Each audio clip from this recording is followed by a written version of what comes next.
A long time ago, in a galaxy far, far away, Star Wars wasn't shit.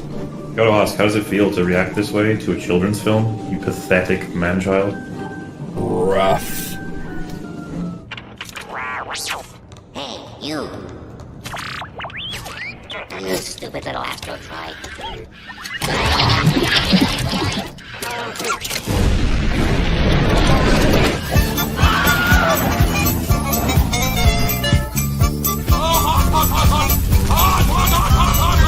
Oh my god, look at it go!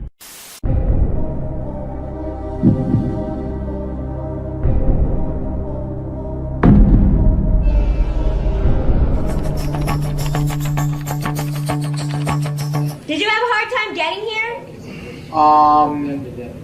Why don't you have a seat there and get comfortable for that? What was your plan here today?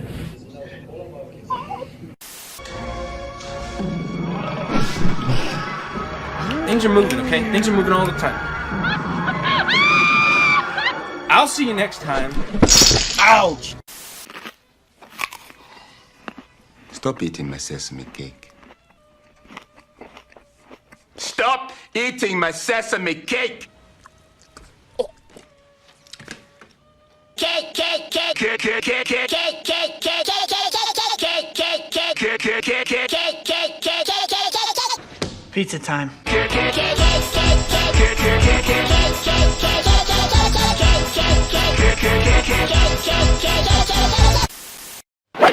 Do it. Nerderotic.com.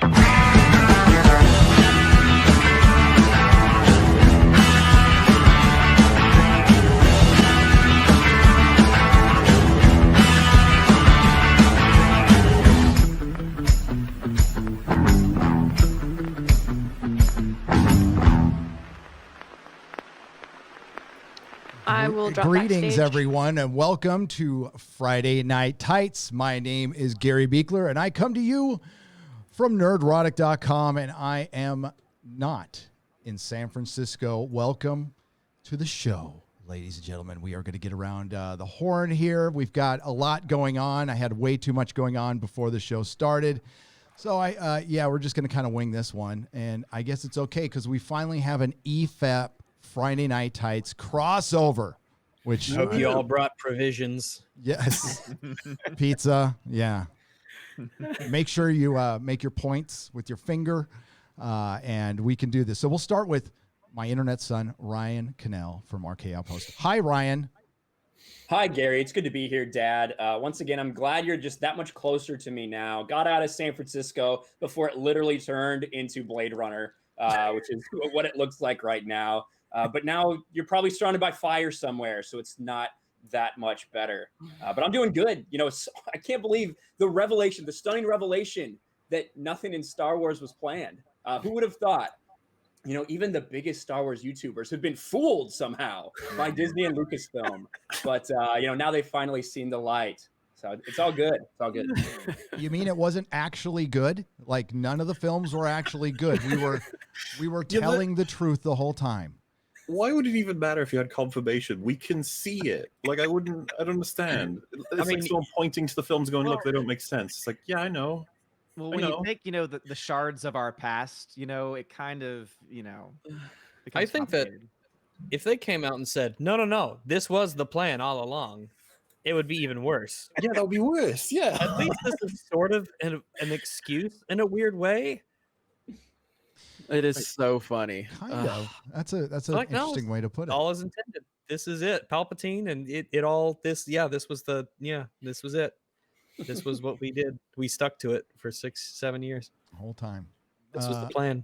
It was wonderful just to look up to Twitter and see Ray Kenobi trending. I had no idea what that was when I saw it too. I'm like, what the hell? This is the mouse's grand design. It was. Hi, Jeremy from Geeks and Gamers. No longer from Geeks and Gamers. I'm Jeremy from Sports Wars. Sports Wars is the leader of the fandom menace right now. But yeah, doing good. Another week of the people that hate me. Trying to find something to hang on to, but we are killing it at Geeks and Gamers. Ryan, just getting all the views and all the tiers, and I'm getting all the money, so it's a pretty good deal. It's pretty good. Yeah. Luckily, I love tiers, so yeah. And I didn't need Daisy Ridley to tell me there was no plan, but who am I? I don't have fan films coming out and stuff like that. So, ooh, wow. No we direct have fan connections. films. One played before we went live. That's a fan Yeah. film. It's true. Perry Chan, the great Perry Chan, ladies and gentlemen. Yeah, so welcome Jeremy from Sports Wars. We got a jock here. They're going to talk about their sports ball. And Lame. How totally, right? I love jock straps. Yeah. Hey, and can I say 90% of our viewers at Sports Wars are not subscribed to the channel. So if we earn your subscription today? I keep forgetting to say that. My bad. All of our viewers are fucking Tucker Carlson viewers. It's so funny. Like what other people that watch your channel also watch Tucker Carlson, Ben Shapiro. Well, sports. Yes. Good stuff though. Happy to have MauLer and Rags here. I'm Yes. so sad that MauLer banned me from the EFAP 100. He banned me. He said I'm not allowed.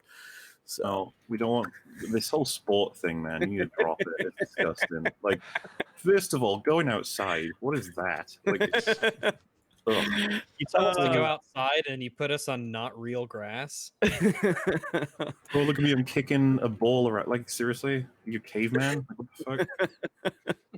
Well, to each their own. I guess we'll let you on in a future episode or something, but 100 was just above you. I'm sorry. I'm gonna work. I'm gonna work to earn my place back to EFAP. So Talk about Star Wars more. Okay. Star Wars. I'll talk about sports. I love Star Wars and Nintendo. I'm Brie Larson. Subscribe to my channel. I just realized, Rags, obviously, this is the first time people have seen us like live since EFAP 100. Hello. Oh, Really? hi. Yeah, we are alive.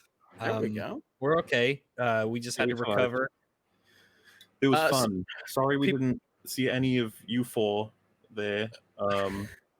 It happens. It happens. It I think I happens. said, it was so weird. We had Mark on from the Phantom Medic, of course, and no one else from the Phantom Didn't tell anyone. Hey, you made Mark the Cyborg's life by having him on EFAP. It was the greatest moment ever. That's awesome. Oh, he knows this one. All right. It's unfortunate we can't cram more people in, Yeah, I heard that. I think they're saying everybody's a little low, Gary. I don't All right. know. I saw a few people saying I that. can So fix that. I can fix that. That should be better. Hopefully. Let me double check. That should I fix can it. yell. You could yell too. That should be Hello. That should be Hello. Hello. You never know with this thing. So we also have Odin from Odin's movie blog, and you have a couple of movies to talk about now. You must be really excited about that. I am, but sadly, all the movies are getting pushed back again. So, yay us! Ripperoonie. What's the word on Tenet? What's happening with that? What's everyone thinking? I like it. It's one of my least favorite Nolan films for sure. It's. I mean, I've seen it twice. And it's better the second time, but it's still a lot of problems, and it's there with The Dark Knight Rises for me.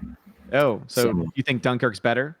I do think Dunkirk's better. Absolutely. You fool. I could actually hear what was said by the characters that weren't developed in that movie. I couldn't hear shit. I haven't seen. I want to know about this. Is the sound like horrible in it? It's fucking terrible. It is Oh, no. horrifically terrible. I still understood 95% of it. So that's just because you're Christian. But Got God's no, ears. it's special Jesus powers allow me to hear. I saw it in Limax and I saw it in the regular cinema, and it's not good. The sound is bad. Nolan has been kind of flirting with this whole muffled voices for a long time, and this time he just said, I'm whipping my dick out and putting it on the table, and I don't give a shit if you hear it or not. If they can't understand my characters, they can't criticize my characters' dialogue. Why would you want this? Yeah, it's really hard to understand, and it's already a complicated enough movie, so the fact that there's so much dialogue that you can't really grasp, it's really a problem. So I guess subtitles are the way to go. Yeah. Yeah. So wait till it comes out. So you guys haven't seen it yet? No. After everyone has said that they couldn't understand what the characters were saying, I was like, so I'm gonna wait for a release where I get subtitles. Yeah. I don't want to go and spend I can't believe I'm $10 watching a mainstream Western like Nolan movie and treating it like a foreign film. Yeah. I can't understand the actors. I'm gonna wait for the subtitled version. Yeah. It's very Nolan though for that to happen. So it's a very fascinating movie to watch in terms of the ideas. Which everybody knows I'm a big Nolan fan, but it's one of my least favorite Nolan movies for sure. Very. Oh my god! Wow. So I thought the story was so cool. I loved it. I mean, again, it's like pizza. There's no for me saying it's a bad Nolan movie is like bad pizza. Bad pizza is still good pizza. So exactly, Jeremy. Even if the it's gas 7-Eleven. We're very like in our pizza here. Yeah. Not even gonna push back on that, even though I should. I feel like bad pizza is bad by definition. You would say, what about a bid pizza, Jeremy? What about a bid fucking pizza, dude? What about that? Bad put it in perspective. Tenet is gas station pizza. Okay, it's gas station pizza. So it's kind of not great, but it's still pizza if you need it. So imagine Warner gas station chefs, bro. Imagine Warner Brothers cooks. All right, let's be clear. Imagine they Warner ain't got no pushing, degree. Warner Brothers pushes their entire slate of films back so that their 7-Eleven pizza can make money. That's what Warner Brothers is. I gotta show up to come and go at 5 a.m. to rotate the wieners. Well, I mean, they're caught in a little bit of a conundrum. They have most of their actors shaming people for wanting to go back to work, and now they're actually not going to make any money for not being able to go to work, and we'll see how long that actually lasts. So we have our very special guests. We're all fans, by the way, of Drunk 3PO here. So hail Drunk 3PO. And these are fans of Drunk 3PO too, and it is MauLer and Rags from EFAP. Hi. Oh, I forgot we haven't been introduced yet. That's because we had a 3-hour-long pre-show. Yeah, we talk too much. That no one ever saw. Super Cool Kids Club. Can't tell you what we talked about. But it went well. Yeah, I forgot that we hadn't been introduced proper. Hello. Hi. Hi, Rags. Hi. Hello. Hi, Rags. Hi, Rags. Everyone. And hi. It's good to have you guys. Yeah, and hello everybody in the chat. It's a kind of a perfect week to have them here, and it is 9/11. It's 9/11. Oh boy, that's right. Refab. All right. It is. I'm sure we all remember where we were on this date when it happened. I was waking up and going to work, and I turned on the TV and watched a building fall down. So, and then the world changed. Boom, the sequel. Yeah. Yes. But mostly peaceful day. It was a mostly peaceful day. It was mostly peaceful. Mostly peaceful day. Well, looking at it from the perspective of now, if only CNN would have had their full agenda in place, then that would imagine if Orange Man was in charge. Then it would have been never not stop. It would have been ridiculous. All buildings matter. We have to, and I know, and I don't mean to change so too much, but I do want to talk about. No, please do. I want to talk about MauLer's friend, Movie Bob. I don't know a lot about Movie Bob, but I saw that tweet from him the other day. Did you guys see that? Diabito. Fuck. Yeah, I was gonna say, you up to date on the EFAP law? His name is Diabito. He's a supervillain who wants to kill 70% of the population.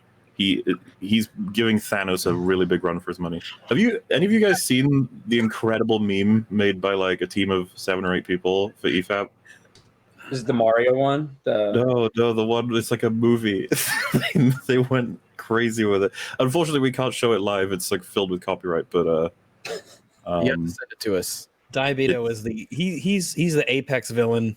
Yes, right now he's up there.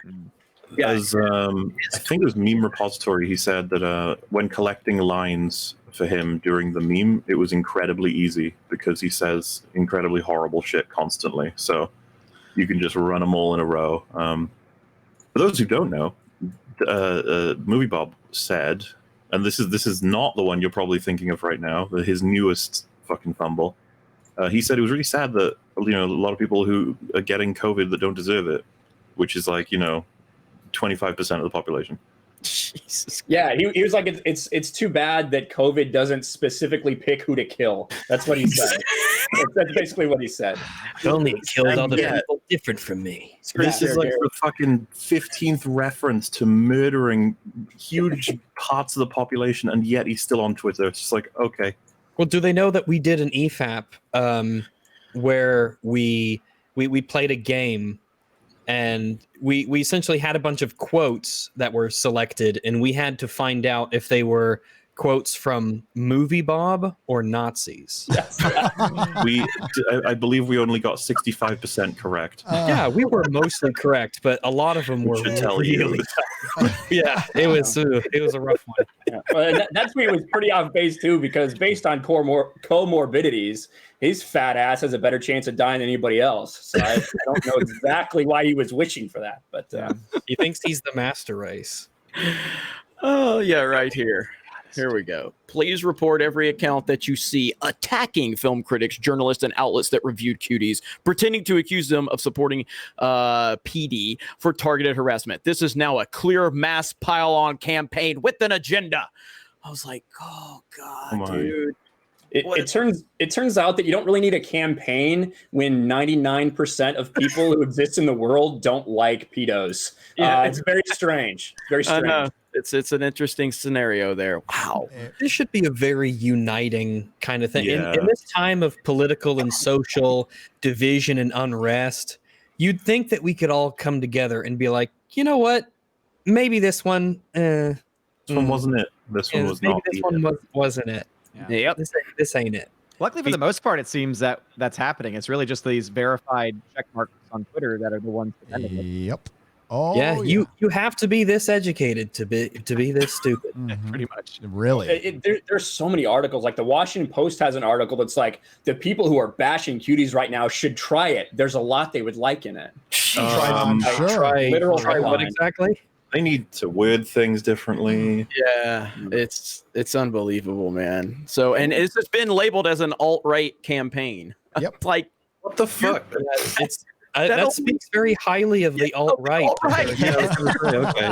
It's an odd compliment. Imagine thinking that hurts the alt-right by saying the alt-right is standing. If you're against Cuties, you're an alt-right. It's like, well, I guess I'm alt-right then. It's just Clip that, Twitter. All right. Oh my goodness. But yeah, I went to go look for a thumbnail for my video, right? And I saw like about 5 minutes of what was there, and there are tight shots in the worst places. Everything they said was right. It is disgusting. And yeah, I just think this is like one of maybe 2 or 3 lines we shouldn't cross. That's all. Maybe some standard in society. A fairly libertarian guy, but maybe some standards are all right. I think, again, most people would agree. This is one of those ones where it's like, nah. Let's go back to watching people kill each other in fantasy worlds, okay? Let's do that. Well, Lady Gravemaster put up this meme earlier, which I think is pretty accurate right here, where literally it's everybody standing together. That's the way it should be. Everybody's against this shit. You know what I mean? Except for people like Movie Bob. They want to blame this alt-right talking point, guys. This is a Trump dog whistle, everyone. What?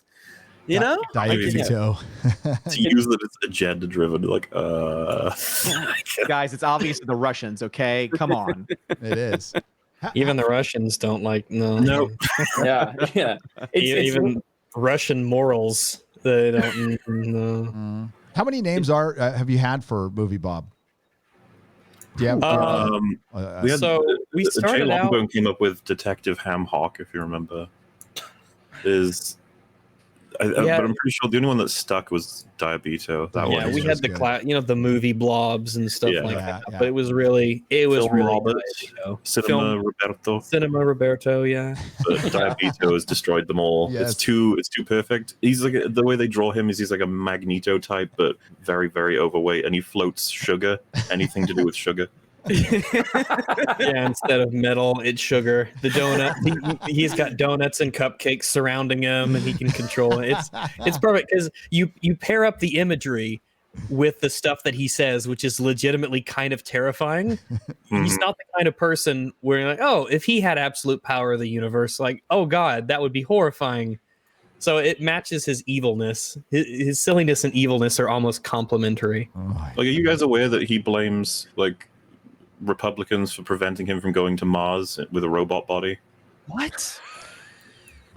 He really hates Republicans. I'm sitting here like, yeah, and then I'm like, oh wait, you haven't heard of this, so it sounds really weird to you, probably.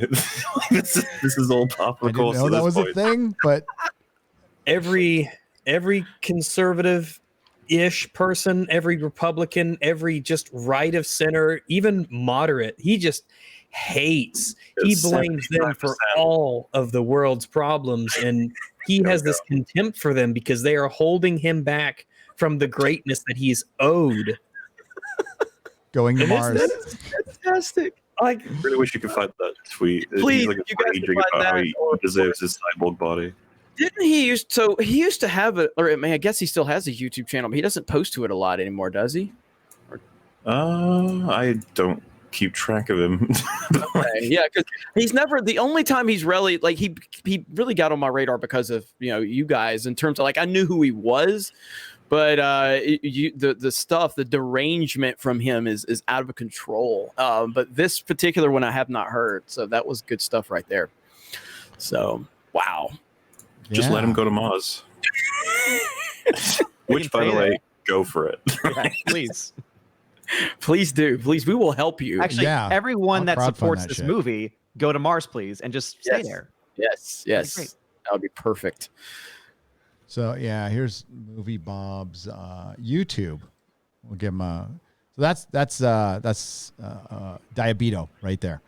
Cinema Roberto, and this is what he's doing nowadays. And he's What's nuts is he's been around for like, I want to say a decade. I actually have no idea how long. But his production quality has not changed one bit. Hey, MauLer, he painted his door green. He did paint his door green. Even the doorknob. I don't even know the if sacrifices he made. That's his green screen. You know how much I sacrificed. click on one of his videos. Is it actually him? Is it audio or is it? Let's see. You can't put that face on camera. Yeah, it looks like it's all just audio. So his whole body can't fit on camera. He makes so much stuff. You need Christopher Nolan to film IMAX film to get Movie Bob on the screen. Yeah, like, where can I stand where I can put a green screen behind me? Oh, I guess that'll be here. Oh, half the screen is going to be a door. I'll just paint the door and the doorknob. It's fine. This is as good a place as any, Yeah. really. I would go somewhere else, but then I'd have to walk farther. Oh man, so good. Love it. Oh, This is my green room. Diabito. Please don't touch the green door. So It's where I keep all my Zyklon B. wow. So yeah, the Last Jedi defenders are looking pretty bad right now. One of the worst one. I don't know if you guys ever talked about Scotty Mendelson. He doesn't make always been wrong. And we've got quite a list here. So Daisy Ridley came out and said everything we already knew, said they had no plan. It was obvious if you simply watched the films and listened to them speak, and when they contradicted each other by saying Jar Jar You're Abrams. lagging up, Gary. Was that? You're lagging up. I'm at least for lagging me. up. Okay. That's fine for me. Yeah, I mean, the video is lagging up. Oh my god. Let me see. Hang on. It is looking a little low res. Low res. All right. A little blur-tastic. Yeah, that's my wonderful. Maybe you're just blurry. New internet. Maybe. I'm gonna try to fix this. Gary, raise the resolution of your face. Seems better now, Gary. I'm trying to such a raise the low resolution of my resolution face. Okay, so Daisy Ridley came out and told us everything we already knew. And it's still nice to hear confirmation, even though it doesn't really matter. Ultimately, we don't need validation from anyone. We have been right all along that simply 3 movies sucked. And Disney sucks. They suck at Star Wars. A lot of people like The Mandalorian. There's a couple people here who don't, and I'm like indifferent about it. But it looks like it's going to have problems, and we're going to talk about that in a second. But nothing really changes other than what we were saying. I mean, the whole with Jonathan Boyega coming out and saying, "Oh my God, they only hired me because I was black." Duh. Daisy Ridley. I like how you just turned him into an adult. You're Jonathan Boyega. Oh, John. I keep on saying Jonathan. He's a man now. He's a man now. Yes. Little Johnny Boyega. We'll say that. Little Johnny Boyega got a little upset after after of course he was probably released from an NDA, or it was just perfectly safe because, well, right now he's probably one of the safest people in Hollywood. He'll probably get any role he wants by saying whatever the hell he wants at this time. And Daisy Ridley was having a hard time finding work during the COOF, during this 6 months since this Rise of Skywalker came out. She had a hard time finding work. And then she dropped a bomb on Disney and embarrassed everybody. But the people who end up being embarrassed are just the Access Media and the YouTubers who continue to ride this shit out till the bitter end. And now they're starting to turn on them a little bit. And I guess, did you see, there's a meme going around with Star Wars Theory. I got to pull it up here. But it's pretty funny. By the way, if you see the clip with her, she doesn't seem to realize what she's saying is like controversial. Yeah. She says it in a very casual way. And I was going to say, the other thing we knew from her before was she said that there were like notes and structure left from JJ that Ryan ignored.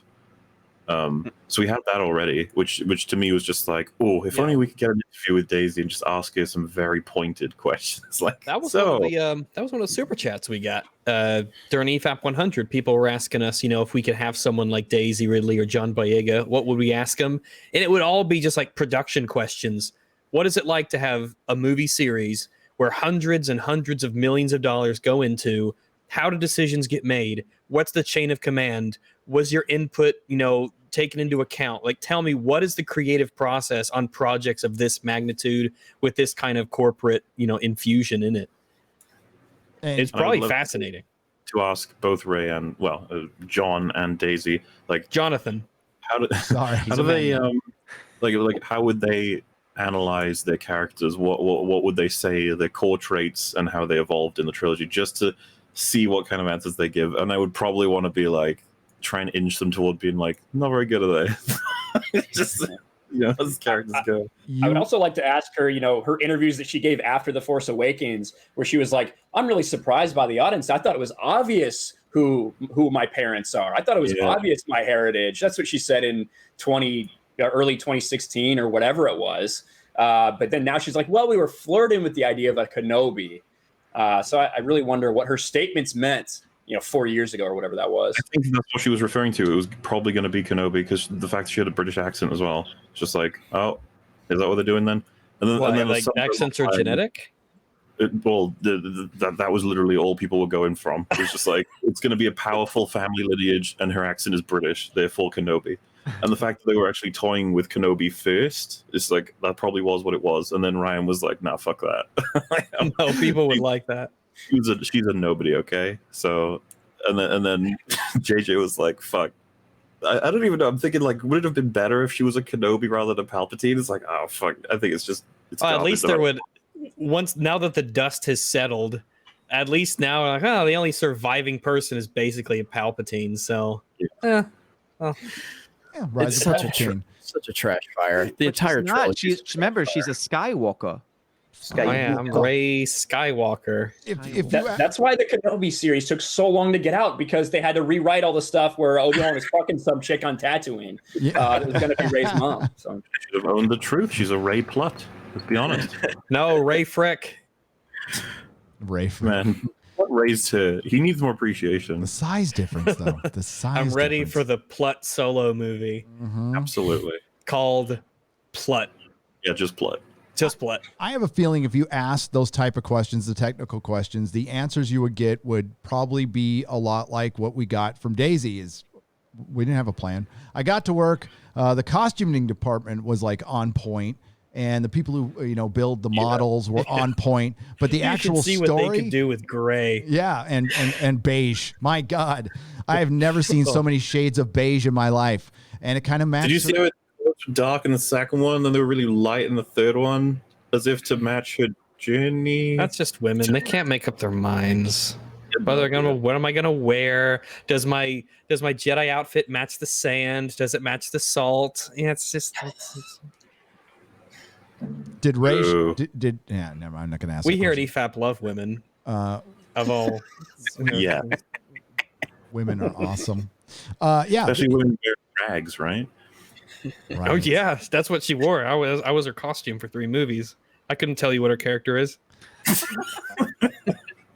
It matches her character though, beige. I mean, that's pretty much all she was beige, a shade of beige. Ray's rather beige, gray. Yeah. The second film was like, is she evil? No. Third film was like, yeah, she's a good guy. Matches her clothes. Yep. It goes kind of dark and then light. You're like, oh, okay, cool. That was good. That's really good. It was Very such a exciting, journey. dull move. And Daisy's dull, and the whole thing was dull. And yeah, so if you asked them specific questions, they probably would just say, I don't know. Yeah, they handed us a page of script that day, and it changed halfway through, and we had to say something else and reshoot it 5 times, and I can't even remember what I shot, and they probably can't. They're probably surprised as anybody seeing the film. Did she say like whether Palpatine was her actual granddad was like not even sure while they were filming Rise of Skywalker? How crazy is that? That is ridiculous. They tried.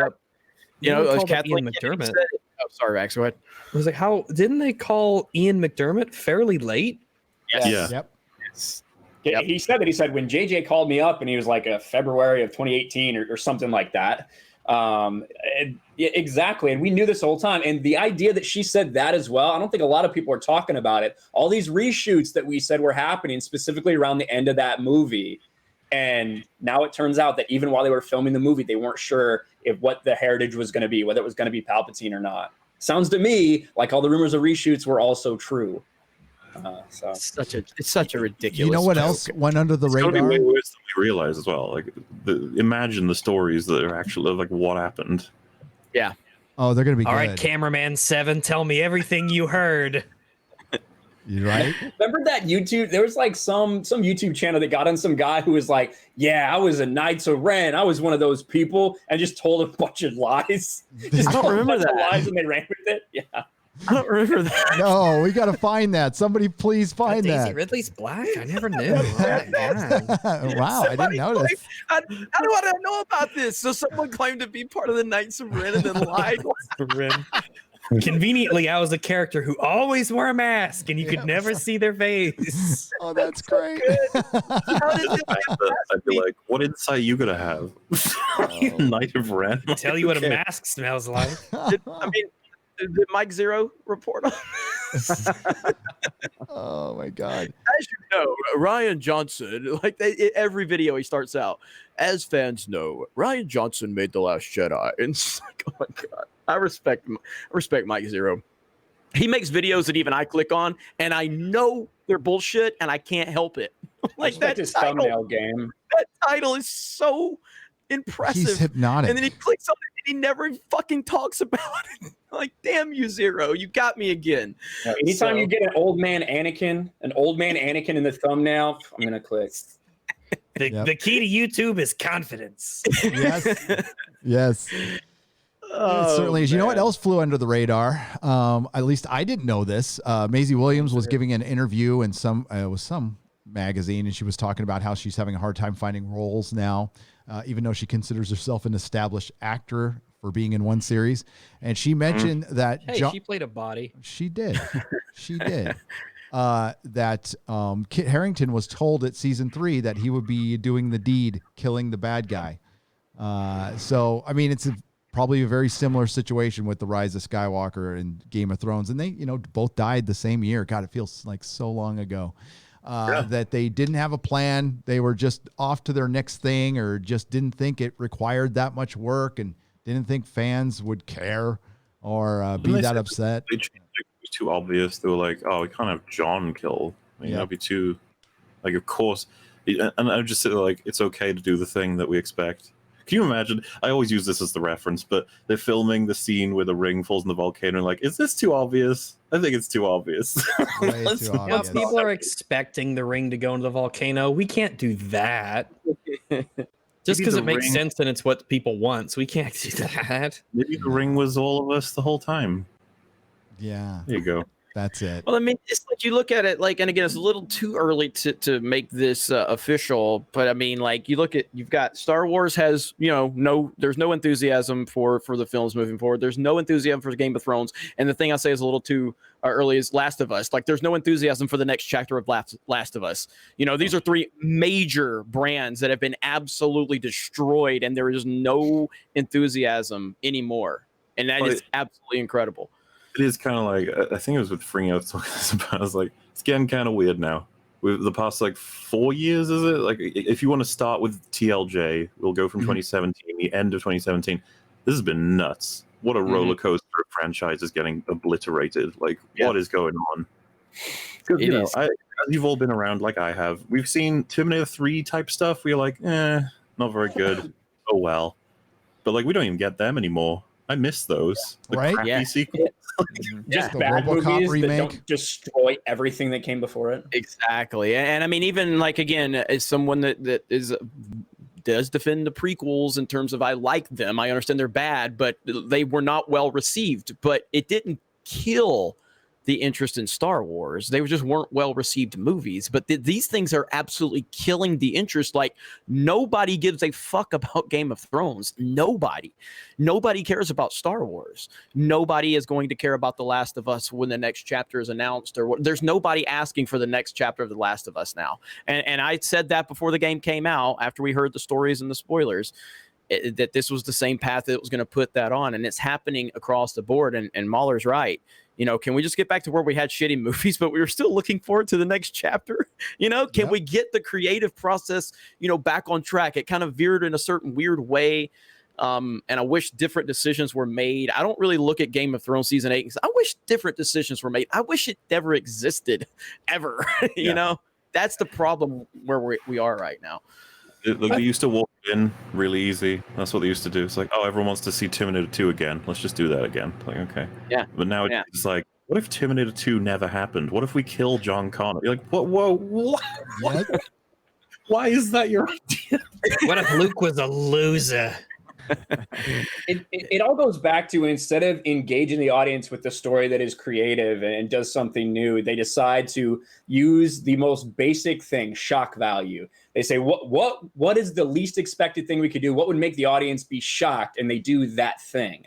And Pontons.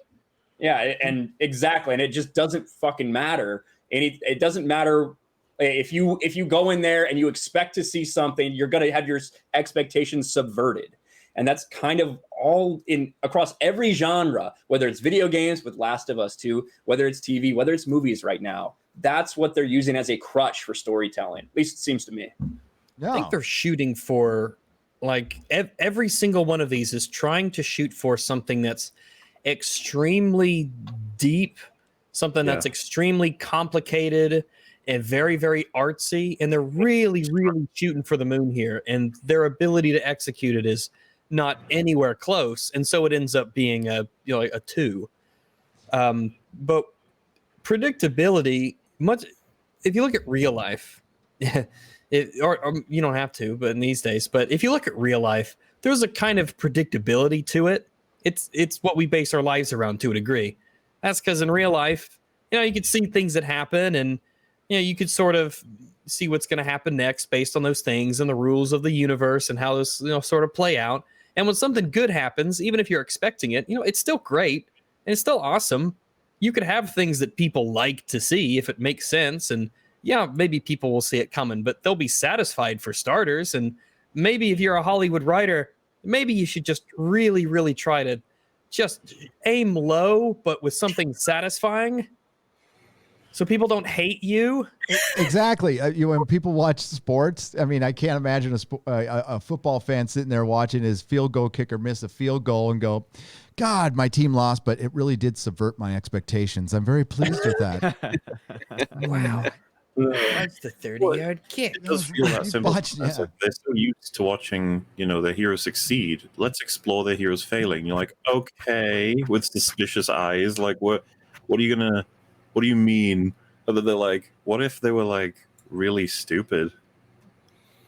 You're like, does your idea, go? It's because you want to like, what is the point of T2, or what is the point of Toy Story? What is the point of all the ultimate points? So you take that, right? We need to flip that.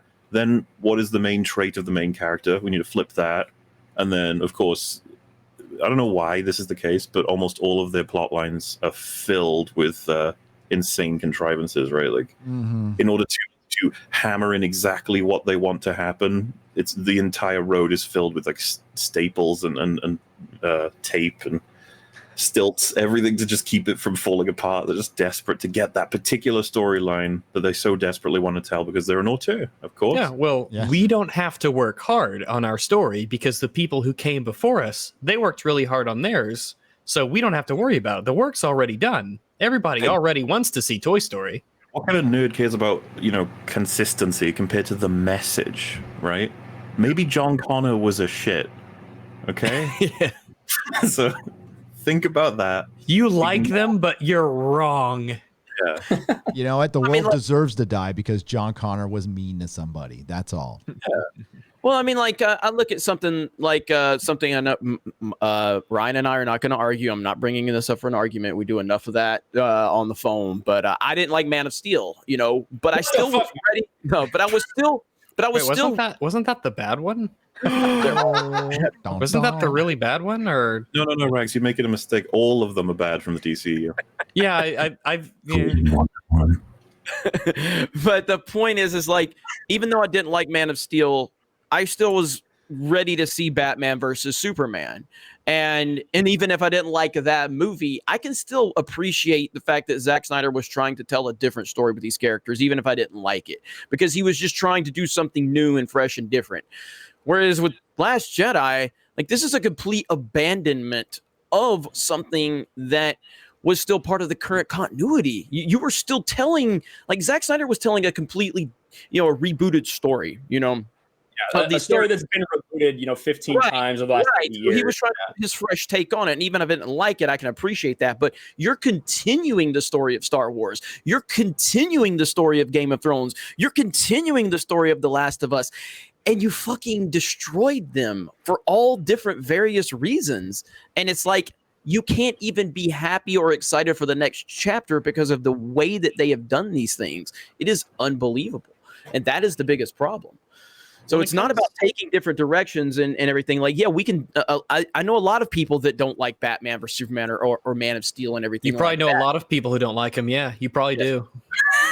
And but I know that people still look at him and go, I still love the characters, I still love the universe, and I still look forward to things like, Wonder Woman or whatever. So, but with Star Wars, it's just nobody cares. And the other properties I talked about, no one cares. It's a sad situation, but it's also pretty hilarious. It almost comes across as if, particularly I would say with Game of Thrones, I guess Terminator to a degree, but I'd say Game of Thrones is probably, the best example of this. It seems as if it was like a group of scientists in a laboratory were trying to clinically destroy something in every conceivable way possible. And they have their story in like beakers and stuff, as scientists do with lab coats. And they engineered the perfect way to destroy a cultural phenomenon. Remember that Game of Thrones was 2011 to 2019, right? Yep. Yes, it was. Was it 2010? It started because they skipped 2 years, right? Nearly a decade. You had Game of Thrones that was a cultural phenomenon for almost a decade. And in one fell swoop, nobody talks about it anymore. It is as if it has been erased from history. Nobody talks about Game of Thrones anymore. How people don't talk about it. Yeah. Everybody used to know about it. Chris Benoit it is what they did. For my wrestling fans, you guys probably get that. Even Oof, that's people harsh. who didn't watch Game of Thrones knew about Game of Thrones. Kind of like Star Wars. Even if I don't know about the kids in the space movie, but I've heard Star Wars before. You know, everyone knew about this stuff. What is that voice you're doing there? Oh, Sounds that's like my one man old Gary. lady. That's my old lady voice. The movies.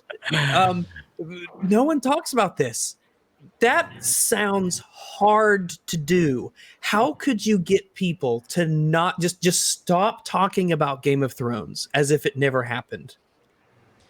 You have to destroy all the characters. Destroy them all. Ego. I mean, Dan and Dave's ego. They at first apparently they weren't very sure of themselves, and HBO put the best of the best around them as far as costume designers, set designers, and it showed directors. And then when obviously they got off the source material, they thought their own farts were smelling like roses at that point. They were treated like royalty. We all saw it in the documentary afterwards, like when they showed up on the set, which they weren't at very much, by the way, for the last season. They were, oh my God, Dan and Dave are here. Dan and Dave are here. And yeah, they didn't know what the hell they were doing. And they came out and admitted as much afterwards. And they didn't want to say anything. And it's ego. Simply, you could have gone, we're a little past what our ability at this point. So we want to stay executive producers. Let's bring somebody else on who can finish this, and then we all look good. Nope, they're not going to say anything because either they were scared or they actually believed that they were great. They convinced themselves they made something good, which it wasn't. And listen, it took us a little while to convince other people that what they were watching at the time sucked, because they were like, no. And Dude, I still remember, wasn't it on Jeremy's channel? I was debating with Rags actually about episode 3 being a disaster. With Cecil, right? I remember that. Yeah, because he's a force of nature. He's a force of nature. The Assassin's Blade. Force of nature. The Assassin's Blade. I remember that. Yeah, I was playing Far Cry 5 at the time. I remember. Yeah. Hilarious. Because once episode 5 had finished, I think most were out. 6 was like the depressing. Just we knew what was coming at that point. But yeah, because 5 killed Daenerys and Jaime, right? Those are the two big. And once it already destroyed, Tyrion had been destroyed like over and over again. It's just like, oh god, and Jon's out, McQueen stuff. Oh. Yep. I watched season the simp 7. in the north. See, season 7. I looked at my buddy who I watched with. I was like, this is fucking trash. And he's like, oh, shut up. You just like to hate everything. That's what he told me. I'm like, no, this season is trash. I don't like it. I don't like the Westeros Express as it ended up being known. Like, I feel like nothing's happening. They don't know where to go with these characters. And then he's like, oh, it'll be awesome. It'll be awesome. Season 8 was the same. So yep. Yeah. You're not wrong. I do. And I've talked about this many times, but me and MauLer were talking about the spoilers. We're like, fine. When did we look? Episode 4, I think, after episode 4 or 5? I can't remember. Once was it Rhaegal was killed, I'd like lost my mind. I couldn't believe it. And then we read them. They were like, "There's no way these are real. There's no way." Literally exactly like the Rise of Skywalker leaks. Yes. We all sit there, you read them, and you're like, "Well, I mean, there's no way. That's so bad." And then you see it, and you're like, "Well, somehow that's exactly what it was, but it's even worse now that I see it." Yep. Yeah, now that I see them kissing, it's worse. Yes. What I imagined in my head was somehow not as bad as this. I did find that the fake Knight of Ren. Gary. So this is back in January. This fucking dude right here who looks like he's trying to make shit up as he goes. He saw a different end to the Rise of Skywalker. This chick looks like, ooh, I'm gonna get me some Knight of Ren. I don't know what she's thinking, but here we go. Things that were changed. So what you're saying is the version you saw, Chewbacca. This set, Jesus. Well, okay, she does croak, and Kylo was the one that's supposed to take up the name for Skywalker, which made sense because, I mean... No, it doesn't at all. He is half Skywalker. I like that he's a yep. So, he insinuates this makes sense, and everyone's like, yeah. One guy was like, They're like, "Oh, you work here? Or you work there? Okay, all right." See what else he said. I don't know. Rumors. There's rumors are that Rey stayed dead. that yes, instead of Kylo using like the Force healing thing to give his life and rescue her, she died, he lived, and he took on the name Skywalker. Oh. I heard this rumor. He's just nodding. I had not heard this. Which no one has, honey. He just takes a drink real quick, right? So this guy, according to Knights of Ren actor, he saw a different end to The Rise of Skywalker before it premiered, where Rey stayed dead and Ben Solo took the Skywalker name. So in both versions, either Ben or Rey were dead. Of course, that YouTube video has been deleted now because they were so embarrassed. But Hold up. This one says the knight is called Juan Bautista, and I was thinking the in-universe character, that Knight of Ren, his name was just Juan Bautista. no, that's just like the guy. That's the actual. This is and Juan. that is Juan Bautista, the Knights of Negro. He even pointed out like which character he was playing to these people, and then Joe, I was the one in the black mask. That is great. And then Jordan Mason comes out a little later. He's like, just so you know, per a Lucasfilm person who prefers to limit their tweets, the real actors are this list of people. This may come as a shock, but that Batista Lude is lying. I love that. That's pretty awesome, that's to be playing, fair. though. It's That is amazing. I can't believe I didn't hear about that. How come they didn't check?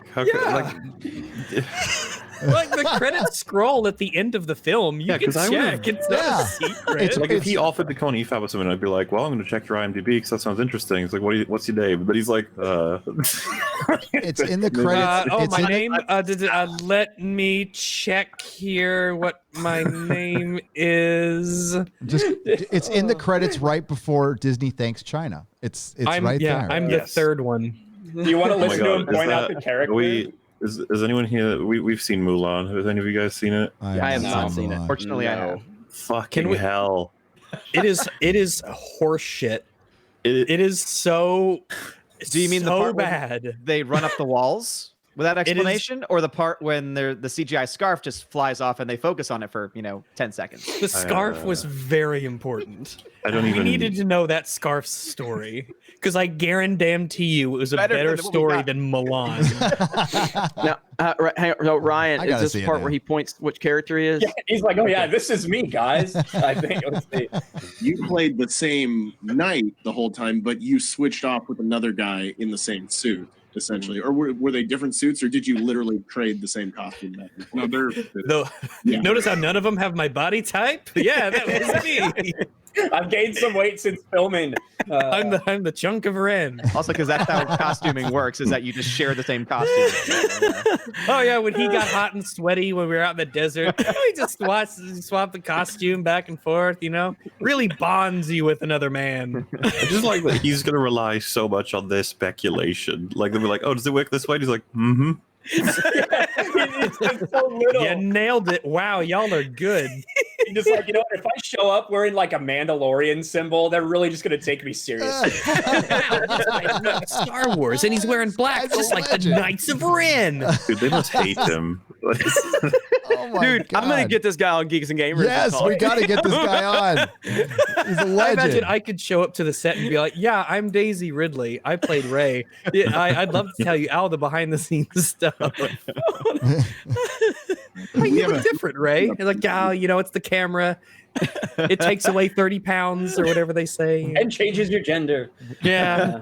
I mean, I'm Daisy Ridley. All right, Very where is convincing. Is this where he says it? Let's see.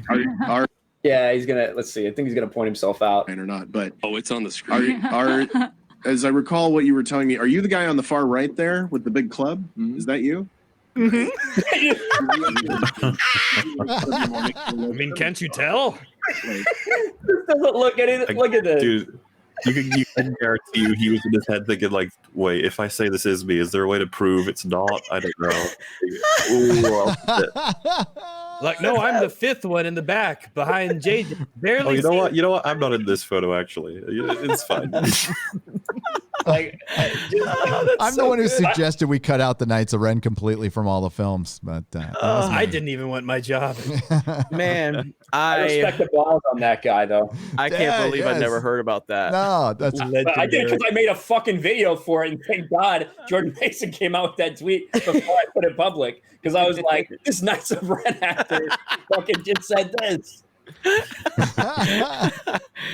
Oh, Maybe it's man. known that way. Knights of Ren actor. What's your name? Ren. Fucking Huey, Dewey, and Louie. I don't know what these motherfuckers' names are. Jonathan Wren. That's me. They do all have names because it came out in like the Rise of Skywalker art book or whatever. They had all of their names in their back. Yeah. Oh my god. Yeah. Of course, it's very important you knew their names. Someone tell their story. Yeah. That they did that thing. That was Knights Well, that was more Ren impactful than names. anything the Knights of Ren did in the film. So that's That's true. Well, it's crazy because rewatching The Force Awakens, it is like, oh my god, so much potential with these guys. And you're like, no, that's it. They're a bunch of guys. They just. It's almost like they didn't have a plan. There's Master of the Knights of Ren. and it's like significant nothing. difference between them and a stormtrooper. Like there's nothing. No. The stormtrooper sure thinks so. I remember like, oh, who is that? That's the Knights of Ren. literally written into Rise of Skywalker. Someone on Tumblr has a "What is your Knight of Ren name?" Oh. Well, good. Juan Batista. So it's your first name plus Ren. Like that's really shit. That's my dude. Stupid. Boring. I think this is a joke. It's your Knight of Ren title equals your birth month plus of the Knights of Ren. So mine would be Psychic Warrior of the Knights of Ren. That would be my title. And let's see, my Knight of Ren name would be according to this. So it's the first letter of your first name. So I would be Daft Punk Ren. Also the Psychic Warrior of the Knights of Ren. This is shitty. Tumblr's trash. Yeah. Wait, you just need to make one of those. It's like it's the first letter of your first name plus all the rest of your letters of your first name. The first half of your first name and then the last half of your first name. Yeah. Combined and then double reversed. Right. The porn ones are always better. They just are. Porn ones. Can be said for a lot of things. Well, it was including the Star Wars sequels. Right, well, yeah. I mean, the Tights of Ren. The fact that they're going to stick with this stuff and they're still backing it up is hilarious, though. I mean, they're just trying to fill in, and it doesn't matter. Like what Jeremy said, it's nobody cares. Nobody cares anymore. It's just care about my Knights of Ren name. Well, I'm glad you do. I'm glad you do. I care about my porn I am name. Daft Punk Ren. I'm Blackie Levante. So that at this point, I don't even know where they go from here. The best thing, the most entertaining thing is just every time somebody comes out and says, it's bad for Hollywood to have a bunch of bored actors sitting around being interviewed by, if they're real actors, being interviewed on podcasts or these awful Zoom interviews that we keep seeing everywhere. Yeah. And they are they're going to be bored. They're going to say a lot of shit they shouldn't have said before, and it's going to be unintentionally entertaining as hell. And I'm wondering what happens next. Besides them canceling each other at this time, I guess they got a little bored of that for a minute. But it's at this point it was great. But everybody's like the fandom menace is right, and it's like and Star Wars still died. Yep. Yeah. This was never news though. I'm so sorry. It's news for I guess some of those channels. They lied to us. They lied to us. They lied. Yeah, that's what I mean. You made it so dramatic in that video. It's so weird. It's like, where were you? This is 2017 stuff. How could we have known? How could we have possibly have known? Well, how could we have there known? in front of us? They're supposed to lie to us. It's not like we had movies to watch. It's not like we had movies to watch. It's not. There's that line in Rise of Skywalker where Kylo Ren's like, I didn't lie.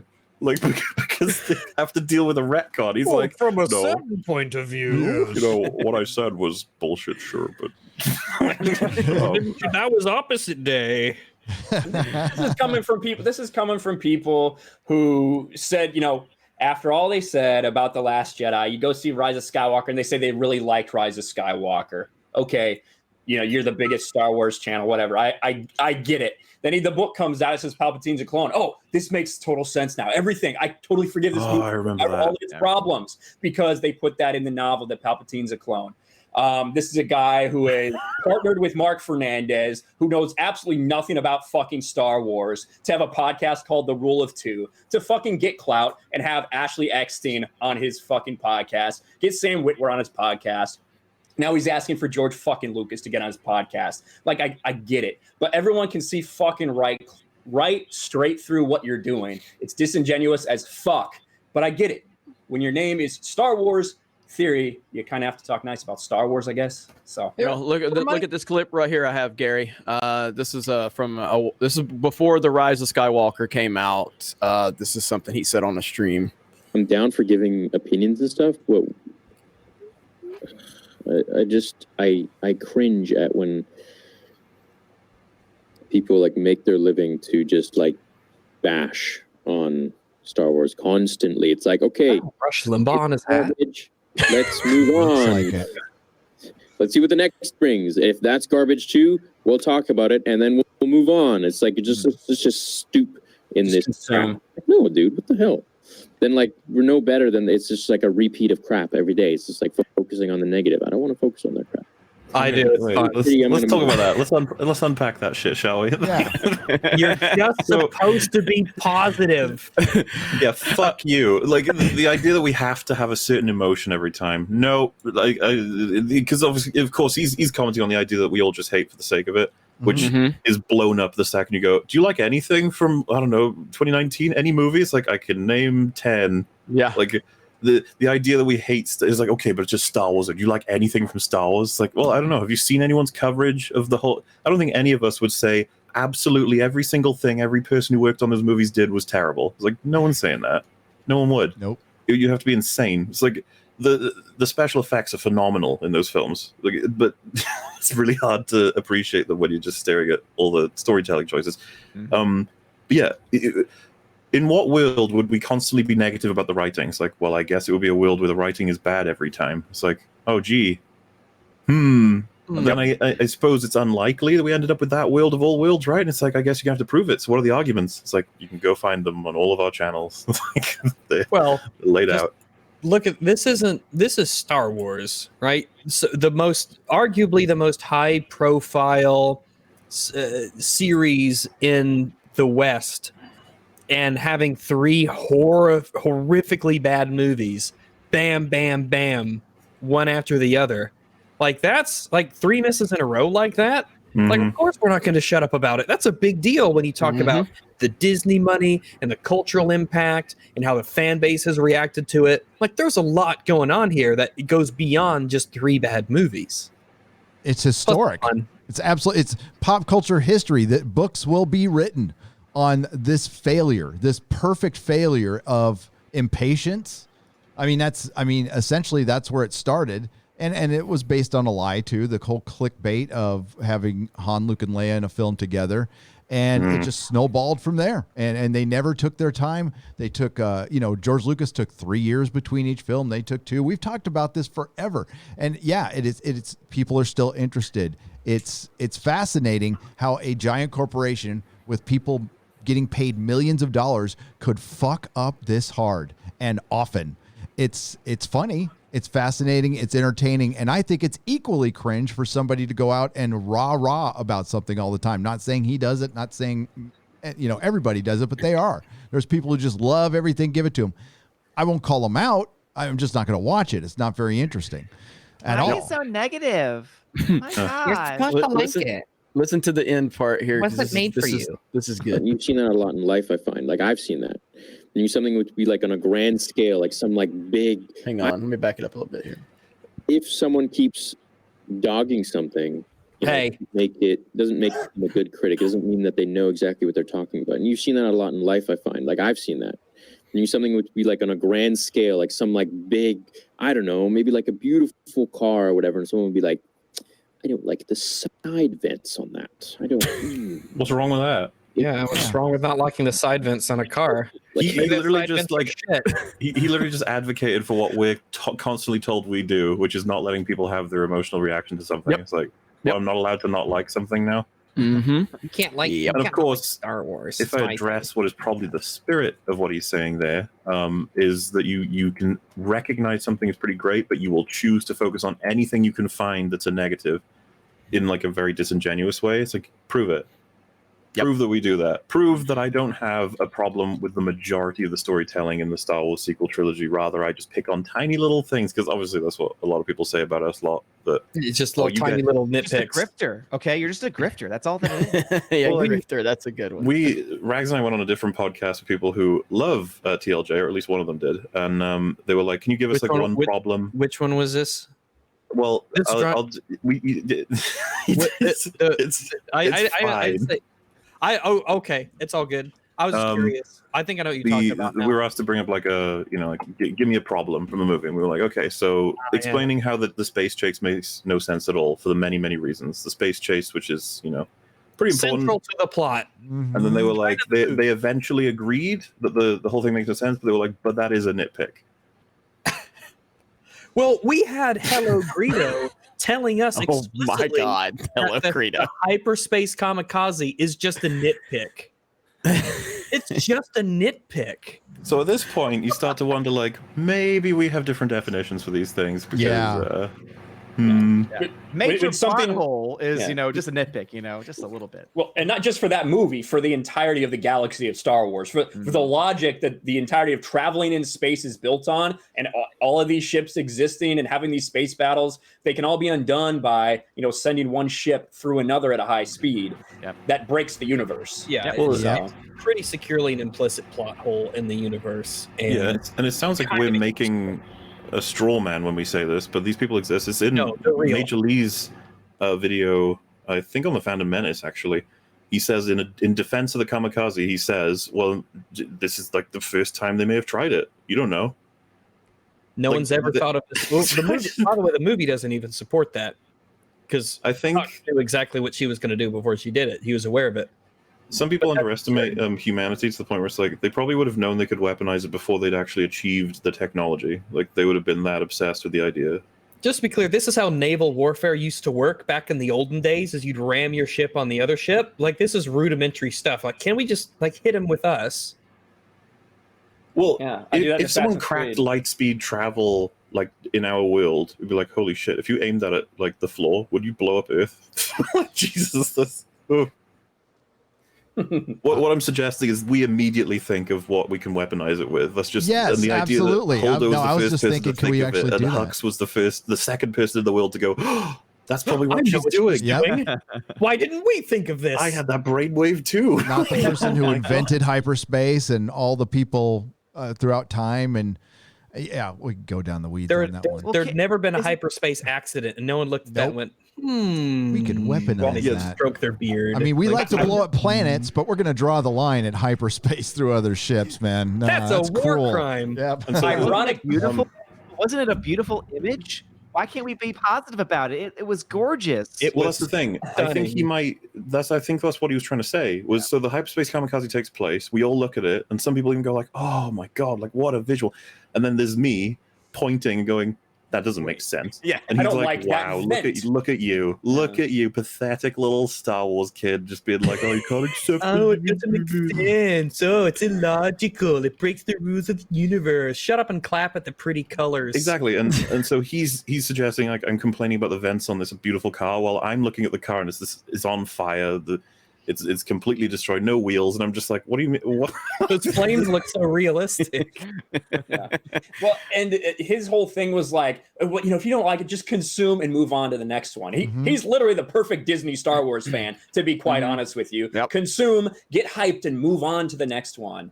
And now he's saying we were lied to. So are you saying that now that you're admitting that you have been lied to by Disney, but what about all of the channels that you claimed were quote unquote just spreading hate and negativity? Or maybe it was the truth. Maybe it was the truth. Maybe we were the ones that was seeing the bullshit for what it was, and we were calling it out way ahead of the game. But you wanted to accuse people of profiting from Star Wars hate. Our arguments were built on like the things in the stuff rather than someone Yep. saying it was nonsense. You know, we didn't rely on someone going, "Yes, there was no plaid," to say there was no plaid. We could prove it. But he's like, I don't know. Does he feel he's better off because he could? We've been lied to. Right. Let's be real. He's known this all along too. He has known this all along. He's not an absolute retard, right? He's known this all along too. But now, because he sees where public perception is going, it's finally acceptable for him to come out and say this and act like he's upset that Disney did this to him. Shut the fuck up, bro. Nobody believes you. I do like the idea that he's like betrayed. We're all sitting here like, what the fuck? The mouth stabbed me in the back. Well, the look. The idea that you could I can't believe it. So Star Wars Theory, he needs to go back to making his. That's what his content is right now. It's the Rule of Two with Mark Fernandez, and it's Dave Filoni said this 2 years ago. He said that Qui-Gon was like the father Anakin never had, and Obi-Wan was like his brother. That blows my mind. Whoa, my mind, it's forever changed. My view of Star Wars has changed because Dave Filoni said that. Yeah, we all watched the movie too. Like, you don't need to be fake surprised when someone says something obvious about Star Wars. I think like 8-year-old me was like, he's kind of like that kid's dad. Yeah, it'd be a really how exactly does a channel called Star Wars Theory not like I think my sentence ends like there. Know this? Yeah, that's a good. That's proper. That's good. Here's the meme from his video where Star Wars Theory was got the news. He got the news that he was lied Breaking to. news. The breaking news. There he is, right there. Yep. Back the wrong horse, buddy. And your whole channel is wrapped around it now. And now your future is you get to talk about Avar from the High Republic for the rest of your life. Well done. And ironically, the central plot point of the High Republic, the thing that initiates the whole conflict, is a hyperspace accident. A ship crashes in hyperspace, and it sends shards flying out and like fucking things up throughout the galaxy. Almost like that could have repercussions for something you guys just made a movie about in 2019. All right. First off, I have to talk about the hyperspace shadow or the mass shadow. So when ships going through hyperspace detect a mass shadow, they instantly drop out of hyperspace, which is the reason why the hyperspace ramming thing would never work. Correct. Nerd. What a nerd. Yeah, so I am a nerd, dude. I used to play. Yeah, I know you're in the Death Star Wars Control RPG Center there. shit, dude. It's like I've read all about this stuff. It talks about how hyperspace travel works in the Western Games RPG.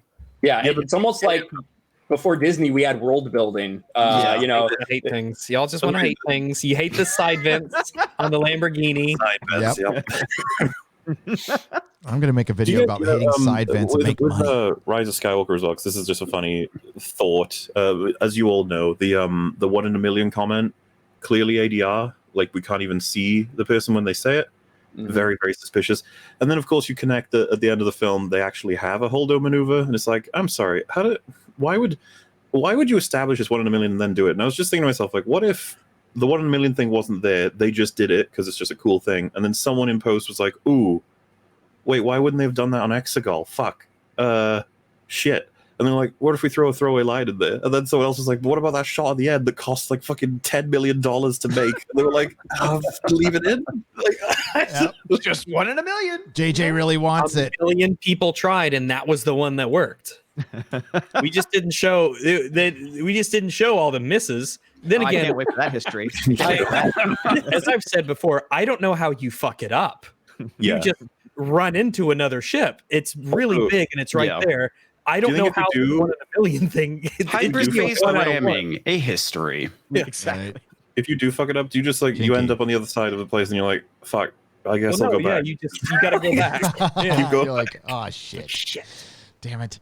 Well, I mean, the reason this happens with, and I know it's The Last Jedi, but there was a lot of Jar Jar Abrams people there, a lot of bad reboot people there as far as effects, and then there was the Lucasfilm people.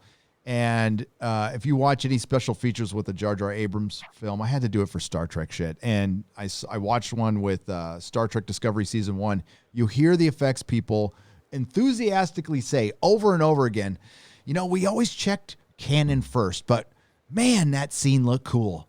We just worried, you know, that's all they cared about was that scene looked cool. It doesn't matter if it makes sense anymore. Super cool guy. There's like some interview or whatever. This was like TLJ times where I think we've talked about this before. I can't remember, but it's just like they're asked, like Ryan's team of law people, they're asked about the hyperspace kamikaze, and they're like, yeah, we cleared it with him. Of course, it fits right in. It's just like, what? Okay. It's like, you're the lore guy. You had one job. One job. This was a softball question. Yeah. You fucked it up. Well, comics division knows this. In the expanded universe, pre-Disney, there was literally an entire team of people. One person specifically was in charge of the whole thing in Leland Chi, but there was a lot of people dedicated to maintaining continuity. They called it the holocron, right? Yes. They kept the holocron of everything. So when people went to write, they had to utilize that and look up how things were, what things happened in what order, what things would make sense, and it had to be run by a bunch of people. Well, perhaps the archives are incomplete. Yeah, exactly. So they go from that to basically letting these guys do what they want. They have the story group, which is supposed to be in charge of continuity. In reality, they just sit back and don't do anything. Remember Matt Martin? Matt Martin, part of the story group, got told, hey, what's this about Palpatine's or Rey's dad was a clone of Palpatine? And he's like, where'd you hear that? He's like, I read it in The Rise of Skywalker. And he's like, oh, well, that wasn't in the version that I read. Like, they're literally doing these things, and the story group isn't even involved. Classic. Yeah, exactly. So the story group is in the dark. They don't do anything. They just let these people do whatever they want. They get a paycheck. They get that at least. So unfair. Photo ops. Lots of photo ops. Look at our story group that doesn't really do anything. It's so diverse. Look at our, I was going to say their sole existence is to be diverse. That's it. They did a great job. So that's how things get destroyed. We diversified the canon. Yep. It was funny. You know what's not getting destroyed is this channel at 6.3 thousand viewers. Nice. Oh my God. Hey, hello. It was funny. We were talking about the different franchises have been destroyed, and it's like thought experiment. Because he mentioned, Rags mentioned the whole scientifically destroying something. Back to the Future 4. How would you destroy the franchise? It's like, well, first, Doc has to be incompetent. Invented the KKK. No, you killed that. You killed that. That's how you destroy it. You need to when they go back in time, they need to disrupt something to the point where Back to the Future 1 and 2 are deleted, possibly 3 as well. I guess I don't know if it's easier. We'll delete them all if we can. Doc will be killed because he selfishly tries to do something and it falls over and then falls off a cliff or something. I don't really care. Marty will be jaded. His life was ruined by his adventures with Doc. He'll be at home. He'll be called to action. He will fail and then he'll die. We'll have and a woman will replace him. Yeah, his daughter or a girl who lives on the same street as him, who's better than him in every way, will take up the mantle of cool, hip, young time traveler. And she doesn't even need a doctor because she's that smart. And it'll be called Back to the Future Reignited. The implication will be it's way better than the first 3. Yep. Oh, and you know who takes over? Clara Clayton. Oh. Yeah. From the third one. Yeah. Yep. If they go full Watchmen, From the third one. We talk about the Terminator 3 type movies. What we would get is a part 4 where they do some shenanigans, some jokes thrown in, some fun, and it's not that great. That's what we would normally get, but what I'm expecting now, if they ever make a part 4, is a disaster of epic proportions. Marty's daughter comes and saves him after what you just said. You just broke it down perfectly. It'll just be Marty's daughter, and of course there won't be a Doc Brown. No male patriarchy scientists here. That'll get taken care of. Yeah, and they'll just they'll do what they did with Watchmen. They'll replace every male with the female who did it better. Mm-hmm. And I do like the idea of Marty starting the KKK or whatever that was. That was That was good. I think that'd be interesting to see. Well, they have a picture that's just KKK people disappearing as they fix everything. we think it's silly, but then we remember in Endgame that Captain America literally let 9/11 happen, and that's just the state of writing these days. So it's all right. He literally watched his friends suffer and go through all this shit, knowing he could help people for decades. Yeah, that's what Captain so he could America go home and get a piece. That's right. He did it for love, damn it. Okay. He broke up a marriage too, or a relationship. defense of it that he knows that if he interacts with any of that, it could make things worse. Like, fuck off. Yeah. That's like, well, if I don't let the Holocaust happen. Somebody needs to go and film a Cap watching all that shit happen. That would be a good skit. Like Cap just going, then he goes home and little buck. So Kennedy, don't go to Dallas. It would literally destroy his relationship with Peggy, by the way, because every time something happens, she'd be like, "Did you know about this?" And he's like, "Oh, yeah." Why didn't you do anything? I swore an oath. To the Time Lord. Yes, Time Lord Agency. Yes. So he's kind of a psychopathic monster. But we got the kiss. Yes, I got a crumb of Peggy Carter. 3,000 people died, Captain America. But I made the dance. That's great. That explains all that. That explains all that Apple stock we got for no reason. Oh,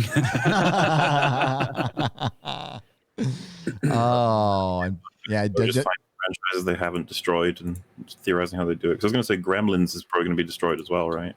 Oh God, yes. What's this? Epstein bought an island? What? That's right. Yeah, I heard. No. Did anybody ever explain? So you had to sacrifice yourself, with the Red Skull to get the Soul Gem. What did he do to give it back? No. Hey, buddy, here you go. Is that what he said? I know Black Widow died for this. Yeah. Red Skull's like, I don't. What am I No supposed one's to? never given it back before. I don't know. I guess. Do you want your friend back? Nah, she's fine. And you know, I have a clone of me. thought about that in the writing room, and they were like, "Let's just not answer it." Can Fuck you it. make The another Peggy? Can I have two? Just lay it on the dead body of Black Widow. Say, "Oh, sorry for your sacrifice." All right, thank you, It Natasha. worked out in the end. But also, Gary, I love how you just did you did the face that what's his name did in Lord of the Rings when the hobbits are like, "Yeah, we too, we're going," and you're just like, Elrond face. The overacted Elrond face. Yeah, that's good. You're looking awfully surprised for an elf. Yep. Who's not looking at anything right now? Yeah. It's still good. It's still a perfect film. It's still It really is. But for how long, Gary? For how long? Well, it's obviously too white. That's for sure. Hashtag Middle Earth too white. Yep. So looking forward to the series where we find out, about gay elves and gay dwarves, and it'll be great. It'll be great. I mean, everybody's all kind of assuming Gimli and Legolas anyway, it's not but going to be gay elves. They're just trans because they're just as hairy as the men. They even say that in the film. they do. They do. Of holes in the ground. Good times. Good times. They were. Culture Casino, thank you for the phallic unicorn for $1.49. Emotionally unstable amphibian for £2 says shout out to Dark 3PO. Yes, I misspoke in my super chat square up and I said Dark 3PO. And that's what he is now. Marcus Cato for $1.99. Thanks for the chat, lads. Keep fighting. Oh, we'll keep fighting as long as they let us on this platform. We'll see. That's all. You know what? There's an expiration stamp on everything. So shout out to Dark 3PO from Screw the Bobbin for £2 and Not Another Dime for $9.99. Not Another Dime for current Star Trek, Doctor Who, Star Wars. I would be willing to pony up hundreds for crowdfunding Venture Brothers. Fuck yeah. Long live Friday Night Tits. Oh, tights. Did I say tits? Friday Night Tits. There we go. I think I said Friday Night Tits, but that's Barry what we all Chan, really do meant. something with that, please. Thank you. Well, my wife likes calling the show Friday Night Tidy Whiteys. Tidy Whiteys? Yeah. Yeah. Friday Night Commando. That's what we're talking about. Star Wars just sucks, and we all knew it, and it's still going to suck, and it will never be okay again. It's dead. Good luck with your books that you're going to get from your YA books, your YA comics, and Star Wars theory. Yay. And Hello Greedo can talk about that forever. Hello, Greedo. Oh, he's another one of those. They're all Yeah, great. he is. They're all amazing. Yeah, Greedo made a video on this whole on Daisy Ridley thing too, and he was just like, he's like, we all kind of knew there was no plan. You fucking did. I just denied it for 5-6 fucking years. I just like the idea that it's the equivalent of like two warring factions, the pro and negative, and their side are like, right, shoot yourself in the head. Like, I don't know if that's is this the best plan. It's like, yeah, I don't know what to do at this point. This is like there's nothing left. Like, what do you even do? Yeah. Well, the one thing they did right, it sounds like they're fucking up. Okay, no, that's arguable, right? There's some people here who don't like The Mandalorian, and there's some people who do, but I don't think you can argue that people like cute little baby Yoda. Well, so tactically speaking, The Mandalorian is a huge success. Yes, it's rated very positively, quite beloved. I think it's garbage. However, I think it is inoffensively bad. It doesn't shit on any beloved characters. It doesn't ruin the universe. Yeah. It doesn't destroy the lore. One small exception. But like you could watch it and be like, yeah, this is Star Wars. It was made by people who like Star Wars, and I could see why people like it. I'm not angry at it. It kind of gets us back to that prequel, phase where people may not like it, but it's not offensively bad to where you're taking Star Wars in the wrong direction. So I agree with that. We're bringing in Ahsoka, and you're like, oh. My issue with it is I don't like it, but I don't hate it either. It's just kind of it's there. Yeah, it's not. I don't think it's a good show. I've said it from the beginning. But the difference between this and the sequels is we're not talking about identity politics. Right. We're not talking about, like you guys said, destroying the universe. With there's definitely some tweaks. The idea that Dave Filoni, a man who wrote Clone Wars and Rebels, where Mandalorians are taking their fucking helmets off like it's going out of business, all of a sudden. 5 years after Return of the Jedi, all of a sudden Mandalorians don't take their helmets off ever, except when they want to eat breakfast in front of literally the entire village. But not when they need to have their life saved. That's a very important caveat. Exactly. Is it lunchtime? Then I don't fucking think so. Exactly. So other than that, and I step in this broom closet and have lunch because I can't take my helmet off in front of people. Yeah, and who came up with this rule? This is dumb. Besides that, and the fact that they're very clearly, to me, they were very clearly using Baby Yoda, a child with no training that we've seen in any way, shape, or form, regardless if you want to say that he's a being who's more naturally connected to the Force, doing things. I think that as an explanation for Rey, and I think that was very obvious when we then saw him use Force healing right before the Rise of Skywalker. He's 50. Remember, he's 50 years old. So. Yeah, you have to remind him not to choke on parts of the ship. But besides all that, it's 100% right. It does have a lot of energy behind it. And there are people that really love this show. I think it's mostly because we are sick of shit Star Wars. So when we get something that's average, you're like, oh my God, I'm going to come. Like that's what it feels like for most people for this. Hey, Gary, check private chat. I got to hop off for just a few and I'll be back. Okay, no problem. Okay, fine.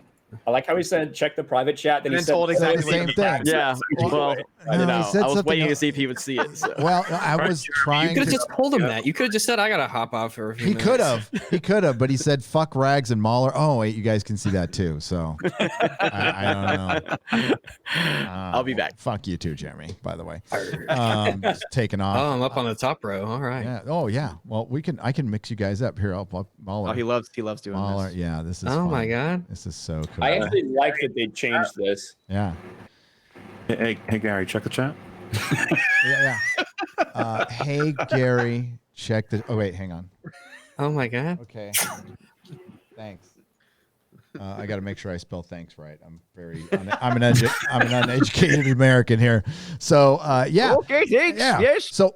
So we've got this Disney perfect failure. They fucked this up. As Rag said, you had to try really hard to screw up Game of Thrones, Star Trek. Scientifically engineered in a laboratory deep in the heart of wherever Disney HQ is. It's probably Florida. Probably.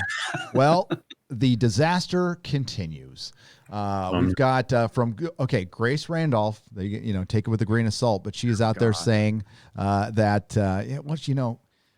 dude, you can really tell that she's been locked down and can't get to her hairdresser. Her hair has been like it. She looks like she's getting Nancy's. It's like straw coming out. It's like, stop bleaching it so hard. Come on, girl, moisturize a little bit. I think she's younger than me. She is. No. So yeah, I she's was just younger gonna than mention me. Paige Randolph when I first saw her, and this is not. I'm not trying to be mean, but I was like, oh, so she's like mid-40s, I'm guessing, and then I was like, oh, nowhere near. Okay. Oh my God, she's Are you serious? 33. What? Wow. Oh, I guess she's a little How? older than me. She is Even 30. just What the way drugs? she talks like she's an old lady.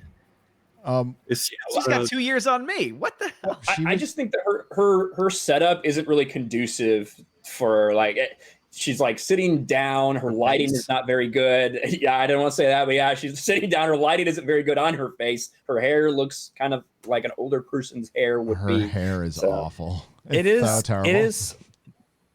That it looks like a weird 80s female character sort of hair. That's puffy and Yeah.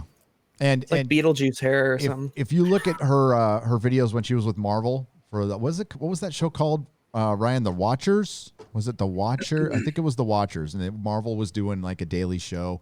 She looks really young in that, and then she looks like she aged 15 years in a year. Yes, but according to her, they were supposed to have a trailer out, which everyone knows, and they needed to reshoot some scenes. And Randolph also adds that there will be some sort of shift halfway through the season, which has to do with issues surrounding the show. The good news, at least, is that it sounds like Disney is trying to make The Mandalorian the best it could be, hopefully fixing potential problems with the show. Oh boy! But the problem is, they want to focus it. They want somebody said something about they wanted to focus the story on different characters like Game of Thrones. Yeah, The Mandalorian, they want to focus The Mandalorian on different characters. Yep. Yes. Yep. That's counterintuitive. Which I'm guessing is going to be Ahsoka Tano, and they're going to probably follow her for 4 or a couple of episodes. And I don't know if that's going to work, but it's clear that they don't want a show with the dude lead. It's Disney. So they're going to find a way around that. And I guess Pedro Pascal might be kind of pissed. Yeah, I hope that we get those Martez sisters back from God. Clone Wars. That'd be great. I hope full frontal nudity. But it'll be male full frontal nudity. Oh no! Yeah, I think the idea that they had to stop that they wouldn't release the trailer for this show because they needed to do some reshoots must be really telling, because like it has to maybe shift the entire like tone of the show if they didn't want to release that trailer. That's crazy to me. Yeah, is Because Bungie making this show? Yeah, we're 7 weeks no, away. that's right. They don't make Halo anymore. Never mind. We're 7 weeks away from when this is supposed to drop. The second season is supposed to drop on Disney Plus. We saw a Batman trailer drop. Not even 25% of that movie is filmed. Yeah. Yet you had to stop. It's been weeks. It was supposed to release the same weekend that like DC Fandom was. That was weeks ago. Yeah. That's when the Mandalorian trailer was supposed to drop. But now it's been week after week and nothing. There's something seriously wrong. Well, it's because they're retooling it to be the young Holdo show, is what they're doing. Yeah, it must be, because it's a guy in a mask. I mean, you don't even have. I mean, Pedro's not even there, so it doesn't really matter. And don't they film in front of? They film in that studio with that big, basically a screen on the background, and you're having trouble. So yeah, there's supposed to be some big shift halfway through the season. You think they might make their episodes longer than 25 minutes? Each. They're just going to add more concept art at the end of each episode. Boost that time. I was gonna say, you guys, if it turns out to be a disaster, it's like you guys know that we'll be like, so it's exact same as season 1, huh? Yep. We're just gonna be looking for the bad. It'll be 25 minutes of show and 30 minutes of credits. Right. Though I'm pretty sure that I've always been worried about season 2 anyway, and this seems concerning to say the least. Baby Yoda is a fad. Like that was one of my issues, and I got a lot of shit for it wherever I went. I agree with you. Shit, Yeah, fuck kids. Shit about Baby Yoda, right? I literally have a fuck Baby Yoda emote on my channel because I hate that little motherfucker. But my problem with him is, like I talked about earlier, I'm justifying him and also just like taking the mystery of Yoda's species out, like, trying to explain that. Hey, we had Yaddle. Yeah, but also because didn't do anything. Yaddle is the pulling the strings behind the Yaddle's Jedi the Council. best. Here we go. Behind She survived every it all. great Yoda, there is a Yaddle. a female member of the species pulling the strings because they are elite. You can tell she's female because she has hair. It's very clear. It's very obvious. Did she have boobs? I can't remember. It's like in a cartoon. Or like, no, they have eyelashes. It's a woman. Yeah. Oh. But one of my main issues with Baby Yoda was he completely took the series in that season in a way that I wasn't, I guess, anticipating. When I heard the show about The Mandalorian and the way that Dave Filoni and Jon Favreau marketed it, they made it seem like it was going to be this kind of bounty hunters, about a dark hero doing bounty hunter shit. Like, imagine if each episode was just him. This is what I thought it was going to be. I thought it was going to be him each episode going to find another bounty, getting into some shit, whatever, and continuing to put together his armor. Then maybe at the end of the season, he has learned some more about himself. I thought it was no, boom, episode 3, he's got it. Haha. Exactly. Yeah, That I was remember- one of mine. Yeah. When they make a big deal out of the first armor replacement, and it was like, oh, it'd be really cool if, like, throughout even season 1 and 2, you know, every 3 episodes or so, we get a new addition to his set or whatever. But yeah, there's not only. I'm sorry, you still. It's your fault, okay? It's not my fault that I'm saying this, okay? It's you guys' fault. When he puts on all that fucking armor, that means in the space of even like half a day, he just took all of his payment somewhere and crafted this amazing armor that they established. Only Mandalorian people could do that. This seems like something's going on. There's fishy around here. Like there may be a every whole- episode has huge problems with it. And you might be, you know, maybe you'd be like, oh well, maybe he's a rookie. It's like, nope, veteran. You're like, Best in the parsec. Oh. Till Cara Dune kicks his ass, which is fine because I want it to be called the Cara Dune Show. Maybe if Gina Carano just tweets for a half an hour, that would be more entertaining. To be I honest. would watch it. Yeah. I'd rather have that. Yeah. Someone said in the chat, Gina Carano can wrestle me. Yeah, agreed. Yeah. Could rustle you. It's ancient Greek wrestling. Hey. Nikki D, which of these heroes are the bestest ever? Rey, Captain Marvel, Batwoman, or live action Mulan? So, I guess I'd have to ask for what you mean by bestest. Yeah. But if we're going with if we're doing by power level, it's Captain Marvel, I think. If we're doing who's the most morally compromised, it's Batwoman. Yeah, Batwoman's the most evil. Mm-hmm. Why do I have to pick one? Because if we said, oh, they're all shit, then that would be too easy. Yeah. True and accurate, correct. However, way too easy. I think Nikki D's asking like which one's the biggest Mary Sue? It's Captain Marvel, Batwoman, Mulan. I think Rey. Rey was in the selection, right? It'd be between Rey and Mulan, probably. Yeah. Yeah. Captain probably Marvel. between the two. Mulan, the new Mulan is shockingly Mary Sue-like.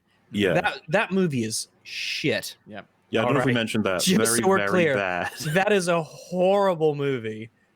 Do not see But it. she's got that explains it all. It's a superpower. I don't know if you knew this. She is so bad. Why did it's all so bad. Jet Li is horrible. She's horrible. China's horrible. It's watched all bad. The original before we watched the new one. We watched them back to back, which is a mistake. Never do that. It'll remind you of how horrible the new one is.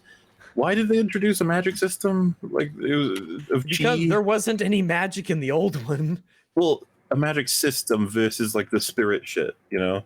So that they're they actually could like people have chi, and there's an implication that like if a woman uses it, then she's cast away as a witch.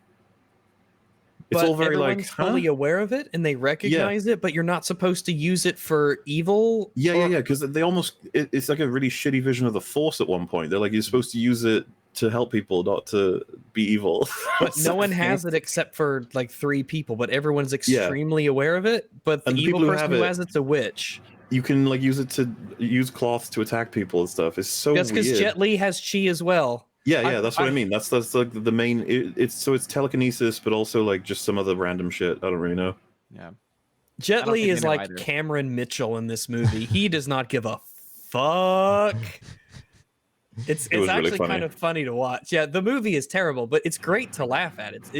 It's horror bad. We watched it with Jay Longbone. Yeah, everyone can expect EFAP movies, Mulan coming into a theater in 2021, possibly. But Nice. we'll get there eventually. But I can't wait. It'll be funny. I'm excited. I'm so ready. It's bad. Yeah, I want to see that. Now I'm going to have to watch Milan and then watch you guys. Thanks a lot. Well, I mean, maybe Jet Li was thinking about all the concentration camps that we're filming near. Not sure, but don't spend $30 on it, Gary. Ooh, yeah. Don't spend money and see that it isn't worth money. You're owed money for watching this. I will not. It was quite rude of the film to exist. I will say that. You're owed restitution for watching Milan. So are about 1 million people in Beijing, which is actually not funny. But shout out to Drunk 3PO. No, he didn't pay me to say this in money anyway. Wink, wink, nudge, nudge. Nods as good as a wink to a Paid him in blind bat. And chi, yes, and chi, and a scarf or something like that. Salad Cream Boy, thank you for the £5. All hail intoxicated 3PO, says Brie Larson's vegetable garden for £2. Oh, that's an inside. That's a Brie Larson had a big. Was it a? Oh my God, was it a squash? What's the big thing she had, Odin? Her not butt. Am I right? Right. Racist. No. It was a giant zucchini. Zucchini, as a giant zucchini. Thank you. Zucchini are delicious. They are. Zucchini are like the rice of the vegetable world. You can do anything with them. Mm-hmm. Here's what you need to do, though. You need to sprinkle some Parmesan cheese on it, put a little salt and pepper, put it in the oven for a little bit, let it crisp up. Nice. Beautiful. Gunnar Rene Oy for 20 Norwegian krona says, fine, let Cinema Roberto go to Mars. Hi, Rags. Hello. Blue-eyed Scorpio. Believe me, we are okay with him going to Mars. Still no intelligent life on Mars. Nope. No. It is funny that San Francisco looked like Mars a couple of days ago. I think it's wonderfully ironic that it turned orange. The Red City. Yes. My son was there and I wasn't, and it was nice. What's interesting is that about the whole the fires are because the brush, they didn't clear the brush or anything. For what I heard is like environmental reasons. Yep. So the last time I went to the Grand fucking Canyon, they were doing controlled brush fires in some areas out there, because even at the Grand Canyon they're like, oh yeah, this stuff's got to go or else lightning will strike. We'll be fucked. And it will cause a brush fire. It's nature's way of cleaning up. Yep. Aha. And I believe the Orange Man recommended that California did that, and our illustrious governor said no. So no, because you suggested it. Then it must be wrong. Exactly. The planet is hurting. Pulling out your skeletal voice. You must be wrong, He-Man. The fire shall consume all of the city, He-Man. Our governor looks like I'm blanking on his name. American Psycho. Who's American Psycho? Christian Bale. Yes. The name of the character in the movie, though. Oh shit! I don't remember. Well, that's what he looks like. He looks like California Psycho. So, Blue-eyed Scorpio for $4.99 says the cuties thing has me heated, making it partisan, trying to vilify your critics by lumping it into an Orange Man bad voter narrative. It's fucking ridiculous. Yes, in my quick video there is an actual article from the New Yorker says that being against cuties is a right-wing campaign. It's a right-wing campaign to be against the sexualization of children. Okay, I guess if you want to make that partisan, sure. No problem. I'm against the sexualization of minors because they're all big, buff, burly dudes, and it's really dark down there, and there's all the coal dust in the air, and you can't see anything. Right? You got to send canaries down to make sure it's okay. I gotcha. It's cold and damp. It is. It's a very dangerous job, too. It's also black lung. Yeah, black lung. Cold, damp, and with black lungs. Yep. I don't see why you guys can't just call it lung. Why'd you have to specify that shit? We don't say white lungs because when it's it happens dark. to us. All lungs are you guys are just black when too it's dark. far. Can't handle this. Yep. Yep. A little extreme. Taco Sunrise for $2 says, hi, Rags. Hello. There you go. Nikki D for $10. Why has cohesive storytelling and cause and effect rationally been largely abandoned in current mainstream entertainment? Is it laziness or flat out incompetence by the modern day, in quotes, storytellers? I think those two kind of go hand in hand. Well, to a degree, like The Mandalorian, for instance, I don't think it's lazy. I just think it's incompetently written. Like they clearly cared. I would say when it comes to Star Wars and stuff like that, with Terminator, Star Wars, Game of Thrones, it almost seems malicious. Like it's so finely tuned in its own way to destroy the old stuff. So it's like it's an attitude, I guess. It's an attitude that's perpetrated in these circles and that's in these circles, and it just I don't know, it stews and it simmers and everyone catches it like a virus. And I guess they see it as I think it's you get your Back to the Future Part 4, and you're like, we could go easy and normal, or we could make a mark on history and deconstruct Back to the Future as a whole. And you're like, why? Just like I think there's got to be a little bit. It'll be awesome. The fans will love it. It's like the fart sniffing has got to be just through the roof. Like it's you have to convince yourself, even with the completed product, and you're like, yep, this is it. You're like, oh god, really? Like you're looking at the corpse of John Connor, and you're like, yep. This is what the fans This is need. what they wanted. They wanted to see a dead John Connor kid. They really did. And it is vindictive. And they've come out and said it out loud. I'm trying to find the article here. I've got it. Here it is right here. So I'll just read it to you. This is Michael Chabon, who wrote Star Trek Picard Season 1. And I also want you to think, you guys don't watch Doctor Who. You're fine with not watching Doctor Who. But as far as the vindictive is concerned, it's vindictive what they did. So, I've heard some bad stuff. It's bad. It's really bad. They rewrote his entire history, didn't they? They did in the most lazy way possible. There was no lines spoken. It was a voiceover done in 10 minutes, and you erased 50, I believe at the time, 55 years of freaking history. When it comes to Michael Chabon with Picard, he basically says, he's asked, so were there things about Picard that you knew you wanted to do, you could sense would test some boundaries for fans? Sure. To that extent, I was aware of a kind of toxic fandom. The entire SJW thing, sad little corner of fandom. You just ignore that. Sometimes you're motivated to have things simply because it's possibly going to piss them off or provoke people who seem to have missed the memo of what exactly Star Trek is and always has been about. By the way, he conducted this interview after he left writing Season 1 because it was such shit and it was so vindictive and so horrible. And, imagine taking Luke Skywalker, you come back to him older, he isn't dead, and they decide to kill him again and turn him into a robot so he can experience, because robots are marginalized in Star Trek now for some reason. So they wanted to kill Picard and make him a robot so he can experience the life of a marginalized robot. Does anyone even know that he's a robot? Everybody knows, and it's fine. Well, I was just gonna say, because he's not even got that many years to live, does he? No, they made him. Yeah, they made him a robot of in story, a 97-year-old man, a perfectly healthy 97-year-old man. So it's fucking crazy what they've been doing. Tell me I'm gonna be living forever. No, you could have made me anything, and you made me a 97-year-old man. Fuck. Where's my money? I was actually disappointed that they didn't make him into a woman. I think that would have been hilarious.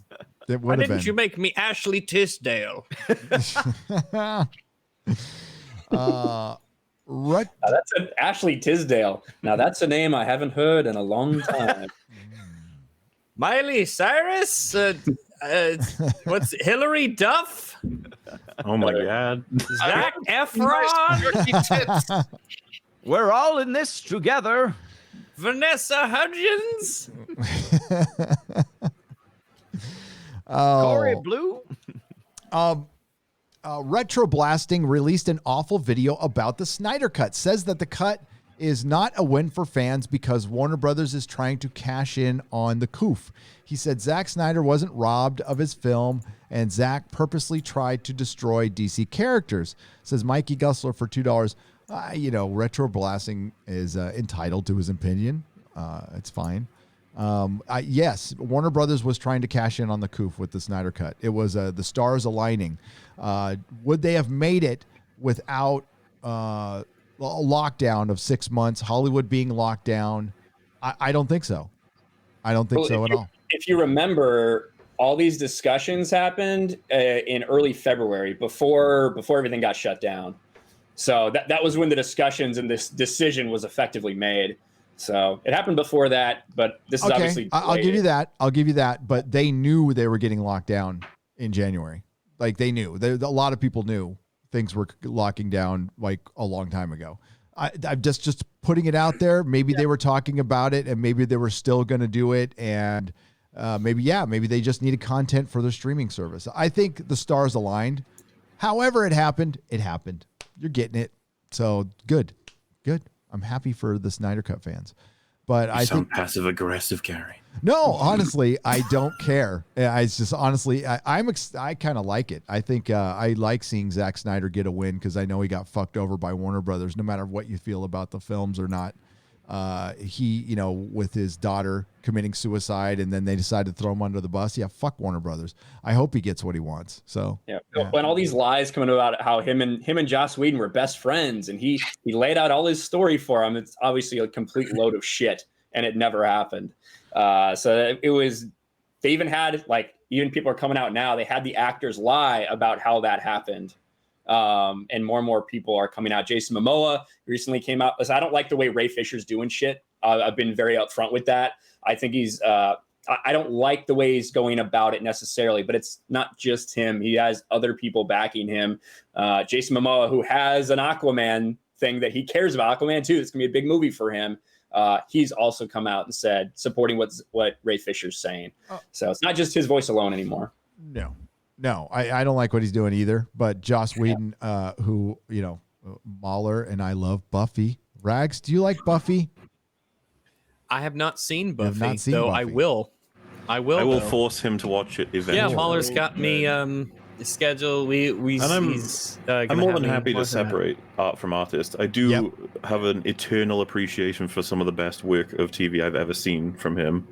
You probably, like Gary especially, will know the specific episode that I've got in my head. But he's even with just Buffy and Angel, like I'm pretty sure he's been known to be an asshole to a lot of people a lot of different times. And you could, it's as Stannis would say, you take the bad with the good. He's done some great work. Doesn't mean he's also not been a prick to a lot of people in a lot of different ways. And he's made some shit. I mean, I believe he even makes fun of his own work in Alien Resurrection in Angel season 3. So he does. He knows he makes some shit too. There's no way that he thinks Justice League is a good film. Like, I seriously fucking doubt it. No, he started it with the whole "I tried," the homeless guy with the "I tried" thing. So that was a message. And yeah, we had an actor who's worked with him before on this channel, like way back in the day. Now, I don't think you guys can even find the video now. Aaron, a friend of mine named Aaron, who was a kid actor. He's been on Voyager. Was on Buffy, and he said as much that he's a dick on the set. I mean, everybody's a dick down there, though. I mean, I don't think that's anything new. Zach, not a dick down there. Supposedly is pretty cool. Zack Snyder's a very cool. Zac Efron? Oh, Zac Efron. Yes, yeah, you do. He's got great abs hear about too. like there's some directors that are like just loved by everybody. I can't believe I'm saying this, but I'm pretty sure Ryan Johnson has often said that he's a really nice guy to everybody and talks to everybody and stuff. It's a pity about his work and his attitude on Twitter and stuff. But I've heard from a lot of actors that he's apparently a good one. Got to separate the art and the artist. I have a hard time believing that one when we've seen like him like laughing, talking to like Mark Hamill on set about what he's gonna do. Is Mark Hamill just looks like he's gonna fucking yeah. Oh, I'm gonna destroy Luke in ways I don't know you if that's couldn't just imagine, him Mark. missing social cues. Like he doesn't understand that he's destroying a character in front of the actor's face, and he's just like, "This will be fun, yay!" Because hasn't he said like he appreciates that Mark did something that he clearly didn't want to do. Like it seems like Ryan knew to a degree that Mark was not fucking happy. Oh, I'm sure he knew. I'd hope so. Like Jesus. I'm pretty sure Mark expressed his opinions on the destruction of Luke Skywalker. I just don't think he cared. No. Also, Jeremy is back, by the way. Jeremy. Yeah, I didn't care about JJ scripts, and I don't care about your goddamn opinion on Luke Skywalker, Mark. The thing is, I suppose, like we could never know for sure exactly with all these different people, like how they are. We only just go from different accounts. Because if an actor blares out to the world, this particular director is a piece of shit, we're all inclined to be like, well, why would they lie? But they could be lying, and they could have been the prick, I was one of the Knights of Ren. Why would I lie? Would I lie? Why would I lie? I have a hard time believing Ryan Johnson's a really nice guy. I don't know that there's just like obviously Zack Snyder seems like a really solid dude, but I don't know the way Ryan Johnson comes off and dismisses people like for opinions. Like it just I don't know. He just comes off as a self-entitled prick. It might be nice in Hollywood terms, which is completely evil. Like I won't stand. It's kind of like California the nice. other He's day, not Arkansas nice. John Boyega went out of his way to vocally say how much he likes JJ, but he didn't say anything about Ryan Johnson in that interview. Like he went out of his way, and I feel like Ryan Johnson. I wonder why. So I feel like JJ's the difference against white supremacy. The difference might literally be that you walk up to maybe Joss Whedon and say, "Hey, what if we do this joke but this way?" And he goes, "No, you don't get to decide anything like that. No." You're like, okay. Versus Ryan Johnson, who might go, "Oh, that's a great idea. I really like that. You know what? We'll put that to one side, okay, and we'll do that. Okay, cool. Thank you. Thumbs up. Do you want a coffee?" Like really, literally those two differences. They're both saying no, and but you do it in a of- nice way. Yep, and neither of them have any intention of doing it. One's way more honest, but yeah, you're right. Yeah, possibly. I don't know if you knew about this one, Gary, but like James Masters often cites it as like a funny little moment in history. But every time he says it, I always like get a little bit like oof about it. But he said like when he was first on Buffy, Joss Whedon kept telling him he's gonna kill him. He's not gonna escape it. He's gonna fucking kill him. Don't get comfortable. I'm gonna kill you. And he was just like, okay, jeez. I'm not actually the character. Calm down. You mean kill me or no? Oh yeah.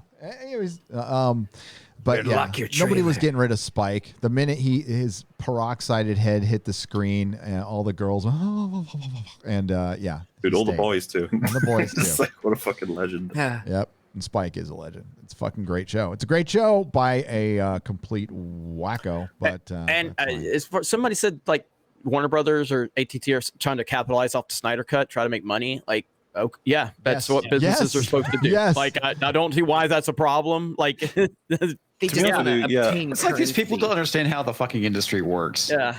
Well, it's part of what I would use in favor of it. I'd be like, hey, they should release the Joel Schumacher cut of Batman Forever. They can make some money. Do it, and I get to see it. I want to see it. I want to see it. I get to see it. It's I hope fans get what they want. Like at the end of the day, I'm gonna tell everybody a really like this is not a really well-known secret, but fans want to give these fucking companies our money.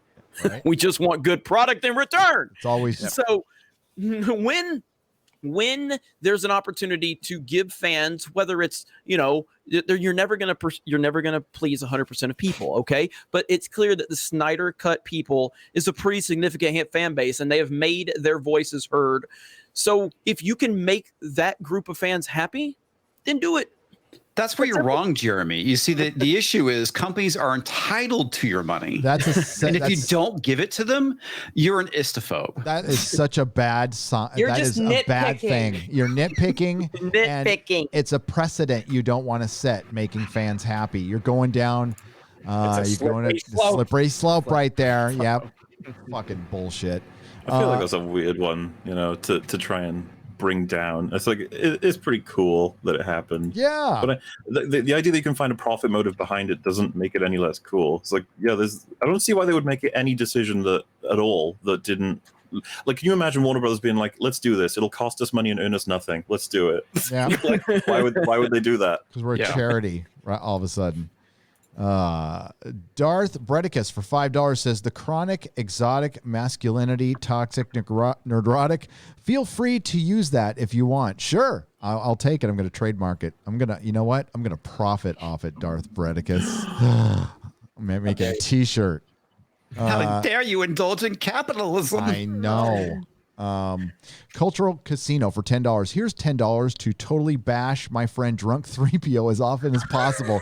Thanks for making Friday Night Tights the best day of the week. Hail chat, hail MauLer, and hi Rags. And Perry Chan is awesome. End of line. Trunk 3PO, a master technician in the world of social media. I love my friend Drunk 3PO. I'm not going to say anything bad about him. He got his shout outs from all four of us the other day. He was so happy. He even spliced it together and put it on Twitter. He did. Hopefully he gets him a couple more subs. Yeah. So Drunk 3PL hit 11,000 subs yesterday. So congrats. Nice. Congrats, man. buddy. Well done, sir.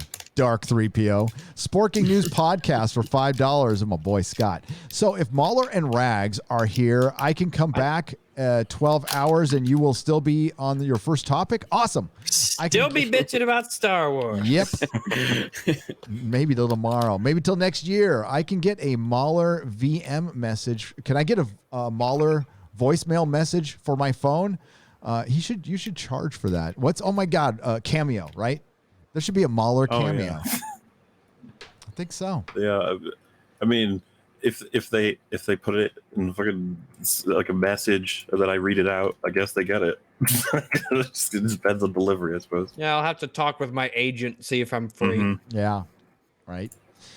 Mikey Gussler for $5 says Battlefield Earth finally comes out on Blu-ray. Oh, thank God. That's gonna, you know what? Antifa's gonna Just go in home. time for September 11th. Right. Antifa's gonna go home. BLM's gonna be happy, and the world's gonna come together now that the Scientology movie is coming out this Tuesday. It's what we wanted. Okay, Yes, it is. With all these riots going on, Battlefield Earth seems like a fairly appropriate title. Right? After 20 years, MauLer, you should do an EFAP movies on this. Travolta's acting as Gold. It really is one of the worst movies ever made. Oh, you're talking about the Fanat? Is it Fanatic? What is it called? The John Battlefield Earth. Battlefield Earth. But the Fanatic is I thought you were talking about the new Fanatic one is he bad did. too. Yeah, that was also fantastic. Oh yeah, Battlefield Earth I've seen. That's I've never seen Battlefield Earth. I haven't never seen it. actually seen it. Mm-hmm. I think it was like on in the background on cable one time. I wasn't paying attention to it. It looked dumb. There. It's really bad. That it could probably work for you know what, Gary, we'll get you on 3 Fat Movies, okay? And we'll watch it. All right. It's gonna be great. Let's do it. Let's do it. I love John Travolta. What's going on around here? Given the upcoming, I'm good looking. It's like, what the hell? Given the upcoming Oscar eligibility requirements, how will Hollywood look 10 years from now? Don't fire on the nuclear weapons. Will actors and films be fondly regarded like years prior? Sorry, that's Broken Arrow. Fucking John Travolta's acting in Broken Arrow is fucking perfect too. Oscars just don't matter anymore. Yeah, so really, MauLer and I were talking about it, and hard to believe that I don't think a film like The Lighthouse would have a chance because it's not diverse at all. There's basically two characters. They're both white males. So what chance do they possibly have? Even though I think that movie's fantastic, and I generally don't like artsy shit, but I think The Lighthouse is fantastic. Right. There's a woman in it, you racist. She's half fish, so she's not really a woman. She's not really a mermaid. The half that counts as a fish. All right, so I don't even want to bother with that.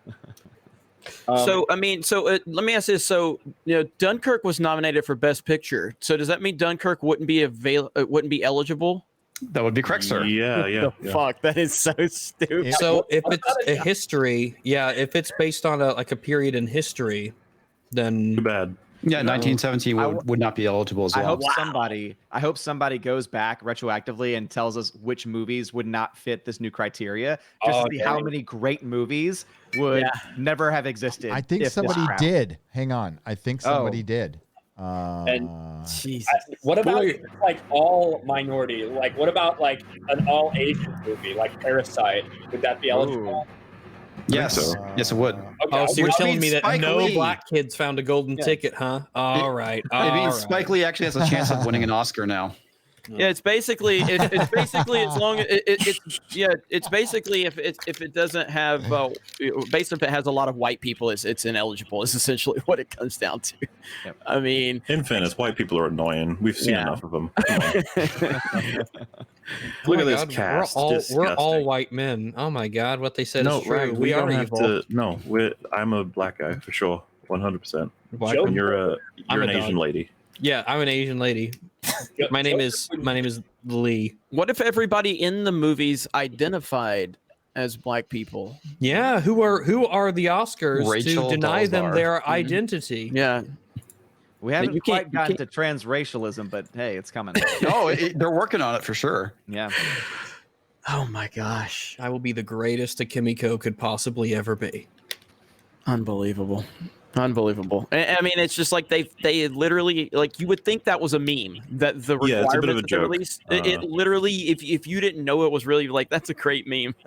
no, it's Oh, I actually literally- said that to Rax when we first heard about it. It was like 5 years ago. I think we would have made that joke as like an absurdist sort of, oh, they'll be so crazy at one point to get Best Picture. You're going to have to satisfy a bunch of crazy requirements. And now it's like, well, I guess we got to crank up our memes, guys, because they caught up. Like, we Well, gotta they're get more basically going to ridiculous. start enforcing it in 4 years. So it makes me wonder if they're going to conveniently forget about it 4 years later. So Oh yeah, like Yeah. the you got to get that digital converter box for your TVs in 3 years. Oh, whoops, we'll push it back again and again and Yeah, perpetually.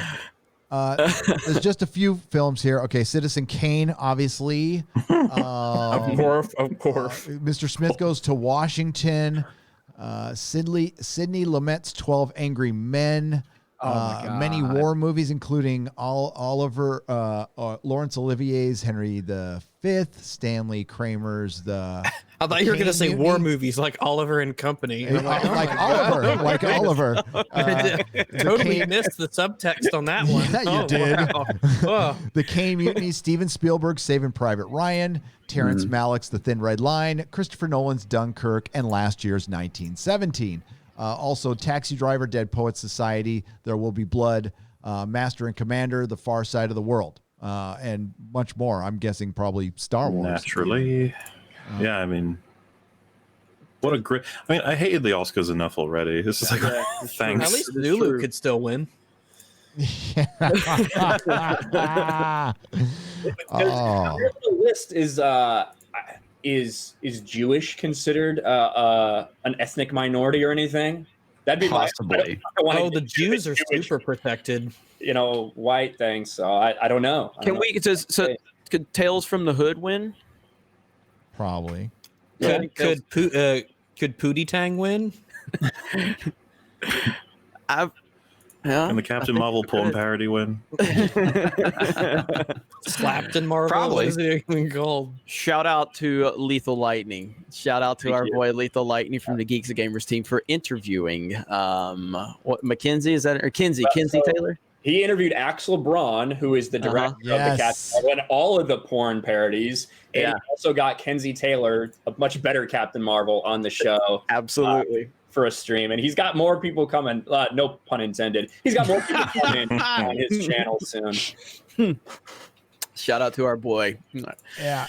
Lethal Lightning. We also, I'm going to put a link in the chat for the Critical Drinkers book that just came out on Yeah, he was in the chat earlier. He was?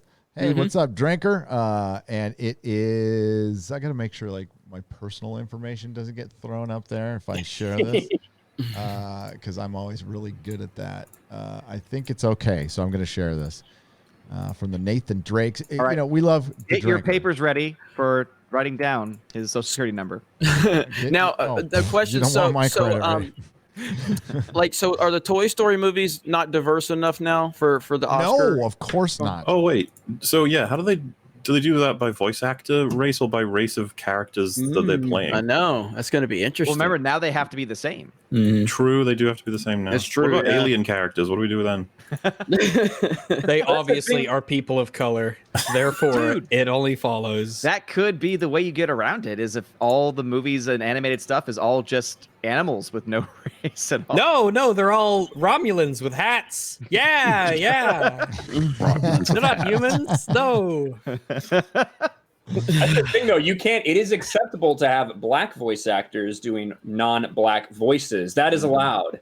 Because the guy who played Samurai Jack, is black, and also plays a Hispanic character in Star Wars: The Clone Wars and Rebels.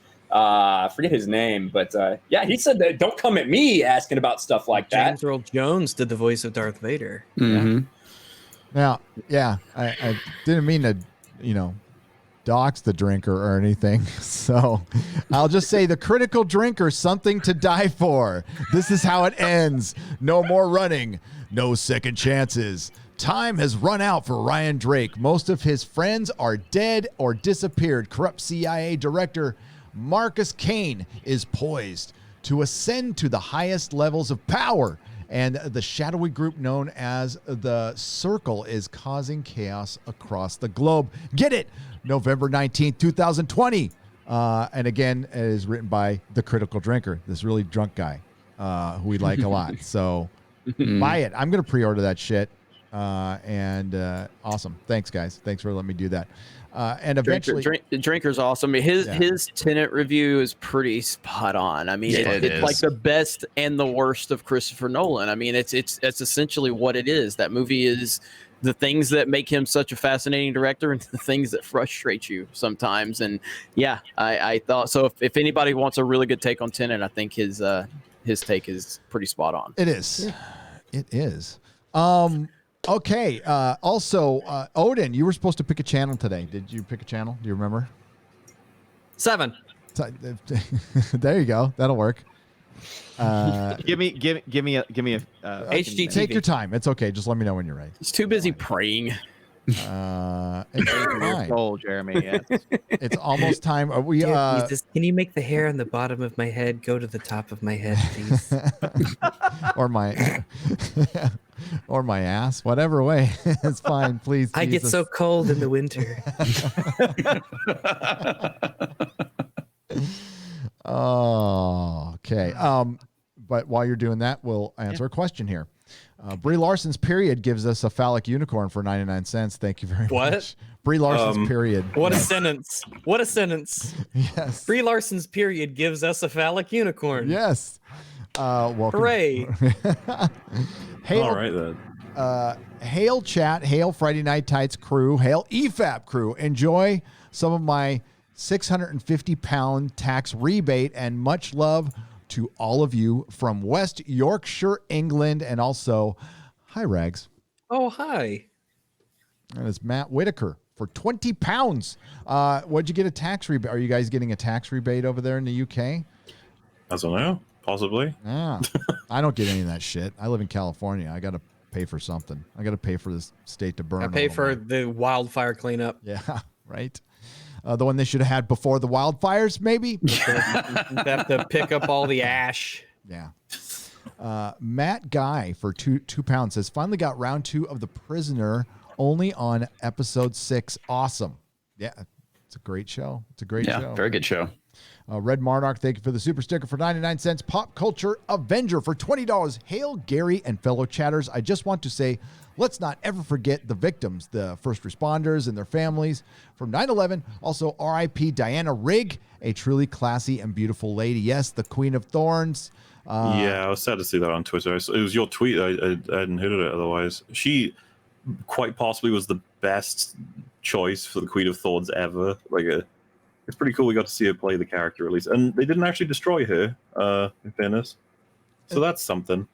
That is true. She went out like a boss, and she was different from the book, but it was definitely in the spirit, and she was a great actress and perfect. And she was the audience at that point. When her and Tywin felt like the mom and dad of the show, and then they were killed. So it was like, well, we're done. Yep. Now I feel like an orphan. Yes. Yeah, you do. And, again, the show could have been good. There was a lot of good things that they left out. Well, they had everything on a platter except the writing. That was the tough part for them because, they had all the money and space they could need. They just weren't patient. They just didn't. They left out the best Tyrion stuff, like the absolute best stuff, where he actually uses his mind. He talks his way out of slavery. And it's pretty incredible. I was just listening to that chapter last night. God damn it. But thank you, Brie Larson's period one more time for $1.99. Oh my God. Am I supposed to read this backwards? I am not the inverted blue team. Okay, asshole. I mean that in the lovingest way, but I have a hard time reading anyway, and now I'm reading backwards, dude. Son of a bitch. But he did it. He did it, and I actually made it. So there you go. We must have swift As a coursing, we must be as swift as a coursing river, with all the force of a great typhoon, with all the strength of a raging fire, mysterious dark side. The dark side of the moon. That Guys, would have doesn't made sound that good if you'll movie do it out better. of sync. Yeah. You'll all be pleased to know that there's no singing in the new Mulan, See, nor Mushu. Are we gonna be pleased? Everyone hated Mushu. No, you know they'd No one fuck liked it up. Mushu. They'd fuck it up. What about the Szechuan sauce though for the Rick and Morty fans and Milan? Did that come back What? to McDonald's? The Szechuan sauce. It did not, as far did as I not? know. Yeah. I'm so sorry. Probably racist now. Yes. I guess. Well, you're here, so you're gonna get on the list I got put on. I was fucking number 4, dude. I was number 4 on the white supremacy list. I am climbing, and I was ahead of Jeremy. Yes. Not no more. Yes. I'm back. Oh my god, Dude, I don't know if you know this, but I am way more white supremacist than you. I have been, between myself and Ryan on Sports Wars, I have been called a racist more times in the past 3 days than I have ever been called The by the entirety of weirdo the HWs for Star Wars stuff. Oh yeah, it's awesome. By the way, like seriously, our Sports Wars streams are the most insane shit I've ever seen. I mean, we have to fucking, like, people are spamming us with shit. They hate us. And then Uche comes on. They're like, you know, Uche will say something they like and like, hell yeah, yeah, black dude who knows what's going on. And then he says something they don't like, fuck that motherfucker. Uche looks out. There's a cross burning in his freaking driveway. It's crazy, dude. That's how serious it's getting. It's wild. My favorite comment I got on one of my videos was like, why don't you just say the N-word already and get it over with? so I just replied, are you giving me the pass, bro? Get down. Just say, get down, Mrs. Obama. Get down, Mrs. Obama. Have you seen that meme? That's so great. And MauLer and Rags have had to seen that video. Oh, that's a well-known meme at this point. I'd say. Yeah, that one's You'd have to be fantastic. old to not know it. I'm old. I'm really, Yeah, really same old. here.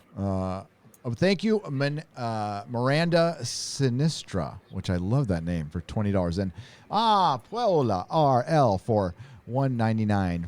Doomcock was right. Hi, everyone. Yeah, Doomcock was right. The Phantom Menace was right. And there you go. We were right. And Star Wars is still dead. But thank you. Well, you know. But it was breaking news, Gary. It was breaking We had news. no idea. We had none. We were lied to. Yeah. None. No clue Only whatsoever. now do we realize. I was like that video. I mean, the video did well. It was back when my channel was young, and I was listening to a podcast looking for Star Trek news, and some guy on the podcast says, "Yeah, we're the Access Media. We throw softballs. So what?" And I'm like, "Oh shit!" They just admitted it. So, and it's something we already knew, but it's nice to hear it, I guess. But sure, thank you, and you know when you're touching a nerve, when you're defined by your enemies. Of course, MauLer and Rags have Cinema Roberto, so and we have villains that go after us, and Doomcock is getting it pretty bad right now from the same a-holes that because we don't like Star Trek. We don't, I'm not going to mention them by name or anything, but they've gone off the reservation at this point, and it's kind of hilarious. I'm gonna see it. I'm gonna watch it play out, see what happens, see how far they take it. The lower deck stuff, isn't it? It's lower deck stuff. It's Star Trek stuff, and it's the typical. We're using right-wing talking points and blah blah blah. Linear progression of events, score, right-wing talking points. Yeah. I got a Star Trek question because obviously I'm not a Trek guy, but I enjoyed, like the JJ's obviously. What do you mean? Obviously. Yeah, Like, I enjoyed obviously. JJ's 2009 film, but would you guys put that in the category of like prequel bad Star Wars or sequel trilogy bad Star Wars? Star Trek? The JJ's Trek, like the first film. Oh, the first Can't even film? remember it enough. It's Force Awakens. It's the Force Awakens. It's the same damn thing as far as it was. A lot of people were entertained by it, including myself. We didn't see what kind of foundation it was laying though for people. Like we didn't see the destruction that it was going to bring to Star Trek. And a lot of people, I didn't like The Force Awakens when I saw it, but I didn't think it was as offensively bad as The Last Jedi. I mean, I didn't like it. It was hollow. It was stupid. That's what happens when I get Gary to talk about JJ Trek. We're stuck in a time warp. We're stuck in a time. Use the red matter, Gary. Use the red matter. That's the same red matter that he used in Fringe, in Star Trek, and in Alias. Yeah, with Alias, the Limbaldi. Alias has it too. Yeah. Fuck that fucking. Yeah. Is it gooey? Is it red? Boom. Plot solved. JJ Star Gary, I'm Trek. still convinced that you and I are the only people who watched Alias. I'm just saying. We might have been all the way through. I've not met anyone else who's ever mentioned Alias. I was so into that show. Jennifer was hot. She was hot, and I had to know how it finished, although I hated it. And I watched the last episode. It was the first TV show that I watched on a device. I downloaded it on my iPod in traffic and watched it while I was stuck on the grapevine, and I fucking hated it then. It didn't even entertain me in traffic. I just remember they kept trying to reset their formula every time they broke it to get Sloane in charge in the most contrived ways ever to get their missions and then the MacGuffins. It really that show was very formulaic. It should have been a sign back then that, I mean, Sloane was supposed to be the bad guy, but everybody liked him and they were listening to the marketing. So like, we got to fucking make him a good guy now. And then everybody hates it. Yeah, they're constantly changing shit. It was terrible. But JJ Trek is terrible. The first movie is entertaining because of the cast, but it's really dumb. It's just a dumb film. You got to think like it kind of is like the sequel trilogy, except in this time, instead of like literally destroying them in real time, they created a new timeline and made all the characters completely fucking different. It's literally like sequel kind of trilogy polite. approached a different way. So I don't know. I mean, they change Kirk, they change Spock, they make Spock some emotional guy. Like literally, just like we remember him. Yep. All these things we talk about, and I'm not a big Star Trek guy either, but all these things we talk about with Star Wars, it directly applies. J.J. Abrams did this, 6 years earlier. You were talking about the Holdo maneuver, the fucking hyperspace. He did the same shit. Okay, time and distance mean nothing to Jar Jar Abrams at all. So you can have a war ending, or better yet, in Star Trek, in this is Kurtzman. He's got, there's this red angel thing, and they see these 7 points of light across 150,000 light years in the galaxy, but they see them all at the same time. Because fucking light travels at the same speed. If they're, it's just incredible coordination. Totally. So in Star Trek, they have the suitcase transporter in Star Trek 2009, which would get you out of every fucking problem practically in the original series. And if I really think about it, probably every problem in all the movies, in Next Generation, if they only had that suitcase transporter that they could just whip out whenever the fuck they wanted. And by the way, beamed a fucking Kronos to Klingon. Yeah, I was going to bring that up too. That's terrible. It's not just like down the street. It's to the Klingon homeworld. Transwarp teleporting. Yeah, fucking what the hell? Could I take a poo on the portable transporter and Yes. have it teleport the poo to above the toilet and have it just drop in? Yeah. Yeah. Oh, yeah. You Oh, could. yeah, that I would would solve hope all so. my problems. You could probably have it transported straight out of your ass into the toilet. Exactly. Oh my god. You're right. That does solve all my problems. Your sphincter would be undamaged. It would be pure as the driven. I gotta keep sphincter or it. I gotta non-driven keep it looking sphincter. good back there. You do. You really do. Well, you're a dog. You got to think about these things. That's how you identify with each other. That's how you say hello. That's why. That's how you say hi. Yeah, it's like you Rags. want to sweep off your doormat. Yeah. Yes. Fubar for £5. Thank you for keeping me sane over the last few months, Friday Night Tight and the chat. You're welcome. Thank you for keeping me sane, Mr. Fubar, in your NPC meme, or not avatar there. Sci-Fi Freak for $5 said in an excited voice, 10-hour live stream said in a dark tone, for anything else is an insult to the long. Hi, Rags. Throw Rags a bone. Huh.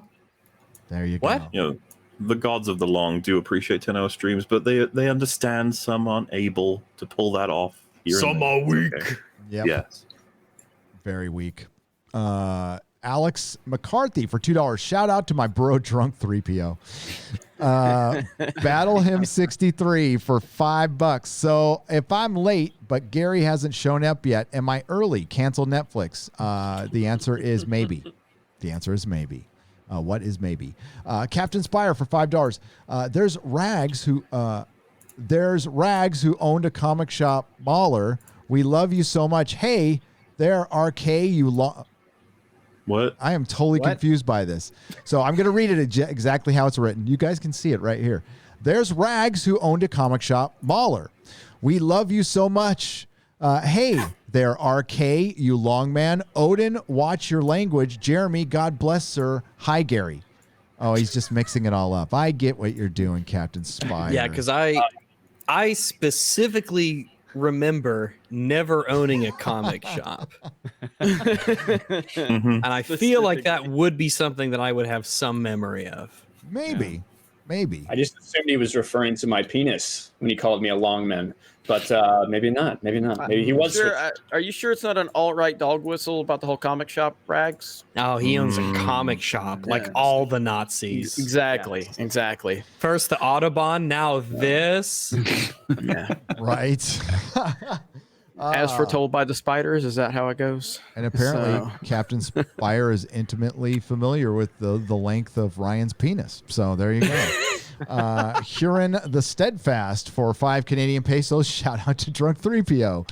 Oh, my master plan is working great, Jeremy. I have monetized Drunk 3PO. Captain Spire for $10 says, remember, guys, you need to stop being so negative. If you just saw the good things, it would fix all the bad writing, characters, plot, dialogue, and direct insults to the fans, the producers say. Right? Yeah. I think so. Only makes sense. Yeah. It absolutely does. There is a some dog saying number one to us from Gunnar Renee Oy for 30 Danish krona. Mika Curtis and Drunk 3PO should be friends, says Christopher Arcello for $5. I think everybody should be friends. Are Mika and Curtis and Drunk 3PO friends? There's a guy who runs around super chatting everybody. Hey, Micah Curtis called you this. Yes. That's what Micah Curtis does, though. He came into my chat and he's like, Micah Curtis called you a grifter. I'm like, what the fuck would he be talking about me? And He did the same to me, and I didn't know who he was. Exactly. Yeah. And then he came into Drunks and did the same shit. So. Yep. I love it. Micah Curtis, who I call Mika Curtis, wears tank tops and he's in Comicsgate. That's all I know. He was like an early Comicsgate guy, like one of the founding partners. Chris Patterson for $5. At least the idiots in charge of Disney's Star Wars trilogy didn't pursue careers where someone could really get hurt by complete lack of planning. Well, yeah, you mean like Tom King, who used to be in the CIA, but now he just writes shitty Batman stories. Thank God he's out of the CIA, and it explains pretty much the mid-aughts. So there you go. Fucking yeah. Oh, we can take that a lot of places, but I think we really could. Go ahead. I don't give a shit. Batman could have found weapons of mass destruction. Well, the CIA was certainly looking the other way in certain countries while certain things were happening, and maybe Tom King was there.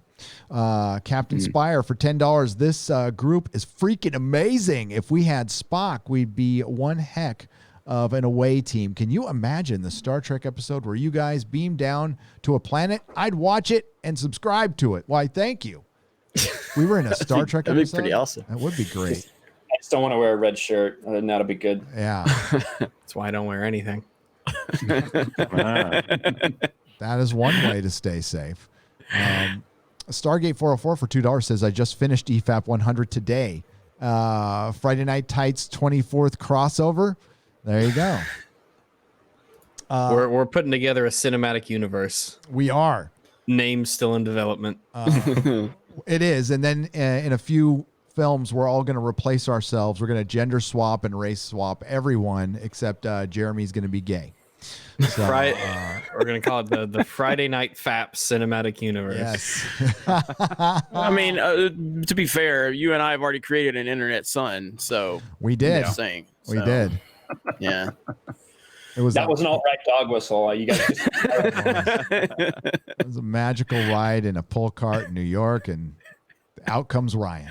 That guy was insane, man. That guy was He was about as insane as what's his name with the cab video with Cecil.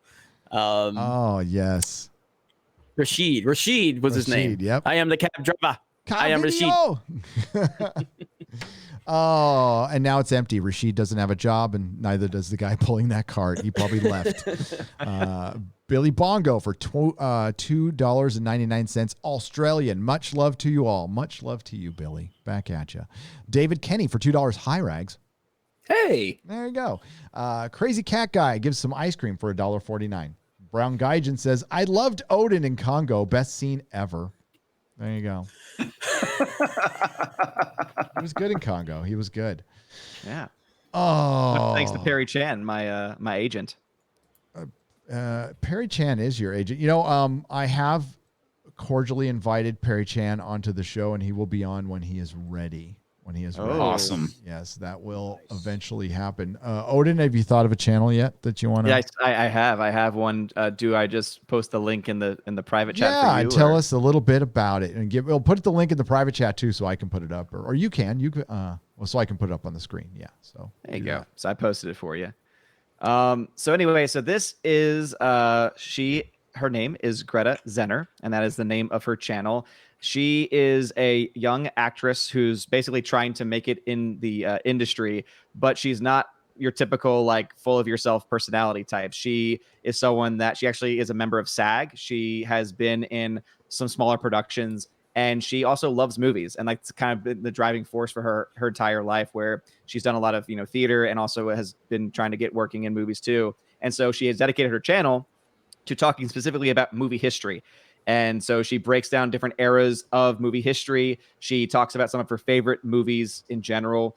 And she's just very clever with everything she does. And again, it's not high production value, but just what she's able to do with a Mac is just pretty nice. It's a wholesome channel. Not a lot of hot takes on the channel, but if you like movies and you like movie history especially, I think this is a good channel for everyone. If you watch Geeks and Gamers, you're clearly not worried about production value, so go for it. Odin, was this person, weren't you in one of her films? I was, yes. Yeah, okay. This is a friend of mine actually from New Orleans. And so she's been very supportive of my channel throughout the years. And yeah, so she also was a filmmaker. So she actually has a short film she did not too long ago that she posted. It's only 2.5 minutes. And she is just she's a sweetheart. She really is. And cat in it. Spoiler alert. Yeah. I do the voice of a cat. I do a Russian cat. Yeah. Yeah. Wow. Do you speak Russian? That's the Russian connection everyone was looking for. It is. No, there you go. There it is. So Greta, is it Zenner? Am I saying that right? Yeah. Oh, cool. So yeah, what we do every week is we go around the horn here and we pick a channel to boost a little bit, kind of paying it forward, do something nice because we're toxic all the time, but we need to take a break from it for like a few minutes, and we'll get right back to the toxicity. Don't worry. Mm-hmm. Don't think because we're shouting out people, we're not nice. We're not good people. We are really horrible people. Yep. If you want wholesome, good, positive content with no criticisms of Star Wars whatsoever, there's a struggling channel named Star Wars Theory. You can go check that one out. Okay, no criticism whatsoever. Star Wars is great. It's perfect. It's wonderful until Daisy Ridley tells you that it's bad. Then you can be like, what? What? Right. So I've been lied to. You know what I told you? I really liked The Rise of Skywalker, and that the fact that Palpatine was a clone fixed everything for me. I'm now really upset about this. But they assured me it was perfect.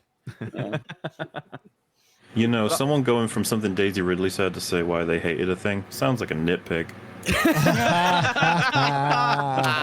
So true. Not having a plan is a nitpick. Very nice. Very nice. And also, just as like kind of a last minute thing, Nice. thank y'all so much. And I didn't tell her about this. And again, she does, she has a full-time job too. So she tries to make videos when she can. And I noticed that she'll be very just surprised when I tell her after I get off there, it's like, hey, check your channel, check how many subs you have, because she's going to be very, very happy. That is cool. Thanks, everyone. I appreciate it. Sorry. You're a nice Christian boy, Odin. Yeah. You don't really belong with us. You really don't. Well, I don't know, because some people in the chat were saying, isn't this nepotism? So much for grassroots. Wait, you know her? And it's like, well, she's a sweetheart. And No, I'm gonna recommend a channel I've never heard of.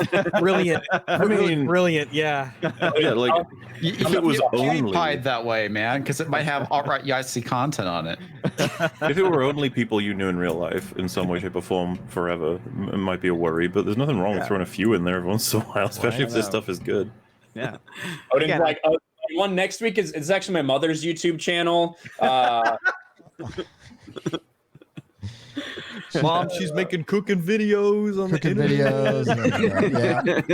Going into detail how she used to discipline Odin. How when to he was make the young. perfect crispy pierogi, part 1 of 4. Yep. Oh no, she from New Orleans, so she been making the jambalaya. Jambalaya for Jesus. That's what Yeah, she jambalaya did. for Take Jesus. 4 videos to make jambalaya. Why are your videos so long? Right. Rating Hello, the Greedo, Popeyes Jeremy. menu, part 1. Somebody said you mean Hello Greedo, Jeremy? No, I don't mean Hello. My favorite Hello Greedo video was when he was live streaming that time, and the EFAP fans were in his chat. He had no idea. He had no idea about the EFAP memes. It was like so hilarious. It's never going to cease to make me smile that this grown man, he has a face cam when he streams, but he wears a helmet. Yeah, what's the point? Yep, he's still wearing that helmet. Does it look the same? Yep, because it's still the helmet. I want to see if I can find that And video. I know yeah, why someone can't you re-upload do that. stock footage and you could just voice over it all the time? Yep. Does he have a mic in? I mean, I don't watch his stuff, so I don't know. Does he voice over? I think he has a mic hooked up to just the neck, probably. I watched this stuff a long time ago. Holy fuck! There's a lot of results for Hello Greedo EFAP. I mean, he's kind of one of the meme lords on our channel. Covering him is always so funny. His arguments are some of the most like basic and worst you could come up with.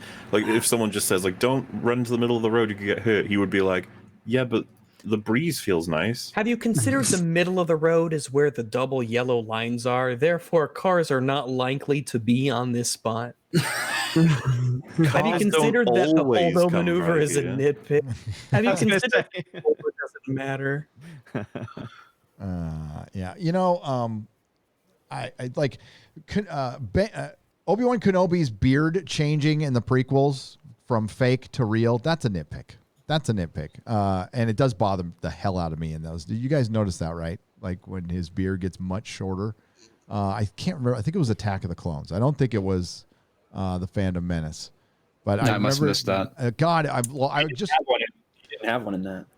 the one. Okay, so it was an Attack. Was it? Then it must have been Revenge of the Sith, right? Did he have the beard? There is. He had it in 2 and 3. Yeah. Was it? Yeah, I can't remember if it was Qui-Gon Jinn. I remember seeing it and being completely pissed. I'm like, what the hell? This is Lucasfilm. This is Star Wars. This is supposed to be like top of the line, and of course. But I thought that when I saw Return of the Jedi as well, and in the theaters, because the effects for that were shit. I mean, utter shit when they were out on Tatooine and the sand barge was floating, and you could tell that they animated the shadow under it. It just looked fucking terrible. And we weren't used to that. You know, they got us used to these great special effects, and then they kind of half-assed it towards the end there. I know that makes a bunch of people mad, but that's what we were thinking when we saw it. It was still good. I still liked it, but God, the shadow underneath Jabba's party barge was terrible. did not match to the terrain environment. Did not. I'm a nitpicker, Nazi Total. nitpicker. Nazi nitpicker. The right-wing Nazi nitpicker. Jabba palace conspiracy theorist. Oh my goodness. Hello there, ladies and Nerdrotic. Shout out to Inebriated 3P. Oh, okay. Shout out to Inebriated 3P0. Christmas Rules. Bless the Dawn. Hyrags. Oh, hi. Phallic Unicorn. Spider-Man. Scottish Nerd, thank you. For £5. Hyrags. Hey. Yo MauLer. Happy EFAP 100. Why, thank you. It was a blast. What was the official time on that, by the way? 30 hours we stopped at. Damn. Yeah, when you get to 30, you're like, all right, let's maybe chill out. Brain is melting. What was interesting is that after we wrapped up the 30 hours, we both slept, but it was really we had like a short. We could only do like a short nap afterwards, and then we were up for a while longer, and then that's when we just crashed. That was weird kind of because weird. We both cited 4 hours. We were like, Yeah. 4 I hours. was like, oh, I could only sleep for about 4 hours after the 30-hour EFAP, and I just couldn't do it anymore. And then we didn't see or hear from each other, and yeah, we went into the comas they hit. Mm-hmm. Yes. Body's Until like, next "You gotta year." catch up." But it's funny though, because like you go, oh, 30-hour podcast. Well, wow, that's like what, 15 podcasts in a row? It's like, well, 3, but yeah. I don't know how you guys did it. I mean, you're a little younger than, okay, maybe a lot younger than I am, but yeah, when I do a regular live stream, I go into old man nap within like a half an hour. If I don't get up and do something right away, I'll fall asleep right here in this chair if I'm like dicking around a little bit, and I was like, oh, I'm tired.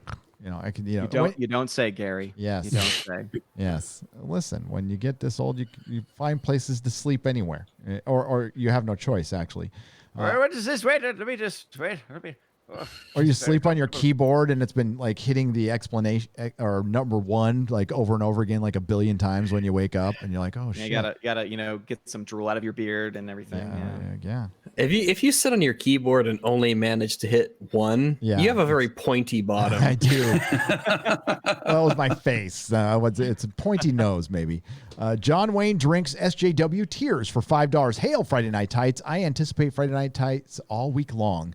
You all have been fantastic and only are getting better. Please keep it going for as long as y'all can. Wow, thanks, John Wayne.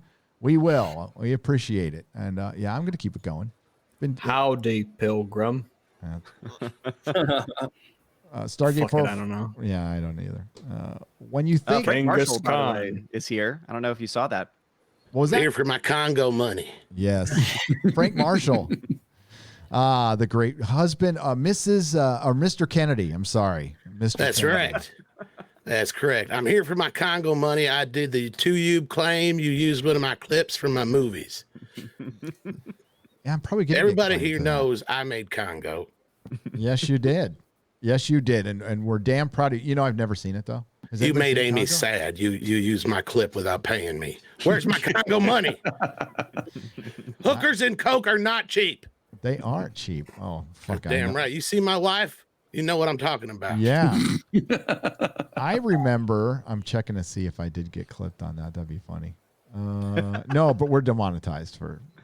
That's probably. I'm not even going to fight that. That's probably well deserved.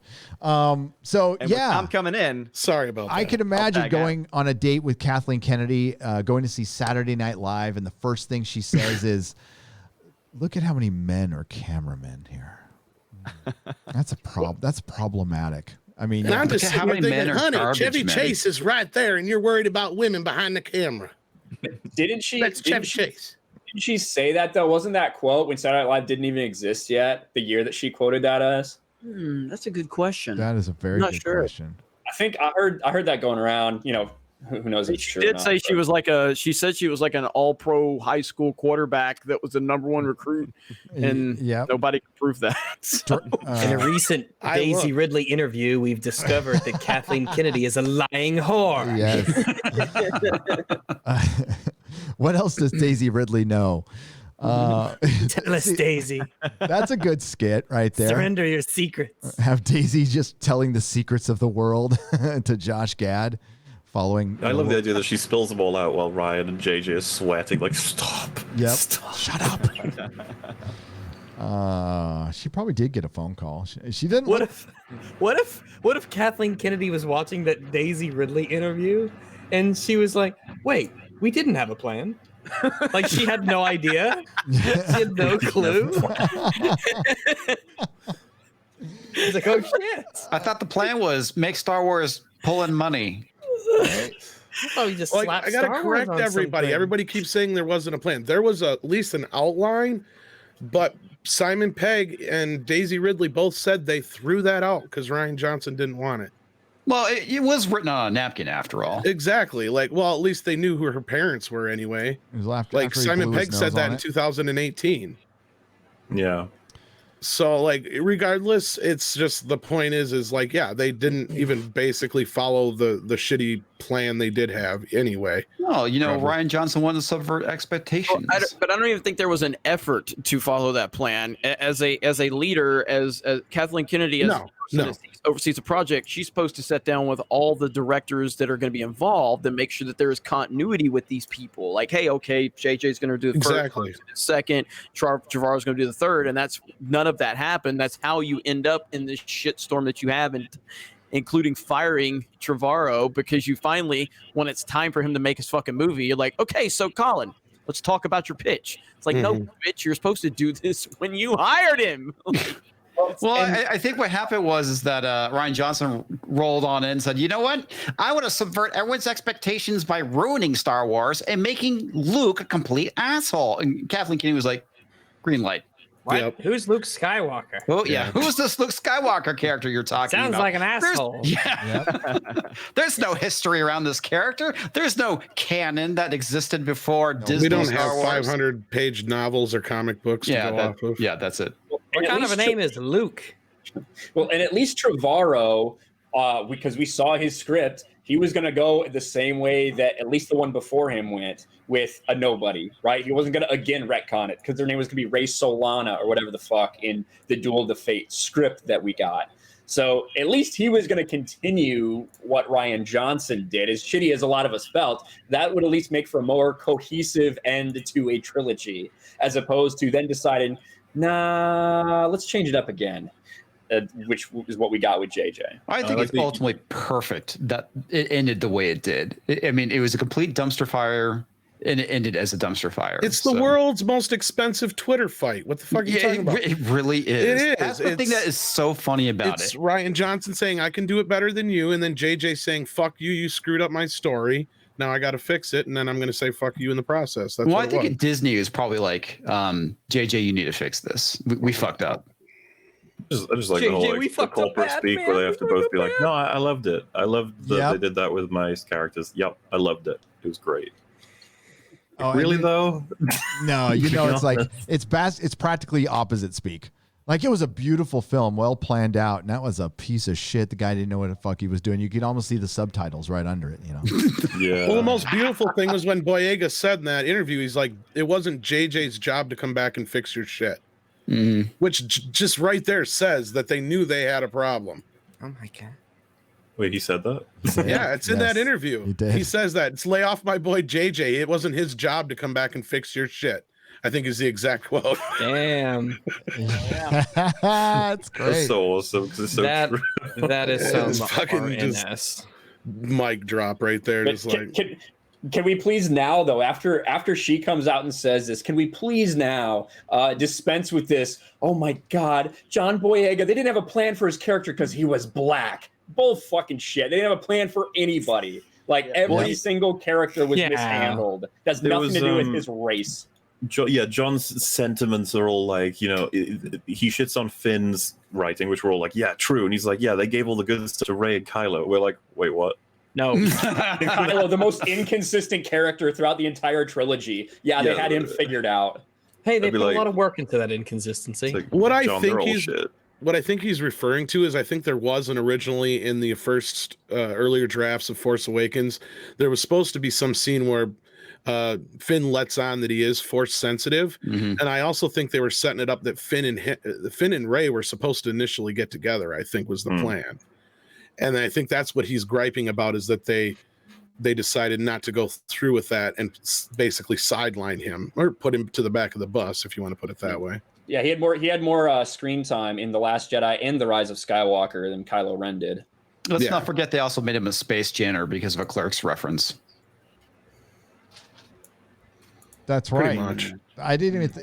Hang on. I was looking for the quote here. Well, and Ryan also made him a coward in the beginning of the movie too. Yeah. I mean, I did. Yeah. Here is the quote. yes, you did, you dirty bastard. Everybody needs to leave my boy alone. He wasn't even supposed to come back and try to save your shit. That is the Save your quote. shit. I'm sorry, Save I your was wrong. shit. Save your shit. That was close Save enough. your- It's same, fine. Same but different. It is funny, and then he says something. Well, he tries to bring up, and you're right, Ryan. He's fucking full of shit and opportunistic. And he brought up the Rose Tico crap, which is Boyega then states that Disney knew what to do with Daisy Ridley. No, actually they didn't. No. You knew what to do with Adam Driver, knew what to do with these No. other people, but when it came to Kelly Marie Tran, when it came to John Boyega, fuck all. Which is They didn't know for all of them. How can you? It's funny as well because we just had this thing with Daisy Ridley saying they had no idea who her parents were all the time. It's like that's her whole story in the sequels. There's nothing else to it. It all revolves constantly around who's her parents. Her And they parents never, are like- such a mystery. Not Yeah, even they Disney never realize knows like who her parents are. we don't even more like, importantly, we fucking don't care. getting the answer to that question. Like doesn't even do much. We're just like, yeah, okay, so who's she? That Which is did her 3 identity. movies. That is her only like semblance of a character. Who are my parents? That's it. Well, I mean, if you have a trilogy, then what better time than the third installment to ask, who's our protagonist? Yeah. Hey, Odin, do you need to bounce? I do. Yes, I do. I didn't want to disrupt any of the conversation though. oh my so God. You can disrupt What? it still. I know. I fine. just don't like doing it. But anyway, thank y'all so very much. And also, by the way, I texted Greta, and she basically says she was freaking out because with such smaller channel, I bet she still had email notifications when she gets new subs, and so getting hundreds of subs just like that, I bet she was blowing up, and she was like, "Oh my God, what the hell's going on? Something's wrong with YouTube." I'm under attack. Exactly right. So she was like, I was freaking out so much. It's like, thank you. So, by the way, everyone, thank you so very much. We did indeed get her up to around 400 subs. So up from around Awesome. 149. Nice. So thank you so very much. So wait, you said you texted her? You saying you know her? You shouted out Were you someone not you listening? know? Were you No, not I'm listening being when I said that? sarcastic, Christian. Damn Supposed it! to shout out people you've never heard of. Uh-oh. The power of Christ. The power of Christ I'm gonna compels pray you. an extra rosary for you just for that. He even has an angel action figure on his microphone. Angel. We're working it's on a Hawkman. We're working on even though Splitting even though Odin doesn't want to say this, we're I actually was. going to have Odin's going to do a watch party on Geeks and Gamers Premium. We're working on getting all the details worked out. So Yeah. I don't know what the progress is on that, but we'll have an announcement for you probably We're next week. trying to figure out the best way to let people have a say in the movie that we watch, and once we You want to do- let the fans decide? God. Yeah, you wouldn't know much about that, would you, Ryan Johnson? You're gonna end up watching Showgirls. You know that, right? I love democracy. Don't give them ideas, Tom. Just saying. Just saying. The whole movie's just gonna be like, all right, is it no? Okay. Is the boob off? No, okay. They had a wardrobe malfunction and something covered up her tits. Bummer. Thanks, Odin. Plug your Good night, channel. everybody. Later's Odin. Go subscribe to Odin. Bye. Goodbye. I didn't have time to fill in a description, but there will be a description soon with everybody's links. How do you there. describe this? I describe it as a controlled mess, but that's my life. That's my life, and somehow I just a manage. right-wing nitpick fest. Kinda, yeah. Except I'd say more Nazi nitpick fest than Nazi anything else. nitpick. Yeah. That sounds That's like getting clipped. That's That's an a show interesting right there. superhero There you name. go. Oh no, it's the Nazi nitpicker. Ha! Ha! That's good. I like it. Their shoes are not tied equally. They are not. You have a small stain on the left side of your shirt. You need to be doing it in a German accent. I can't Your read shirt that is not tattoo. white, it's off-white. It's Robin eggshell white. I can't read that tattoo on your wrist. Get it done over. When you think about it, Thanos is a simp who donated half of his life in the universe to Death's OnlyFans, but she gave him the Bella Thorne treatment, says Stargate 404 for $5. Yeah, I mean, honestly, he's not wrong. In the Marvel Universe, Thanos is a simp. Mm-hmm. It's the Yeah. very definition of it. I thought that was a really good move for them to actually go away from that in the movies, because I feel like it would have been very hard to get that across. It's a family Oh my movie. god! You know what they would do? The Access Media would be writing that Thanos was an incel. I was gonna That's the say- shit that would be getting. You can't have that in the movie because you'd be having the whole story about Thanos just killing half of everything for a piece of pussy. Yeah. Well, if they It'd be Gamer Girl. If right? yeah, if they sorry. made Death like strong, powerful, empowered female, They're probably her pissed that idea. they missed the opportunity on that one, to be honest with you. It was her idea. It was. If I destroy half of the pussies in the universe, then the value of this pussy will go up. It'll double. It'll double in value. Scottish Nerd for $1.49. Thank you for the phallic unicorn. Flummox Fox, thank you for the $1 with the retracted message. I'm sure you said something wonderful like hi rags. I'll say that. Oh, hi. Yeah. King Boomer for $5. Hail Friday Night Tights from your boomer mascot. Hey, we like boomers here, although I'm in. Hey, MauLer's got to bounce. Oh, sorry. Yes. He said he had something come up. So. That's MauLer. And thank you for being here. So I thought you were going to say add rags as if like we're attached to the hip or something. I think you are. He's welcome No, to stay. It's fine. Yes. Okay. He can appear somewhere that I am not. Is that possible? Wait. Did you just break the internet? It's possible for you and Rags to appear different places? Well, it's never been proven. Okay, I was about to say because that's some pretty to have intense stuff history. right there. I mean, again, it's almost like that was a revelation. Like Daisy just told me I was been lied to or something. I was about to go crazy and make a video and get on the trending page. So, all right. Well, thanks, MauLer. You want to plug your channel? Tell us what you're working on. Got anything special? when is your tenant review coming out, MauLer? Fucking let me watch it. Is it a movie you have to watch to be able to review? Yeah, I think so. It's one of those weird ones. No, just wait for Daisy Ridley to tell you what the plan was. And then you can, she can tell me if I was lied by the two movie. You need she to go to can it tell for you all if of the this. sound is good or not. So Tomorrow is the premiere of the last Batwoman reaction from season 1. It's a good one. This is the finale. Das Bullshit did a lot of pretty funny edits in there. And I hope to see a whole bunch of people there. It's a really sad, it's like a bittersweet sort of thing because we love the show. We cannot wait for season 2. Big fans. Possibly the most passionate fan base, I think, for Batwoman on the internet. I don't know any. Yeah, probably. Yeah. Like, unironically, probably the largest online community for Batwoman that exists. You guys probably single-handedly are keeping it on the air. You know, I would hope so. I'm fine with that. I want more. If I was told like if like it'll go under unless I donate, like I don't know how much money I'd be willing to do, but it would be a decent chunk. Honestly, it's such a funny show, and they think they're doing such a good job. We just pat them on the head. They're like, yeah, good, make more. Oh, that last episode too. And EFAP will be returning on the 19th. That's the next episode, 101. EFAP will return in Avengers Endgame. Who knows? Oh no, not the bad one. Is there going to be time travel? I mean, Yes. if there is, we'll nail it. I swear. Forwards It makes sense. very slowly. What else is it? Oh yeah, and the next thing I'm working on is my Last of Us 2 video, which is taking ages to collect everything I need. I just watch a whole bunch of people's playthroughs.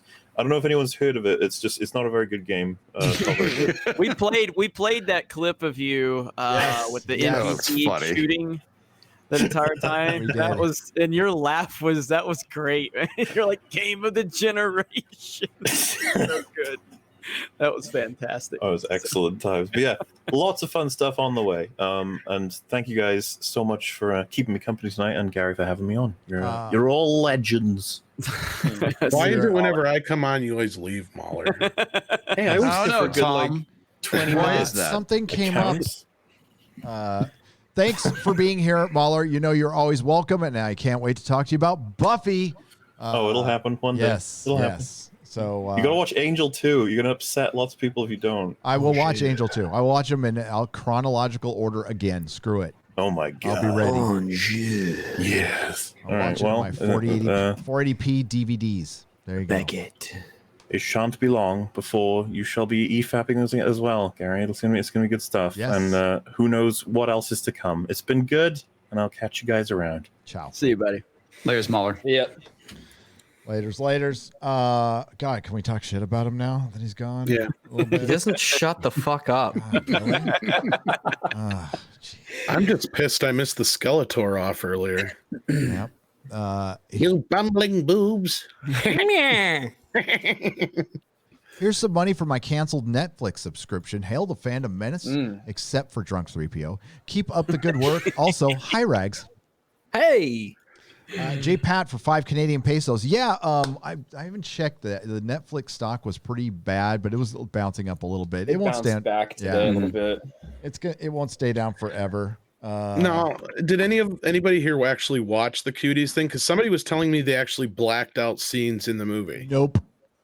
Nope. Not that I saw. I mean, I just didn't some watch the guy whole apparently movie. watched it. Yes, No, like actually just some guy. No, watched the- it. Now the it's YouTuber, just yeah, some guy. and he was kind of saying some of the same things that the other side was saying, but at the same time, it sounded like he watched a totally different movie than Anna did. And then somebody sent me a couple of clips, but they had like blackout, and they just had the closed captioning. So I'm like, I was confused if like. Anna posted that because she didn't want to post. Oh, okay, that's Well, they don't want the FBI knocking on your door. Right. Okay, that's what I was curious what was going on. I'm like, because somebody also told me there was a scene with one of them topless or something like that too, and I'm like, are you fucking kidding me? I mean, this review is going around right now of this guy. An uncomfortable, honest review. Have you guys seen the clips of this? Heard of it. I think I know what you're talking about. I watched that piece of filth. He was on the kill stream last night debating. Was that the one people. who said that he thought 11-year-olds were sexy or some shit? Yeah, I saw it. And fucking Vito was just on Twitter. I don't know why Vito is trying to. I don't know why Vito's stupid ass was trying to pick this hill to die on. But he ended up deleting his tweet because he got a lot of backlash for it. He's a Vito pussy, always so he picks on a fucking bad deleted hill it. to die on. Yeah, Vito always does this. Movie Bob too, man. He was. Movie Bob is a hill. Yeah. Good way of putting it. But he was like, we need to start reporting these people who are criticizing, critics who reviewed Cuties saying it was good. It's organized, it's a pile-on. It's like, shut up, dude. Is this really the hill you guys want to die on? Seriously. Shut up, you gelatinous cretin. Right? Yeah. Listen, we understand the context. We all understand the context. And from the 2 5-minute clips I saw with context, knowing what's happened, it still shows like, girls sticking their hand in between their legs, sticking their tongues out, doing all kinds of provocative shit. You still filmed it on these things. Yeah. It's just like, fuck the context. The fact of the matter is that you can make a story like this without going to this extreme. There has to be a line somewhere. Well, yeah, the issue is that there's no condemnation. If this is supposed to be against, sexualization of children, they do a very poor job of showing that, that saying it's bad. There's no condemnation whatsoever. Yeah, from you what don't I've have heard to from other people sexualize watching it. children. Yeah, to tell people that sexualizing children is the big no-no. Like we were saying last night on Comic Show, you can make a slasher film about teenagers in the woods having sex without actually killing real teenagers having sex. Yeah, exactly. If you want to talk about, calm down. if you want to make it about animal abuse, say animal abuse is bad, you don't have to take a dog and kill beat the it. shit out of it in your movie to make that point. Like that's not what you need to do. There's no way you can possibly justify to me that what you had these children doing, the way that you filmed them and putting that out there is okay. It's just not realistic. A similar thing I remember is even in the context, it was bad. There was a scene, I'm not going to say what happened to her, but you guys can just pretty much figure it out. But it was a movie called Hound Dog, and it had Dakota Fanning in it before she was 18. Yep. And there was a bad scene in it. And there was a lot of people that were questioning whether or not it was even, if there was even really a point of putting her through that at that age. Like, there was lots of questioning around that. Like, if there's questioning around that, why is it there's people that are actually like going, well, how can you even question this? I can question this because I'm a sane fucking person, because I can look at this and see it for what it is. And even with the context, it doesn't matter that you're basically creating softcore porn. You heard it here first, folks. Tom is jumping on the far right bandwagon. I am as alt-right as can be, I guess. So fucking What stupid. kind of a Nazi doesn't want to fuck kids? Yeah. Right. Disgusting. Oh, I disavow. Yeah. It's a stupid argument that they're making, and it's only going to make, we're going to lose. Like, they're going to make the movie anyway, and I don't want government regulation on this shit at all. And they'll try and they'll fail, and then they'll keep pushing out the boundaries a little bit more, and then California passes SB 145, and they push out it's because it's all for good. We're all thinking about this one extreme case that, I mean, it's so rare. We're talking about numbers of people who are so small, especially when it comes to issues with SB 145. It's not a large portion of the population, what we're being specific about in that bill, which I won't get into details with. But it's, they're trying to push this stuff. Don't even fucking listen to what they say. Just watch what they do. And as I said in my video, I don't care what context your film is in. You hit the mute button, you're not getting any context, and you don't care. Very true. I missed a lot of context in porn. I did. I'm sorry. Now the 70s porn was much better. She's got to pay for that pizza somehow. She does. That's right. Yes. She ain't no thief. Nope. Mama didn't raise no thief. Hail the Dawn and the Cosmic Chicken, says Inquisitor B312 for $2. Hail. 6 turning 4 burning for $5. I've been working on my cardio. I can do this EFAP all day. Yeah. Well, I was used to them EFAPing on Sundays. You guys were EFAPing on Sundays, right? A while back. Saturday. Generally Saturday, but sometimes we'll adjust it if something's going on, which happens every once in a while. It was, and I was working out to you guys. So I like that. And you need to get back to that. That was good. Gotta look good for the brood. That's right. When we're ever free, which I probably won't be as long as I'm here in California. The plan was to have no plan. Genius, says Eric Bailey for $5. That was it.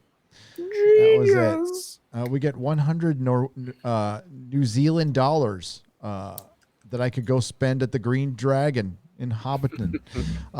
Here are some more New Zealand pesos for your beautiful people. Hello from the heart of Mordor. I just wanted to give a shout out to Josiah Rises. I love his channel. Yeah. Yes. And we love the last part is cut out, but I think I can see it. Yeah, I got it. Let's see. I love his content, and he's speaking more with more authority every time I see him. Cheers and cancel Netflix. That's right. Mm-hmm. Hell yeah. Josiah's been killing it, man. I'm so proud of that dude, man. Josiah's the leader of the fandom menace. He is. I mean, he's just killing it right now. It's like an Amish name. Who thought that shitting on Hollywood pedos would a lot of people would be on board with that? Who would have known? I know. Yeah. Definitely not Hollywood. I've known Josiah. He's been with me on this Geeks and Gamers team for long before anybody else knew who we were, and he has come a long way. His early videos, he reestablished himself, and he's killing it now, man. So really happy for him. It's motivated me to start doing stuff with my personal channel again. There you go. Yeah, Jeremy didn't like that I had more subs than him, so now he's fucking almost got more than me now. Fuck him. Fuck you. Like that Mario Kart clip that we played. That was beautiful. Hey, fuck you, Ryan. Fuck you, Jeremy. Fuck! That's pretty much how it went. Yeah. Daniel for $10 says, at this rate of decline, Disney could announce an epic brand new project in 2021, a return to a world we haven't seen in the theater since 2005, and everyone would think they meant Star Wars. Yeah, they're not going to, though. It's Daniel. Life, fucking. I don't know about Hollywood. I honestly don't know. I thought they would survive the coof just fine. I was more worried about the comic book industry, which is dead. But I don't know now. I honestly don't know. They're not going to be picking up and making anything anytime fucking soon. Doctor Who's delayed. Looks like Star Trek Picard's delayed, and everything they do come out with fucking sucks anyway. So honestly, I don't know. Sports sucks right now. All we have is each other to entertain. We got EFAP. At least EFAP hasn't gone woke yet. Yay! Right, Any plans on going woke, Rags? Plans on going to sleep. I'm tired. It's a good answer. It's a good answer. It's a good answer.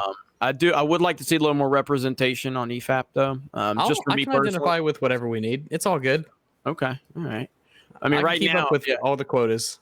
Okay. I mean, because right now I feel a little marginalized, and so when I'm listening, so I mean, I'll get with you. I'll get the talking points out there to you pretty soon. Listen for demands. Well, sometimes Jeremy identifies as a hamster. Only on the weekends. So on the weekends. You didn't get the Friday night tights so white. I'm just a weekend Really hamster kinda kind of guy, you know. Got to hashtag that, folks. Like hashtag defund Hollywood. Yeah, that too. I got a T-shirt coming. I'm not Hey, kidding. we had two black guys on Sports Wars the other day. They didn't know what to say then. Yeah, I know. Like, oh shit, there's two black guys on here. I thought Jeremy was going overboard. But, You were getting uncomfortable, low. Ryan? You were Yeah, getting he was a little trying. He uncomfortable. was trying to get a fucking Oscar, I think. I'm pretty sure. In all serious though, about that shit, I know like nobody gives a shit about the Oscars since Weinstein started buying them up with what we call English Patient Zero. But this is gonna like affect everything across the board. Like all the other awards are gonna adopt this bullshit. The major studios are going to adopt this bullshit across the board for all the movies. And what I see this is a fail safe. It's like a nuke button. It's like they knew the money men were eventually going to say, we got to change shit. And this is their way of basically saying, no matter what you do, no matter what you say, we're going to guarantee our agenda gets pushed through no matter what. Well, when BAFTA did it, I knew it was only a matter of time before the Oscars started doing it. Yeah. And right now, it's just for what's actually on screen, right? That's Right. what the rules are. For the most And- part, and yeah. behind screen too. There is stuff for behind the screen. Okay. Yeah, that's what I was going to say, because that's going to be it too. Soon it's going to be, like you said, all these other, say, video game awards, right? Oh, It's yeah. going to be who's represented in it and who is making it. And not just in, but I mean just in movies too, like because you have like all the sci-fi awards and all the, you know, specific awards for genre films. They're going to adopt this crap too.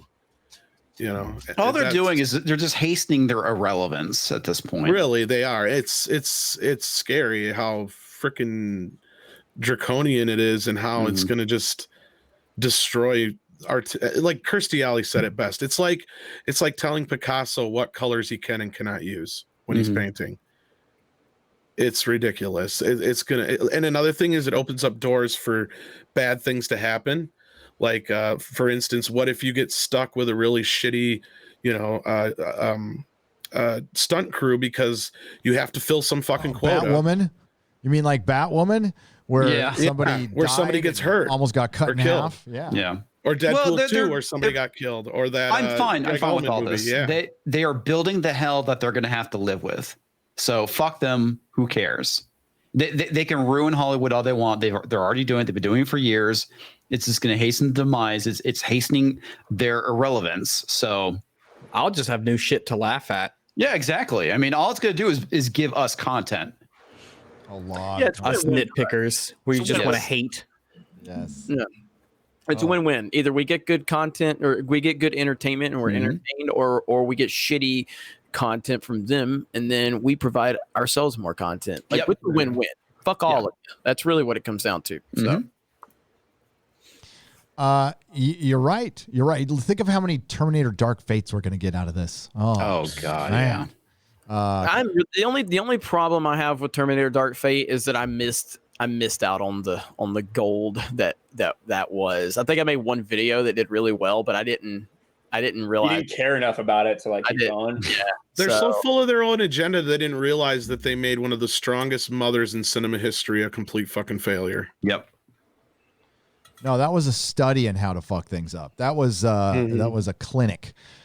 Nina, Paint by numbers, how to ruin your series. Yes, yes. But Right, take from your main marketing character, to everything, like kill that him. first like promotional image they got, where I still think that I don't know if it was World Class Bullshitters who said it first, but the LGBT 1000. They did. That was Jeff. That was was Jeff. maybe the greatest like initial reaction to that promotional image. What color would you like your drapes? I'm a hell of an interior decorator now. I just came up with the Herminator. Culture Casino for $5. Nina Infinity coined the new name for Ray Patine. Yeah, Say that her was, I was name. there the other night. Ray Patine. Rape a teen? Ray, Yeah, it's 'cause Ray we were joking, Patine. yeah, We're we're talking joking. about. I think it's really called fucked up. Cuties. Yeah, that's really, and especially on 9/11, that's really distasteful. I feel like. It really is. And well done. Jaeger Bomb for $5. It's clear that Disney trilogy the Disney trilogy isn't standing the test of time. How mainstream will the backlash become at this rate? We're all ahead of the curve. We are, but I think dude, it's I don't know what you say about Star Wars at all after this, especially Now I have it on It's good irrelevant. authority from all the people who love TLJ that one of these days we're all going to come around and we're going to see that film for the masterpiece of cinema that it truly is. Just give it time. Like we're a all master going to come pile of around. shit. Yeah. Hey, people didn't like the prequels either. Now look at it. That's the argument. That's why half the people that went to see Force Awakens didn't come back for the Rise of Skywalker. It's exactly generally the most positive. It's like a YouTube video. Generally, the most positive it's going to be is right when it comes out, and all of your subs are the only people who know about it. Then everyone else files on in, and they don't give a fuck about you. Yeah, I mean, it's like, you know, they keep bringing that whole prequel thing, like, oh, people came around on the prequels, and it's like that's not the same thing at all. If anything, this just hurts your argument because people did like the Force Awakens initially. Like, people, generally speaking, were in favor of that. Scott Mendelson. Oh God, rapey face Scotty. By the way, Maybe shout too out good. to Miss Martin Musis. Yes. Teresa Martin. She's great. Scott Mendelson it was such a dick move for him to say that. Scott Mendelson, who capitalizes of an A in titles. Yes, he does. Why does he do that, Scott? Scott Mendelson, contributor who covers the film industry. Why did you capitalize of an A in your title? You're not supposed to do that. He's that excited about it. to. He's that excited about it. He's only a writer for a living. Right? There's also a website that will correct your titles too. So. Oh, dude, yeah. Grammar.com. There's the title capitalization tool. Yep. It exists. Yeah, it does. It does. Then we have Star Wars The Last Jedi, a near perfect reinvention of the franchise. Oh, God. I don't know who this person is, but they could write a fucking title. Yeah, they can. They can. That's true. Ryan Johnson. Star Wars Last Jedi had to shit on a popular franchise. Ryan Johnson. How can we capitalized is, but not A of and the? Yeah. And what is the springiest, smartest, most assured installment in years? Yeah, the light springing wasn't until the Rise of Skywalker. Yeah. So I'm a little confused about that. yeah. They show Luke. You're like, no, guys, it's great. Here, Luke Skywalker. Remember him? Jake. Then, of course, there's The Last Jedi is the most intellectual Star Wars movie. Oh, boy. Holdo and Ben Shapiro have had enough of your shit. Yeah, right there. Actually, The Last Jedi is a terrible Star Wars film. Terrible Star Wars film. My wife is a doctor. Almost as bad as The Phantom Menace. Which he rates as the worst. We covered Ben Shapiro's rankings of the Star Wars films, and he rates The Phantom Menace as the worst. Mostly because it has a kid in it. Ben Shapiro's his methodology on rating Star Wars films is unorthodox, which is almost a Jew joke, but it is. Question: has anyone seen Ben Shapiro's sister? No, I couldn't. I favors him. Yeah, she's L'chaim, Milker. right? Milkers. It's the weirdest boner I've ever had. So, Is it above average though? yeah, that one was. Yeah, I mean, find- it's mine. So It was turgid. Is your cock kosher? Yes. Only if it's All right. Oh, there you go. circumcised. yeah. Yeah. Yeah. All right. Well, no problem. Anybody else wants to talk about it? I don't know if there's anything else to Not talk an about. authority on the I think- subject. I think the lifespan of this one's about run its course. Yes. The Last Jedi got slammed for performing like a Star Wars movie. I don't even know what his logic there. This was 2 years ago. Yeah. It made like $700 million less than The Force Awakens. So I don't even know if that's true. I think Scott Mendelson wrote that many articles about The Last Jedi too, to be honest with you.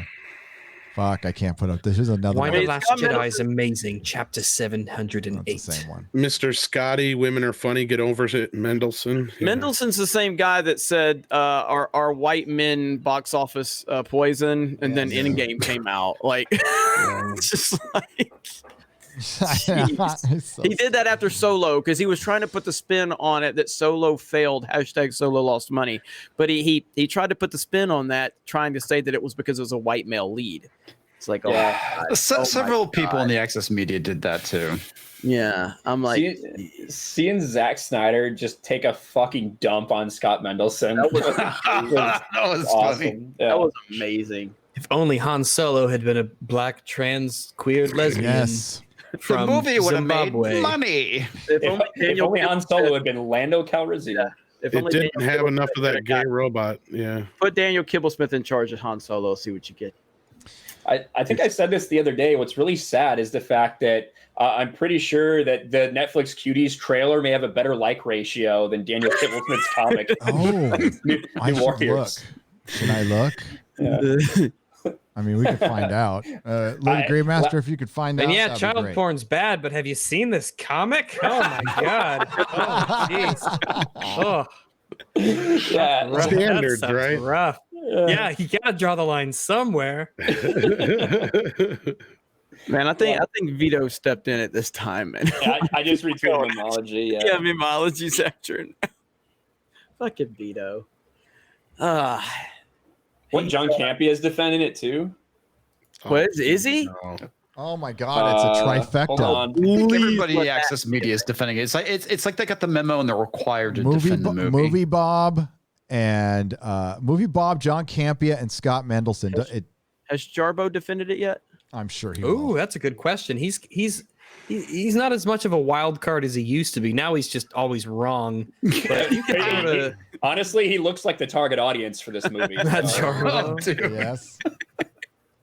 Is Campea really defending it? I see a Facebook post of his. Yeah. All right, let me pull this up, if you guys don't mind. Let's see. He's got a live stream up about it. Going live in 30 minutes at 2 p.m. to discuss the Cuties controversy and review bombing. So I'm guessing he's going to defend it. His tweet got 1 like. I'm talking about Jarbo here. I'm not going to show his stuff on my channel. Oh wow. Did he like his own tweet? That's all I got. I just got to look. No, somebody else liked his tweet. Okay. Review bombing is basically people saying that they don't like when people give opinions that they don't agree with. Yes. Well, I would imagine he would be sensitive about that, considering that's all his channel is right now. His videos getting review bombed. That's true. That is true.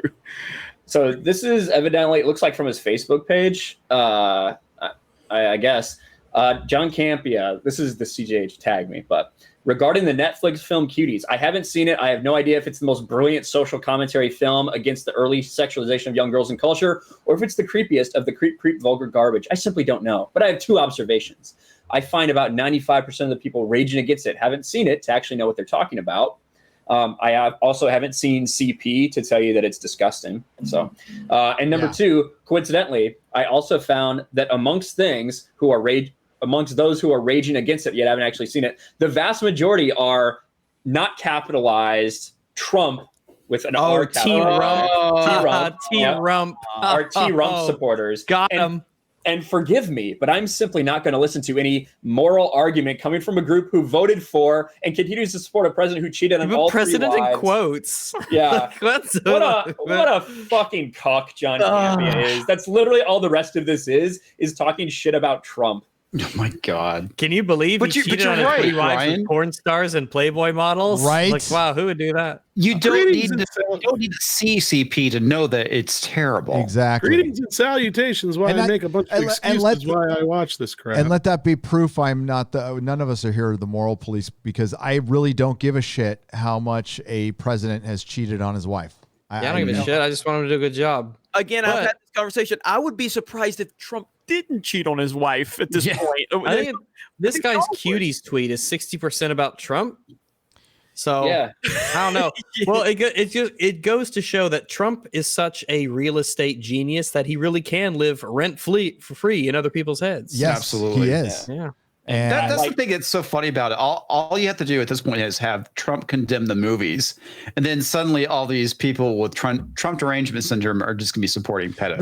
We're at the end game. We're at the end game with it now. This is it, because we are now. If you are defending children, the exploitation of children, the sexualizations, and they are defending pedos just because they think this is a right-wing campaign. Not even know, Yeah. because they think that's it. We're at the end. Never mind the fact that there's people across the spectrum politically that are against this movie. That's the thing I think is so funny about it.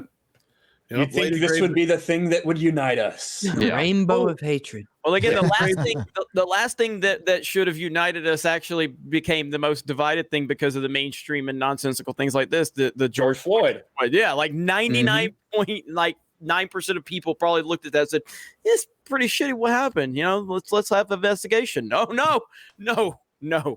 And then of course, I have to burn down this corner store. Yeah, It's what George would want. But see, He was a criminal, I remember so maybe he would want it. I don't know. That reminds me of a tweet Campy shared a while back where he basically accused people being mean on the internet to Trump's America. Oh God! Because someone said something bad about his wife, who's she's Asian, and he said this is Trump's America. I'm like, do you think the internet just became mean today? Yeah, I remember back when Obama was president, no one hated anybody on the internet. No, it was peaceful, wonderful. Everybody held hands. They sang "Kumbaya." It was fucking wonderful. Yeah, I used to remember those Modern Warfare 2 lobbies. Just nice, upstanding citizens. Nobody fucking my mom or anything like that. Oh, yeah. None of that stuff. Teabagging never existed until Trump got elected. That's why it's called teabag. It's Trump bagging. Didn't you know that? Trump bagging. Exactly. The idea that there are people, I don't get offended by basically anything. You can talk to Jeremy. It's a very accurate statement. I am willing to go almost anywhere and say anything. Say the N-word. Right. Yeah, exactly. Come to my D Live channel. But this confirmed. Ryan, closet racist. Yeah. Trapped in the closet. Pull out my Beretta. But with this is disgusting. There's no reasonable way that you can sit there and defend this in my mind. I was willing, like, before we saw any of this shit, I was willing to have a more kind of an open mind about this. We're like, well, maybe this is a bad poster and they are really trying to tell a good story and this has got out of hand. Seeing what we've seen, there's no fucking excuse at all. It's disgusting. Each and every one of you people. Just watching the trailer made me want to fucking vomit. Yeah. Each and every person who is defending it, like trying to take some high IQ nuanced take, you look fucking retarded. You look really stupid and you look creepy. You're either a pedo or a pedo apologist and you want this normalized. And people aren't going to just sit there and let you say that without having a reaction. We're just not high IQ enough to be pedophiles. We're going to have to accept that. Yeah. Somehow. Us idiots over here. Well, dumbass. What's the N word? Nuanced. Hashtag never cancel Jeremy from Billy Russo for £5. I disagree with Damn that. right. Yeah. I've only just finished EFAP 100 now. I got to listen to The Long Man again. Also, hi, Rags. Hello. Yeah, Hey, we're the gift that keeps on giving. Yeah. It's nice to have Rags here, a fellow person that's been banned from Twitter. So Yeah. Do you know what you're banned for?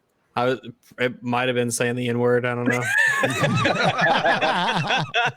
Ironically, it was I said it to a racist trying to prove a point about anti-racism, but you said the no word. That means Yeah. I think I got banned for Last of Us memes. I think I still haven't. Last of Us. I thought it was maybe a Sargon scenario. Great. It kind of was, yeah. In the same way that, he got kicked off Patreon for using the N-word in order to prove a point against the alt-right. I was kind of in a similar situation where I used the N-word to try and prove a point against a racist about equality. But yeah, there you go. Well, we're just bad people. Yep. You're all acting like white N-words. I got to bring this up in the chat. 13th Warrior says, speaking of Shapiro, he watched Cuties and confirmed the context of the movie was anti-sexualization of kids. It is. He compared it to Clockwork Orange, which was anti-violent but glorified it. Yeah, but the difference here is that no one was actually abused in the making of that film. Exactly. Technically, no, but I don't know if necessarily that's what Clockwork Orange is all about. I'm not sure if 13th is saying that or Shapiro though. That has an anti-violence message. Yeah, it does. Kind of. It's more about choice. I could do both. Yeah. Yes, if it had it, yeah, it does have that in it. It does. But even when Cuties like first was a thing that started to come out in the news, I had heard that it was supposed to be about how like child exploitation, all that was bad. And I was like, so is this Netflix that really marketed it poorly, or like what's going on here? And the more time goes on, I'm like, oh no, the film's shit. Well, and that's the other thing is they were trying to say it was for kids of that age group. Well, how can that be when the damn thing's rated M? Yeah, so it's filming kids twerking, and I can't show pictures, but it was worse than what I thought it was. I thought it was just the girls in the costume doing a little twerking. No, and it's shots right at the crotch. There's shots. There's multiple shots. I'd say just from what I saw in those two little scenes, there is at least 7 shots right between girls' legs. 11-year-old girls going downstairs. The camera's shooting up, and it's uber sexualized, absolutely, and it's perfectly okay because it's filmed by a woman. Now, if a dude filmed this, there'd be a the access media would be hating the shit out of this movie. Yeah, so it's there, and you know, we can make the argument. Nobody wants to come out and say it, but fuck it, we're so deep in the podcast now. If you made a movie calling out molestation, but then you filmed it, you know, with a kid. So, I mean, that's the same scenario. It's the same fucking You thing. filmed yourself molesting a child to show that, see, this is bad. This is bad. Yes, See, it's exactly. bad. Yeah. And it, you know, fuck. And they are not going to budge on their argument because whether they believe it or not, they have to be full of shit with this whole fucking partisan thing. But maybe some people are, and automatically, and people have told the joke over and over again. If the Trump comes out with a cure for cancer, people will be against it. They'll say it's a natural thing. We should let people die of cancer. You know, that's. They're gonna put all those doctors out of jobs. Yeah, right. So much for a job creator. Oh man, I can't wait for November. I can't wait. It's gonna be. You'll be here soon. This is what I've enough. been saying for years. This is my new attitude era for wrestling. Politics is my new attitude era. So, Ryan, do not look now, but you have a rat losing hair on your chin, says Eric K for $5. Wow. Eric. It does look pretty bad. Oh, fuck you. You gotta trim that up. Nah, I think it's good. I actually have to shave it off here, like Your job in a hasn't couple days. found out yet, right? Huh? Has your job found out yet? No, they have not. Okay. It's not gonna. It's not gonna take too many more. Not gonna take too many more. Yeah, it's not gonna take too many Sports Wars videos to get fucking 300,000 views. They finally will. So. Yeah. Oh, you'd be surprised. That's a lot of people, dude. it's Hail, a lot of people. This it is a three. lot What are of you, like people seeing reverse shit. Amish or something? Why can't you have a beard? Exactly. I'll tell you after. Yeah. Ufe K for 50 Danish krona. Hail Friday Night Tights and greetings from Viborg DK, which is. Did you say DK? DK, Dead Kennedys? No. Donkey Kong. What? No, it's a country.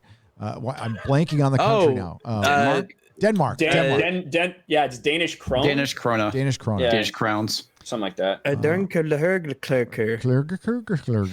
What a great roster tonight. 11 hours. Here we go. No, not 11. This is Did you not just say go EFAP. fuck yourself in Swedish? I did. That's what he said. I think he said Bertie Bird, George Michael, yeah. Thought he said you had a pretty mouth, but I could be wrong. Yeah, Billy I do have Bongo. a pretty mouth. It's attached to my pretty face. Yeah. Australian 299. Odin, can I play your head like a bongo? Odin said no, you sinner. Butter Biscuit 92 for $10. Jeremy decided to stop getting upset over what sports millionaires do. If they do want my views, if they don't want my views, they don't have to have them. Only watching my two teams. I can't stomach the rest. I mean, at this point, I mean, we have to understand athletes don't give a fuck about us. They never have. They never will. That's perfectly fine. They're just a bunch of, they're very talented. They're world-class athletes. That's fine. But at the end of the day, I watch sports to be entertained by their athletic abilities, and not their shitty political opinions. If they want to give those opinions, they can create another platform. They can go somewhere else. They can do it. But when they're there to do a job, shut the fuck up and dribble, just like you did over in China, LeBron. Wow, you're just like someone running a plantation. Listen to this. Yeah, oh my goodness, Jesus. Yeah. Well, each and every almost Hateful. each and every person out there is more privileged than any of us will ever fucking be. So the idea that they're trying to teach us about our privilege, they're trying to stand up and make a statement about this thing that, it's a tragedy when any person dies unjustly. I'll say that. But there's also people killing each other in the streets of Chicago and Baltimore and New York every fucking day. You don't fucking boycott your job because of that. You don't kneel during the national anthem because of that. So it's You don't give a shit about China. Yeah. It's hypocrisy. We're tired of it, and everybody's booing. You can boo. Guess what? If you don't like something at a sporting event, you boo, and that's okay. That's what you're supposed to do. So if I was there, I would have booed the shit out of them too. For the They're lucky people are there, garbage. because that's the next step. I mean, you're lucky they're just booing, and that's fucking it. Did anybody walk out, or did they all stay? It's hard to tell because there's the numbers are so low right now. Solo lost money, but the numbers are so low right now. It's hard to tell if anybody did leave or not. How very interesting that their moment of unity was so divisive. No, but Ryan's 100% right, and this goes for. I feel the same way about anybody who plays sports. People like Daisy Ridley or Ray Fisher, who feel like they're entitled to this career that they don't have because they feel like they've done so much when they're only like 20-0. And same thing with, like I said, with all these sports people, you're being paid to do shit that kids dream of doing on the playground. And you're sitting there griping and bitching and pissing and moaning about this, that, and the other. This is not the time to be standing up on a pedestal. That's what fucking Twitter's for. Use that cesspool for that shit. When you're there to play a game, when you're there to be a part, do your fucking job. That's all there is to it. We come up here, we do the same thing. I'm sure we're all dealing with shit in our personal lives. We all have personal feelings about things. Yep. We just want entertainment without fucking agendas in them. It's sickening. It's like I've said many times on some of my videos recently. I tried to talk about sports many times on Geeks and Gamers, and I was followed up with "Shut the fuck up, Jeremy. We want to hear you bitch about Star Wars. Shut the fuck up and talk about Hollywood. We're not here to listen to you talk about your stick and ball sports." So I created a new channel so I could talk about it over there because I was told we're here for this reason. So I listened to my audience. What a fucking crazy thing. I listened to my audience. Wow. Maybe listen to the people that are, providing you the platform that you have. So that's the stance I have on. And now when we talk about sports there, we get shit on too, Jeremy. We need a new channel.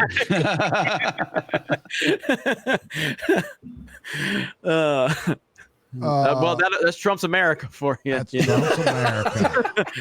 It was never mean like this on the internet. I'm in Newsom's, California. There you go. Yeah. I will confirm though that the Sports Wars chat is MAGA country. Stargate 404 for $10. Fire tornadoes, drought, blackouts, blistering temperatures, burning, Mars, red sky. Next thing you know, a bearded man is going to come down from Mount Shasta with 2 stone tablets saying Exodus to Texas. With 3, he dropped one. So that's right. With all those rules on it, maybe, or I'm just thinking if the aliens don't come this year, I will be disappointed. So Toxic Man. Well, you got to say something for next year, man. Why? They haven't said shit for this year. Wait, didn't the U.S. government confirm that they had spacecraft that was not of Earth origin? Yes. So, yeah, that one kind of, by the way, that's kind of a big fucking deal that everyone's just kind of forgotten already. Yep. But, yeah, that's a thing. Well, I think it's because the fact that 2020 is already so absurd, just throwing that out there, people are just kind of like, meh. Yeah, we have spacecraft that are, not made on Earth. guys. But no, oh, look at that Corona. Ooh, no. Yep. Oh, it's so scary. We've all been neuralized by this COVID virus. Yeah. They're like, yeah, aliens. Fuck it, whatever. Yeah. I hope they're evil. When are they going to kill us already? Jesus. They released a virus. Oh my God. Yeah, They're there killing you go. Congress. I think the government was trying to tell us something. I'm starstruck with the power of this panel. Shout out to Drunk 3PO, Toxic Man Flu for $5. That's great. Right. John Long for $5. Hey, fellas, have you ever invited Ben Shapiro? His politics are red. His thoughts on cancel culture are gold, and he loves talking about movies. He would never come on this channel. We haven't. Not. We have informally invited Ben Shapiro to come onto EFAP to discuss his Star Wars opinions. I went to delve into this man's mind and just poke his brain on why he ranks things the way he does. It's very interesting, I bet. I just want to ask him how vehemently anti-Trump he was. He was a never Trumper. The past 4 years of content have been a little different, haven't they? Yeah, he definitely was. Yeah. Yes, he was. Yeah, that'd be very interesting. You know what? Worth a try. You don't know until you try, right? I mean, you guys are the audience. You guys feel free to tag and invite anybody on here you want. I mean, I guarantee you, a lot of the people that shit on us won't come on here and talk to us, but we'll talk to anybody. Yep. That's not named Matt Jarbo. So, pretty much it. No one talks to any guy named Matt Jarbo. No, unless it's and if they do, it's just a sign that you've lost social anything. It's like I've lost life. I'm sitting here on a panel with Matt Jarbo. This is my declaration of defeat. Yeah. I'm surrendering to the universe. God, I'm getting sad just thinking about it. I am too. I was thinking they might talk to Matt, but no, actually with the Uber Eats, they just drop the food off at your door now. And yeah, no contact delivery, except it's always no contact delivery at the Jarbo residence. my wife's daughter. My girlfriend's daughter. So yeah, there it is. My girlfriend's daughter. God forbid we go on another short tangent, but please do. So you got Matt Jarbo, right? Yes. He has a kid, so that's optimistic. Anyone. Remember, if you can't. You can because Matt Jarbo did. So, cheers. Stay in the game, bucko. But you got Matt Jarbo, he has a kid, and this kid is going to grow up and discover through the internet one day the legacy of their father. And so, that's actually a tragedy. Would you actually lay it out, man? It really is. Yeah, we laugh because send in more super chat because our proximity to that household situation is vast. But man, that kid, what if they think, my dad's a great dad. He's a hero. He's wonderful. Everything I am is because my dad. Oh my God, my raised dad's me a to be piece of great shit. person. Then I wonder what happens if I Google my dad's. Oh my God! At the end of the day, he'll respect Polly the polar bear more. How does the Earth hate my dad? How did this happen? No, man, no. Because we haven't really gotten to the point. We haven't been around long enough, really, for this to be a thing about how everyone's lives are documented in these kinds of ways. Like, how do kids grow up? And they're like, oh shit! Like Matt my Jarbo's parents, I can kid's go gonna be back the and first find one. their tweets from 40 years ago and stuff like that. I'm so glad I didn't grow up in the age of social media. Right? I used to say am. the same thing. It's back then, the worst you had to worry about in our generation was the women who did those Girls Gone Wild videos. There was that 1 in a million chance. One of those days your kid was going to find one of those videos and they're just hanging out with their buddies watching and be like, Wank dude, is off to that their your mom's mom? tits. That's your mom, dude. It is. Yeah. Now in the internet, fucking all debts are off. Hang on. Somebody's saying that apparently Greta had her subs stolen by YouTube. Sometimes I would imagine it just jumps around when you have a big influx like that. Okay. I think it's fine. I think it's fine. I mean, if you are one of the people that subbed, make sure you go back and check that you're still subbed. Yeah. Double sub. Why would they do that so soon, though? So YouTube's fucked. Yeah, I mean, YouTube hates women. There's times where I'll get a bump and suddenly it'll just drop back down to where it was before, and it'll start slowly creeping back up again. It's really weird. Yeah, it is weird. I mean, it happens. So it's there's no rhyme and reason. I was talking to Gary about this today on things about how there's just every channel's so different in how they respond to things. Yeah, like sometimes you could get more likes on a video than views. And before I realized that that's a YouTube glitch, I just thought I was that hot fucking shit. They like me twice. Yeah, I mean, like I was like, it's just the whole thing is strange. But I would say just give it some time. It should work itself out. That's not a guarantee, but I mean, like I said, I've seen this on a lot of the multiple channels we have where some, like the other day, Sports Wars just froze up for 30 minutes. Remember that, Ryan? Yeah, we were had getting like video. I guess it really depends on how YouTube stores their data. If they're doing something like NoSQL, it would make sense why some things get inconsistent. Yeah, listen, we've all had times where we go to the back end of YouTube Studio and it's just like data not available and everything looks fucked. And you think your channel's about to be done. You're like, shit, they finally got me. Well, I found like inconsistencies like between different screens with like views on a video, which is kind of interesting. It's always that way. Public versus the back end studio, and then the back end and the video details. Sometimes there's a difference between what's on the actual thing and what's on your app too. If you're using the app. Yeah. Well, somebody just said, I bet YouTube thinks her sub number tripling all of a sudden is suspicious. That's possible. They could be looking at it. You know, it's weird how and again, when I say they, I'm not talking about Susan. I'm saying the fucking algorithm. The bots might think it's conspiracy right wing theory. Right. Is this a right wing dog whistle channel sending these subs this way? Helping this white woman. Turning the frogs gay. I need to find a dog whistle. Just buy one on Amazon. You couldn't hear it anyways, Ryan. So what's the point? It's just going to be a prop. Yeah. Well, I was going to say I got an electronic one, but what's that going to do? Yeah, we're gonna kick it old school. An analog whistle. Can't hear it anyway, but yeah. Only dogs and Teen Wolf can hear it. And Yahtzees. And Yahtzees. Yahtzees? Yep. Yahtzees. Bratzies. Well, you got to be careful now, okay? Because I said bad guys from Germany yesterday, and somebody in my chat got all upset. You mean everyone from Germany is bad? Well, nice. No. Are you talking about bad the guys from Germany? Communists in East Berlin? That's what I was talking about. It's like, oh yeah, that's right, yeah. Huh. Okay, yeah. The people who like to make others go camping? Yes. That was it. We want to help you to focus. You watch Pippi Longstockings with us, and we will teach you the lessons from the Pippi Longstockings. If you don't join our party, we'll come get you. We will come and find you. I posted a video titled "Why We Hate France." I thought it was because of the Vietnam War. We now have a new reason to hate France, thanks Netflix. Modalicious 5. For $5. Don't forget 9/11. Speaking of, because remember they were the ones that were kind of holdouts on that shit too.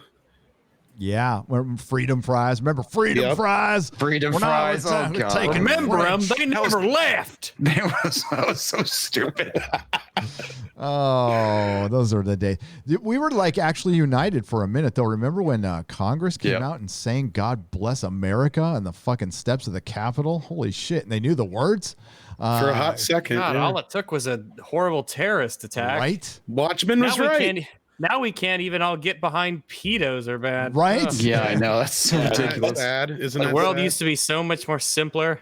Yeah, that was my 9/11 post. It was like, yeah, I remember 9/11 like everyone else, but kind of what's harder to remember is September 12th when everyone was literally united about everything.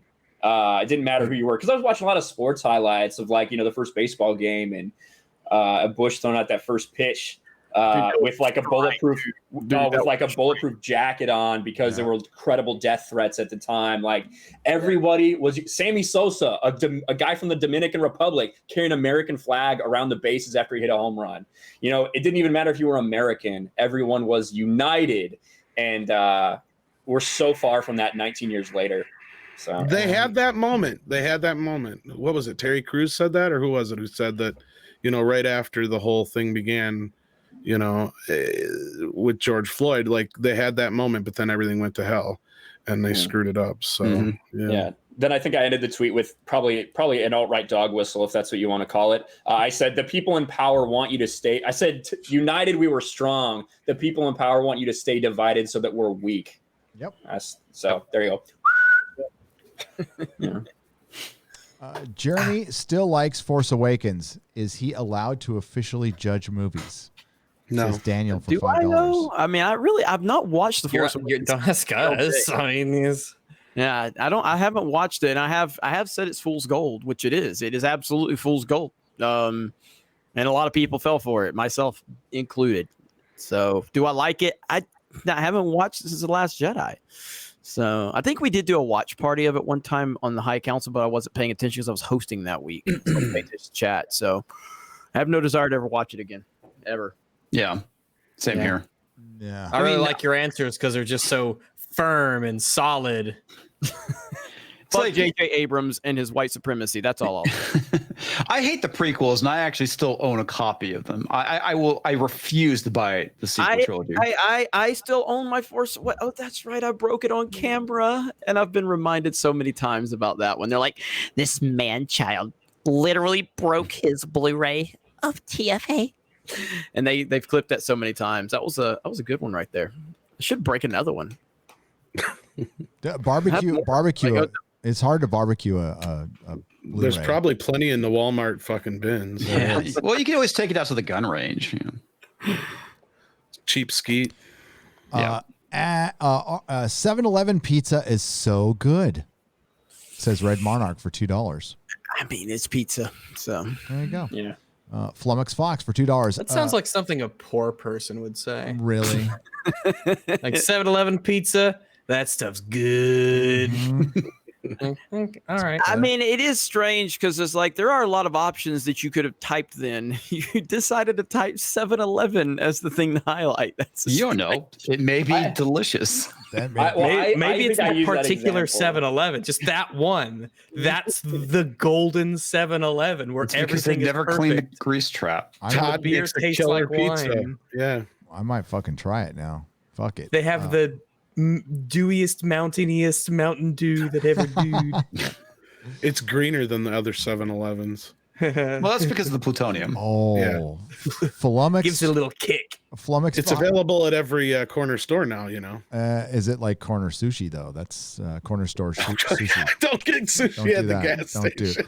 Flummox Fox for $2 wants to fight with Jeremy. He says Ahsoka Tano is the Wesley Crusher of Star Wars. Oh, Well, Ryan's gonna love that one, but no, Ahsoka Tano is a great character. I don't think she's. I think we have to stop at the. I think we have to stop right now because whatever they're gonna do with her moving forward, it's not gonna. I don't think It's not going to be good. I do not think it's going to be good. I think they're going to ruin her. I think she's going to be identity politics driven. Mary Sukatano. Mary Sukatano. It's going to be bad. It's going to be really bad. Are they going to say Orange Woman bad? They might. They Oh, might. they're gonna say woman good.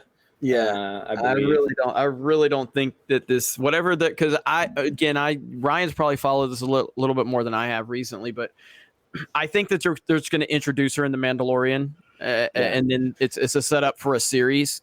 So it's gonna be a full-on series, and I'm telling you right now, man, It's gonna be with her and Sabine from Rebels. It's not gonna be good. It's not. I did get an interesting rumor today. What's that? All right. Somebody who's fed me a few things before in the past that it turned out to be fairly accurate. Supposedly, what's her face? Ron Howard's daughter, Bryce Dallas, is signed on for a Star Wars movie. Oh God, her episode was so bad. It was. God, it was a CW show. She admitted that she used you'll her have nepotism. to be more specific. Okay. No, I don't. No, It's any CW show. Gary, what'd you say? Oh, I was saying that she admitted she used her nepotism to get the job too. She came out and said, Yay. "Yeah." You know, I mean, we all knew that based on the directing, but yeah, not to disrespect Batwoman or anything, but yeah, it was a CW episode. Yeah, and it just Wow. like it was like she was also the one who never met Pedro Pascal. She's also the reason that we found out that Pedro Pascal was not under the Mandalorian helmet. Like, who knows how long he actually was? He was not in that episode. They never met. So that was bullshit because that was a big old mystery. Remember because I was doing the live reviews afterwards and everybody was telling me, no, that's him under it. I'm all, no, it's not. He's not going to go and an actor is not going to go under a costume. He's just a voice actor in this. And they're like, no, he was there. I'm like, if he was, then he's got all my fucking respect that he went in there with a mask on and stayed And it's that not like way. he does anything except stand No, around and he doesn't. point at things. Like, come on, let's calm down. Yeah, That's pretty much what he does. And even the things I like, I mean, I did enjoy The Mandalorian. I'm not saying it doesn't have a lot of issues, but I enjoyed it, and a lot of that reason for the enjoyment is the lowest expectations possible. Because of where we Hooray, we did it, Disney. But I have you were going in after Solo and Last but Jedi, I really do not think that I think season 2 is going to be bad, and I mean bad in the way that like the sequel trilogy, The not good bad. I think we're going to get into identity politics and again, this maybe I'm way deep tied into this nonsense, but I mean they're doing this in the year they filmed this in the year of the election. I believe that this is all wrapped in their heads. I think that their agendas are driving home on all of their creative processes, and there's no way I'm going to believe that Mandalorian is not politically driven, for this season. I hope I'm wrong. Maybe. But that's my expectation. I have very low expectations. So I think the issue, even regardless of whether or not there's a political aspect to it, is that right now the writers at Disney, can you even rely on them to recognize something bad? No. Yeah, exactly. So Not at all. if it's good, then I think it will be a pure coincidence that it just happens to be good. Like they stumbled into something that is fine. Yeah. Because I don't think they'd be able to recognize quality or not. Like they couldn't look at something bad and tell, oh, this is bad. We can't do that. Well, But what if Indy got the dog at the end? Well, hang on. So the point I was wanting to make was that Jon Favreau, we all hype him up, okay? And I like Jon Favreau a lot. But we're not mentioning Lion King when we're talking him up. Like the Lion King Book is horrible. Jungle Book, I think I get that Jungle Book is popular. I fucking hated that movie for the moment I saw it. I don't know why it's so popular because to me it's got the lifelessness of the Lion King as well. Lion King made like $1.6 billion. It did. It is such a fucking terrible movie. It's a fucking terrible movie. It is pretty shit. It is so fucking bad. I was so angry. And now again, I just think that's Jon Favreau playing ball, like doing whatever the studio wants him to do. And I totally understand that, but you can't exclude that stuff when you're thinking about the next step of The Mandalorian. And again, I think a lot of us, and I can admit this, we look at The Mandalorian, and because it wasn't riddled with SJW bullshit and it wasn't in our face, we have a favorable opinion of it. But when you do step away, it's definitely not, top tier Star Wars. No, it's not, man. I've probably been. Well, I wouldn't say I was the hardest on it. I think Ryan probably is the hardest on it, but I saw it for what it was, mediocre. There's things I liked about it, but there's a lot of things I hate about it. That's the video I've been working on now. I took my break and everything, but now that's what my video is that I'm working on now is a Mandalorian review. Oh, good. And it's I got all my notes and talk about a lot. That's my thing. Yeah. Well, this is the shit what happens when you fill a writer's room full of people that worrying more about what's between their legs and the color of their skin than their actual job history. Mm-hmm. Yeah. And like the fact they're bringing Ahsoka in it, I've said it over and over again. I've never really liked Ahsoka as a character. I've always thought that I don't think she's a Mary Sue. I do think she's overpowered and always has been. But the fact that she is living post like original trilogy era is a living, breathing plot hole. There's no way. I have to agree there's with no that. way she doesn't seek out Luke Skywalker. You're telling me she was a part of the rebellion. That's what they established in Rebels. Ahsoka Tano is part of the founding of the rebellion, and she's part of this. She's part of this organization, and she's even active in it after Return of the Jedi is over. And you're telling me that this bitch doesn't hear the name Luke Skywalker, the hero of the rebellion, be like, huh? I know a guy named Skywalker. She was on a secret mission on Flumgar, the planet in the outer space. Just wait until she says in Mandalorian season 2, Luke Skywalker.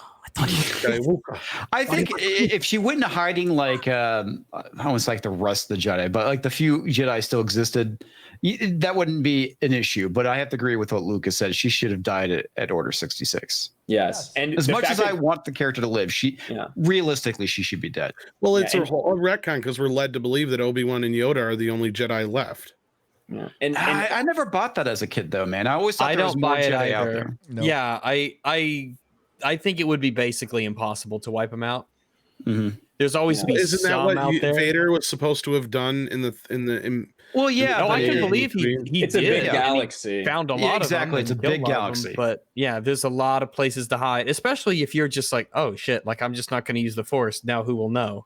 Yeah, exactly. Yeah, but like 90% of the Jedi though were off fighting the Clone Wars in one spot or the other. So, but regardless, I've never liked Ahsoka, but I've never watched much of the Clone Wars. The only thing I've seen is the movie in theaters, and I'm like, this shit Oh, sucks. That's about the worst way you can. That's about you a can good. experience That's what it. I've heard. And I've seen other episodes. I'm like, yeah, okay, but I don't care about the character. I really don't. But even Filoni's like, well, I don't know why you think she's dead after Rise of Skywalker. You just heard her disembodied voice with all the other Jedi. Oh my god! All the other dead Jedi. Yeah. Because all the other characters were dead. He told us that she's not dead. He told us that she is not dead during Rise of Skywalker. This fucker cannot let go of the one fucking thing that he has done that is viewed by a lot of people to be a great character. She needs to fucking die. She should have died a long time ago. But it's To not gonna Ryan's happen. point, I mean, to me, I'm a huge fan of Ahsoka. I love this character, but I have no interest in this character moving forward. Like the story's been told, she should have. She just like staunch the bleeding. You're gonna ruin her. Just stop. Quit. And they're gonna ruin her. Well, even They're if they killed her off in Rebels, that would have made sense. that would have been that facing scene with Vader. Vader would have been a fantastic way to do it. It would, Yep. and again, that's not to say like again, see, Clone Wars season 7, fantastic, and how they did all of that, and then they move into the Clone Wars, the Rebel stuff, and like it's just too much though, man. It's way too much at this point. Just move on Yeah. from it. But this next, It would have been nice and tragic if she realized that she was dying, that it was Anakin that killed her. Yeah. Yep. But we're past that now. That ain't gonna happen. We are way past that now. Oh, they've completely screwed up her story. Shit, too good. Yeah. Yeah, and I did look up that thing, and Bryce Dallas Howard confirmed that she'd never worked with Pedro Pascal. It was John Wayne's grandson who was underneath the armor for that Really? entire That's episode. interesting. Yeah. Yeah. That was Sorry for all listening about good writing. Sorry about that. I know it's terrible. But Remember that time, Gary, we hung out with her uncle and got high? Well, you didn't get high, but the floating. I do remember when we sat in a hotel room with Clint Howard. That was one of the most surreal moments of my life. It was funny as hell sitting there. Were you there when he was talking about Solo, though? No, you I miss didn't that get. I part? just got there a little after that because you told me you just missed the best part. But Yeah, okay. yeah, he was getting loaded. And he was cool. It's been long enough now. I think I can say it. Go He ahead. said they shot for 88 days before they finally fired Lord and Miller. That's enough. That's enough time to make 2 movies. It is. Nowadays. It is enough time to make 2 movies. And he said the crew cheered when they heard that news. Evidently, Were they that bad? I don't know. guess. They won an Academy Award later that year, and they freaking the 21 Jump Street people love them. So yeah. Gary and I kind of discussed this before because I brought it up. Like I heard from a source. Well, that's the source, folks. And I think you and I had come to the conclusion that maybe they let him go that long because then the insurance kicked in, and that's how maybe they didn't lose so much money on Solo. Like if they had to replace a director after say 75 days, then maybe the insurance kicks in. Oh. 'Cause I remember you and I having that conversation like a year or 2 ago, or a year ago, actually, about this. Yep. Not 2 ago, but yeah, Well, a year no, ago. yeah. I sorry, I was trying to do 2 things at once here, and it doesn't Sorry. fucking work. No, it did, but 88 days, dude. Like Venom, the principal photography for that was shot in a month. In a month. Well, that's So- an average span of a movie is Yeah. a month. So- 18 days for a comedy, 45 days roughly for like a Star Wars Avengers type movie, maybe a little more. So whenever crazy rumor you hear now, like you have to believe because I heard there wasn't a plan. There's no plan. They shot $1 billion franchise without a plan that it was all obvious. And they shot most of a movie and then had to reshoot it. And then fucking Rise of Skywalker, I now believe everything. I think that movie cost $600 million, maybe more. Well, JJ confirmed that they were filming up until the day before the weekend of release. Yep. Don't you remember that? Yep. I was gonna say, like, everything. That's why hashtag Doomcock was right. Was practically trending because, yeah, we all said it. They're still shooting, folks. Oh, bullshit! Y'all are purporting news. No, Fake JJ news. said it. It's fucking great. Because we all said it rumors too. that We they're all still knew shooting, that yeah. they were shooting up to the bitter end. Yep. It was pretty apparent.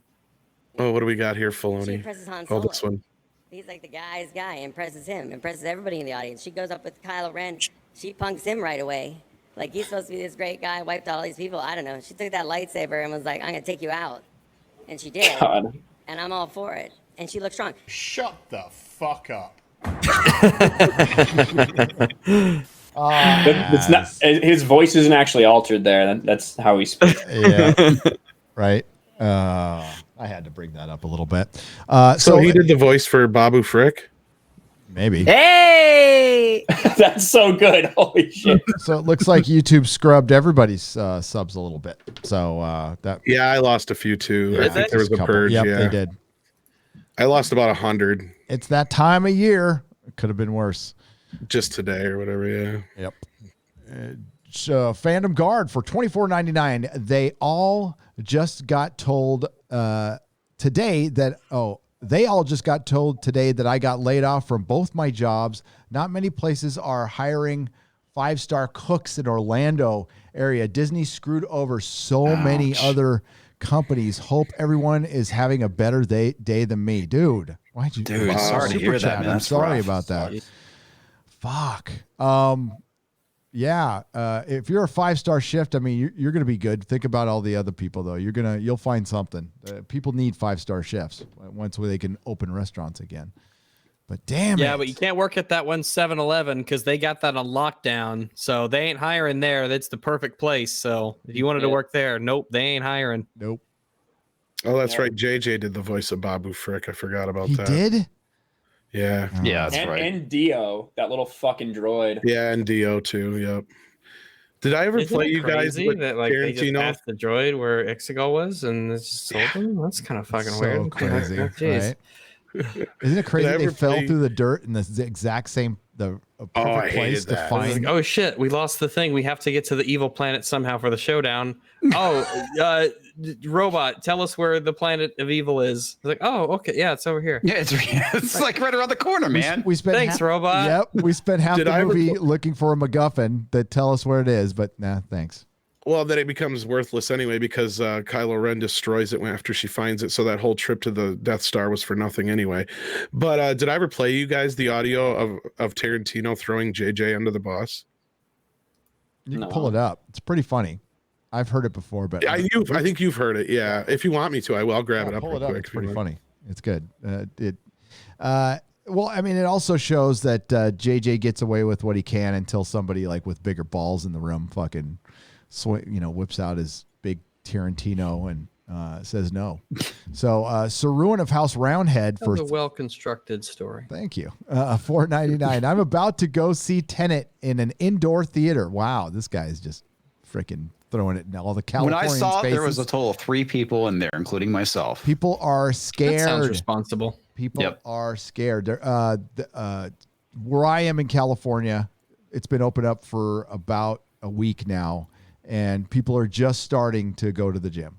It was empty for the first 5 days, and now it's starting to get a little crowded, and that's good, but people are scared. That's why. Have any of you seen a movie or been back to an indoor theater? I have not. Any of you? I have. Last week. Yep. I have not. Not me. I'm not. I'm too scared. I went to Waffle House. Just a Waffle House or chicken and waffles? Waffle House. Nice. Go with Friday mornings. Well, I ain't scared. I went to Chinese buffet just to piss some people off. Oh, I'm not scared of COVID. I'm scared I won't understand Tenet. So Yeah. Well, that's the funny thing about Chinese buffets, man. They tend to piss your colon off. Oh, okay. Do you guys know what sound a Chinese chicken makes? Meow. Oh my god. Wait, no, It goes woof, right? what sound does a bat make? I think that's what it should be now. God, remember we were just doing bat soup memes like a year ago? Soup memes. Well, I said it's kind of funny that the guy playing Batman gets the bug you get from eating bats. Yeah, it's kind of funny. Cannibal. Maybe he put it in a microwave wrapped in tinfoil. Who knows? Maybe. Curse you, man, bat. It says oven on it. Zachary Moore for $10. FNT EFAP crossover epic start to the weekend and possible possibly finish if we are on an EFAP timescale. We will finish very soon, as a matter of fact. We will finish. It is guaranteed. We will finish. We will finish. An ending will be had. Yes, unlike Star Wars with no plan. Hail all Sports Wars. What was your thoughts on Kirk Herbstreit crying on national TV last Saturday? Kirk Herbstreit always cries. That was the most pathetic shit I've ever seen. And Ryan and I were talking about how this needs to be memed. I mean, it really does. I kind of want to show everybody. This transcends sports. It's so fucking terrible. It's the worst thing. It is so bad.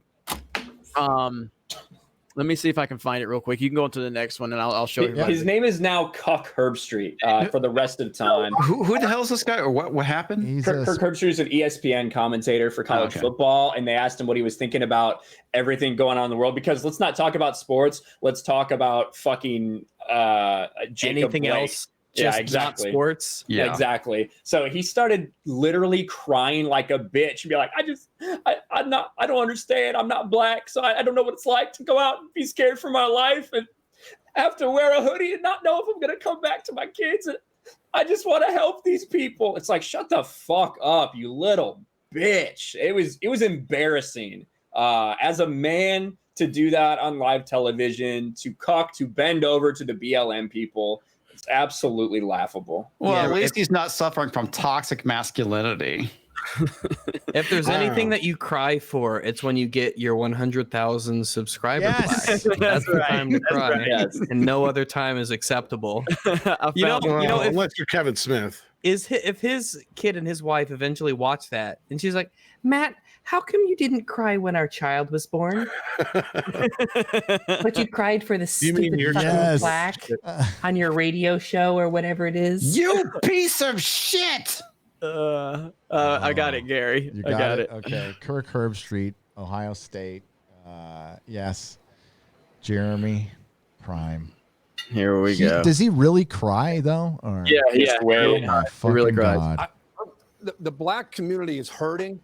If you listened and the word empathy and compassion over these last 4 months, how do you listen to these stories and not feel pain and not want to help? You know what I mean? It's like, fuck off. And That's some fucking crocodile tears. your hands at 10 and 2. Oh God, I better pretending to be choked up. I'm wearing Nike gear. Like what? I'm wearing Nike gear. He's got the swoosh. Open fire. You're white, but you can listen, and you can try to help. This is so fucking pathetic. He's really, really trying not to make it all about him, isn't he? No, absolutely. Oh, I'm sorry. Did I not come off sarcastic enough? Everyone else is like, look at her above him. Look at that. She is trying not to laugh. Holy shit. Oh, dude. Oh no. The Motherfucker is not doing this right now. She's like, no. This is like, I don't even care that much. Look at the other guy on the top left too. He's just same thing. He's like, They are dude is trying really not to doing this. laugh right now. I see doing this. I see Perry Chan in the chat. I have a request. Jeremy has this too. So Kirk Herbstreit saying that. Lee Corso, the old man who was right next to him, he has like a catchphrase, like because when they make picks and he doesn't agree with someone's pick, he'll say, "Not so fast." No, not so fast, my friend. Not so fast, my friend. So please, Perry, if you could do after. So when it kicks back to all 6 of them, And can you please edit in Lee Corso saying "not so fast, my friend," and we will play that on Sports Wars on our next live stream. And then just find him doing the most racist thing you can. But That'll dude, be perfect. That dude, that's some fucking serious crocodile tears. Oh, it's pathetic. he's acting. Yeah, it's pathetic, dude. Right now this has 4,500 downvotes. So that's good. That's To sitting at a 150. 25% positive rating. So it's nice. So What yeah, is this this? is Tarantino talking about J.J. Abrams. What was? I know there's this Star Trek project potentially still out there that was. Correct me if I'm wrong. Story idea by you. Someone else has scripted it. Well, it's an idea that an idea I had. Then we got together and talked it out, Yeah. and then we hired Mark Smith, who did Revenant, to write the script. So where's that at? Just as a Star Trek fan and as a fan of yours, I'm just like fascinated. Is that like what is that? As much as you can say, like, is it in the current timeline? Is it? You're a fan of the original series, I know. Yeah. So what is it? Yeah, it's like I don't know how much I can say. The one thing I can say is it would deal with the Chris Pine timeline. Now, I still don't quite understand, and JJ can't explain it to me. Whatever, and my editor has tried to explain it to me, and I still don't get it. All right, Fred Raskin, about something happened in the first movie that now kind of wiped the slate clean. Right. I don't buy that. I don't like it. I don't appreciate it. I don't. Fuck that. All right. I don't like that. You know. I'm gonna lead you down a road. You want the Guardian of Forever to have happened, don't you? Yeah, I want the whole series to have happened. All right. It just hasn't happened yet. Yes. And no, Benedict Cumberbatch or whatever his name is. All right, it's not Khan. Yeah. All right, Khan is Khan. And I told Digital, whatever his name I don't understand this. I don't like it. And then like, ignore it. Nobody likes it. I don't understand it. Just And that's J.J. Abrams saying that. do whatever so. you want. If you want it to happen the exact way it happened on the series, it can. My favorite is how they tried to explain the reason why Khan was a white guy in a comic book. Oh yes. Oh, it was terrible. It didn't really work out, did it?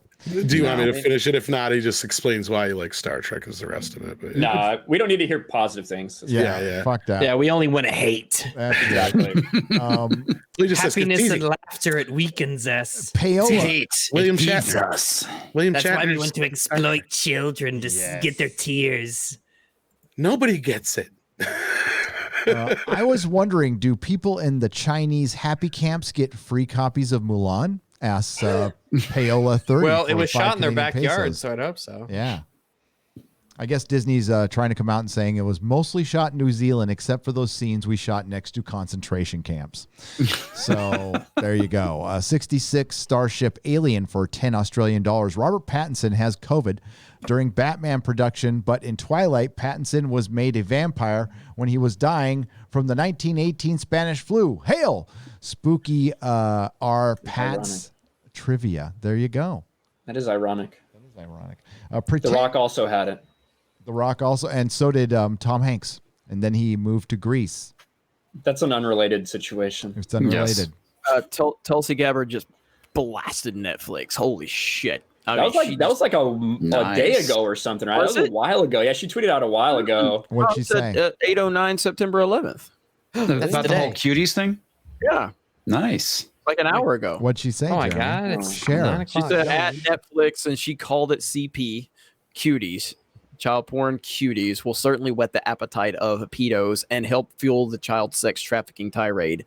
And she goes into the details, and then she says it happened to one of my friend's 13-year-old daughter. Netflix, you are now complicit. # cancel Netflix. Damn. Yeah, I guess that was just an hour ago. So if I made the movie, wouldn't have called it cuties. Yeah. Yeah. Gonna Wow. just a little I guess it's just a creative difference between me and the director, but Just wouldn't have been my. What if you called it mignonnes? Nitpicker. Oui, oui, baguette. I would have called it, twerking baguette. I don't know. Riff Magos. Twerking baguette. The Your twerking- stage name shall be twerking baguette. Now we need to audition 600 more girls for this role. Have the camera rolling. French bread lady. Yes. Journalists are at the current day proles from 1984, says Space Monkey 80899 for $4.99. Journalists don't exist anymore. They flat out, opinionators, Correct. editorializers, hacks, shills. If hating cuties makes me far right, then I'll be as far right as possible. Hail Odin, says Riff Magos for $5 Australian. Yep. Hail Riff. That is the worst take I've read this year, and this has been a year of bad takes. Absolutely. We still got plenty to We go. do. We really do. You're not Dude, wrong. we still have the meltdown in November. We still have the elections, motherfucker. Oh, and then we have post-election I mean- because that son of a bitch is not going to get decided election night, folks. No, it's not. You know what? Those days are probably over, by the way, of election getting decided on election night. Just, yeah. Well, and I said the other day, Yellow Flash put out a tweet that he had a mail-in ballot sent to his house that was not his name, and he basically said it's going to be a shit show. And I said I think that this election, with the mail-in voting becoming a thing, neither side is going to accept the result, and we're going to see some tumultuous shit that we have not seen in a long ass time. It's going to be in a this shit country. show. It's going to be a shit show. Let me remind all of you that this beauty right here was born from the 2016 election. This beauty right here, responsible for 95% of the Geeks and Gamers thumbnails. Donald J. Trump is now president of the United States.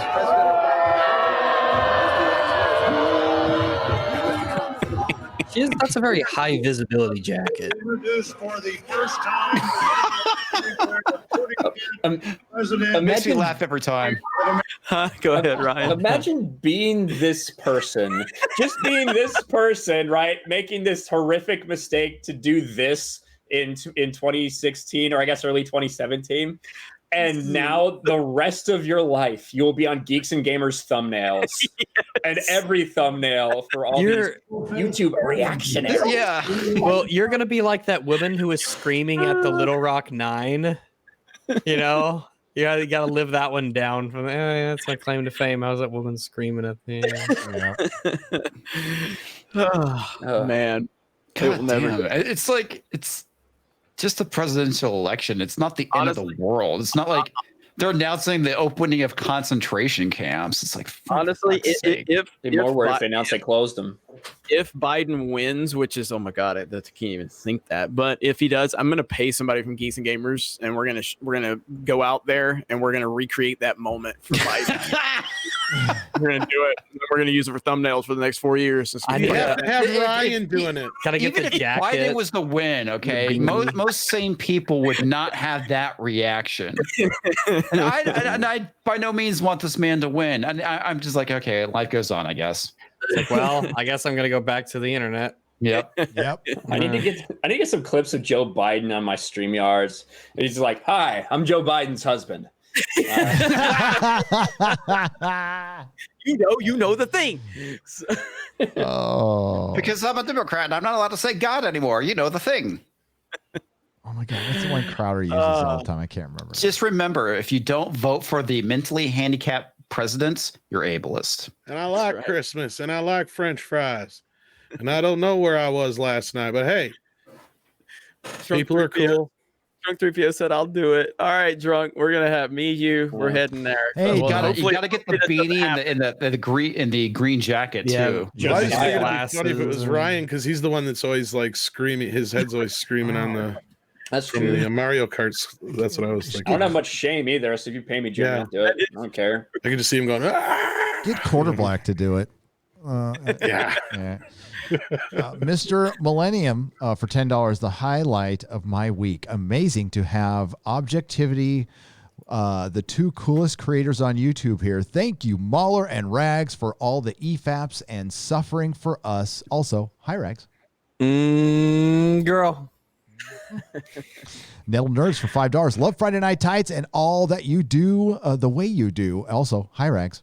Hello. Nettle Nerds is brilliant. They were in the beginning of one of my videos when Doctor Who died. They gave it a proper send-off, played taps for it. It was nice. Miranda Sinistra for $5. As a Republican, if I could send Diabito to Mars, I would. I would. It would have happened. It would have happened. That's where he wants to be. He wants to be on Mars in a space colony. Why would you want to go there? It's not a good place for kids. Away according for all to the. Go ahead. Sorry. Away from all the poor white conservative Republicans in the middle of the country. He hates them. Just get away from them. I don't know if that's the best. I don't know the best genes, the gene pool that we want to start the colony on Mars with. But we go are ahead, be the first people. to try. We are a fine people. I just don't think heritage. I don't think he wants to go there because according to Elton John, there's no kids there. So, yeah. Is that a song of his that there ain't no kids on Mars, and he's going out on the piano? There's no place to raise your kids on Mars. No, it's no place to raise your kids, is what he says. On Mars. Yeah, that's fair enough. There's no schools or air. There's no one to raise them if you did. MauLer needs to be a voice actor for Star Wars TOR. Is that what's TOR, Ryan? The Old Republic, is that what he said? Republic, yeah. Droid like HK-55. Confirmation, meatbags can't fly. Meatbags can't fly. Yeah, Knights of the Old Republic, HK-47. Great droid. He'd be too toxic, I believe, for Disney Star Wars, though. He would be. That's Riff He Manuals. has to be nice like our new robot. Yeah, he has to fight for rights. Droid rights. We're going to open up that fucking can of worms. Mm-hmm. I think we're gonna try something crazy, and I'm gonna let Ryan make a Star Wars lore video for Geeks and Gamers and get 6,000 views. So I think you should. But It takes so much work. It's so much easier just to be fucking mad about something. Oh my God, did he just whine like a fucking teenager? Jesus Christ. Oh. Drunk 3PS says, Jeremy, tell Rags I said hi. Big fan. You'll tell him are you gonna? Oh, so are you gonna tell me hi for him or? I think so. I think that's how it works. So, hi Rags. I'm Drunk 3PO. I'm a big fan. Oh, sweet. Hello. I've heard so much about you.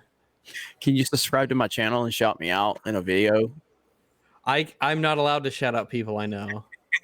That's been the established rules. I just have to pick a random ass channel because I don't want to have nepotism. No nepotism. Random YouTube channel generator.com. I'm gonna have to go there. Nice sidestep. Oh, look, Dunk Squat 419. Yeah, I go there and sub to that guy. That's gonna be a new Let me try one. $3 theater. What the fuck? $3 theater. Oh no. That's his annual revenue. Hey, calm down. Yeah. You know what? That's weird, Odin. I tried to use that link in the channel. I'm going to try to get her channel back up. I guess YouTube took a bunch of her subs away. They scrubbed it. That's too bad. We'll she put the made link a up. thank you video too, thanking everybody, all the new subs. Oh That's what my happens God, when that fucking nepotism sucks. occurs. YouTube, you suck. We'll read a couple more super chats and we'll go out on that one because we're going to wrap things up. Hey, it's movie Blue Ball Bob Ultra Pedo Sailor says Drake is 6 for $2. Ultra Pedo. Okay. Admittedly more comprehensive, yet doesn't quite roll off the tongue the same way. Well, I hear you. No, Diabito's fucking rules. I love that. Diabito. But Diabito Pedo might be good. What do you think about that? All right. Oh, it and didn't even know it. There you go. So let's put up her channel one more time because YouTube stole a bunch of those subs, which fucking sucks. So 325, which was good. She was at 189. If any of you would be kind enough to give Greta a sub, she looks nice. Way too nice for us. Quentin Tarantino's a cinematic master. She's good in my book. There you go. Very good.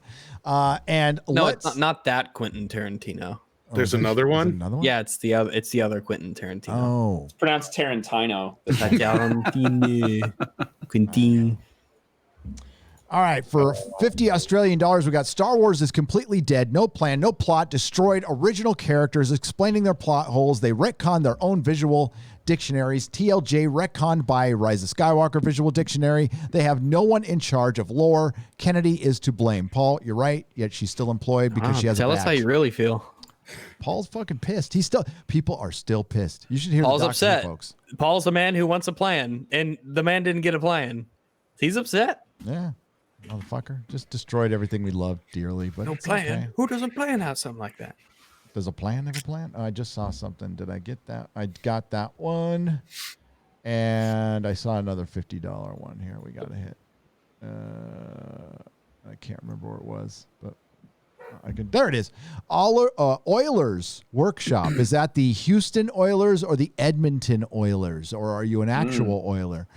Here, Gary, have some of my Netflix money. Been watching you anyway for the past year. I recently moved over to YouTube from Instagram and started a new channel. Good. Instagram is kind of, I won't say it out loud, but yeah, it's a little. I make hyper realistic dioramas and props for action figure display. Oh, dude, Gary at nerdrotic.com. Email me now. And photographs and steampunk armor.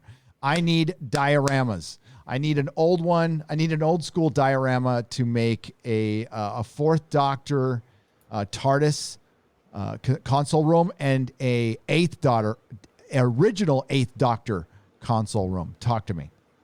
I have no time to make that stuff myself. 300 Norwegian krona. We need a new hope. We are the new hope, AT. Thank you for the 300 Norwegian krona. But it's us. It's you. It's me. It's everyone. Let's wrap this thing up. Friday Night Tights is gonna end now, folks. So we're gonna go around and everybody can plug their channels and say goodbye. Now we got to set out a separate amount of time for Jeremy to plug his 19 channels. He just came up with another one today. But we will start with Comics Division. How's it going, everybody? Well, if you like my shitty opinions, you can follow me on my own channel, which is Comics Division. You can also follow me on Twitter, and that's really about it. Yeah. Are you going to make a video? I like your shitty opinions. Yeah, thank you. Too. I like my shitty opinions, too. Your live stream was good last night. Oh, thank you, sir. Yeah. All right. And then we're going to go to Tom from Midnight's Edge and Midnight's Edge After Dark. That would be me. Hi, you can find me on Midnight's Edge After Dark. Always hanging out. Is that the porn one? Yes. Yes. We talk about all of the quicksand porn that Rob watches on a daily basis. Yeah. Think of all the places all the sand would get. He told me about that. He goes, one day, he goes, "You'll never guess what I found, Tom." I'm like, "A job?" And he's like, "No, better. Quicksand porn." I'm like, "How did you find quicksand porn?" He's like, "I was just looking up porn as I do, and quicksand porn came up." And I'm like, "Congratulations, Rob. You found the end of the internet." You literally go to the next page and it's got to say, "Turn back. You have found the end of the internet." Because there's nothing nuttier than that. He's like, "Yeah, it's perfect. It's a woman who disappears after you're done with her." Oh. Have you ever just wanted to be the nude beach? Yeah. I'm like, Rob, seriously? Honestly, no. Yeah, he always ends up finding a way to talk about porn. But yeah, we do some nutty stuff over on Midnight's Edge After Dark, that's for sure. But Midnight's Edge, we always do the real news. Some nutty stuff. There's we do. There's Baker Beach in San That's where Frank Francisco. Marshall came from. Baker Beach. He came from Baker Beach. And there's Black's Beach here that are both nude beaches, and you don't ever want to go there. That is, it's the stuff of nightmares. Yeah, it turns out that crazy hot chicks don't go to nude beaches. No, they don't.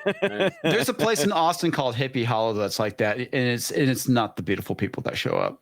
No. Maybe they're socially distancing now. Hey, beautiful at every size. Unfortunately, most of the people there, their nipples are becoming more socially distant from their chests. That's a pretty big problem. Oh my god. That's what happens when you're, all the people at the nude beach are over 70. Son, plug your channel, you foul mouth little runt.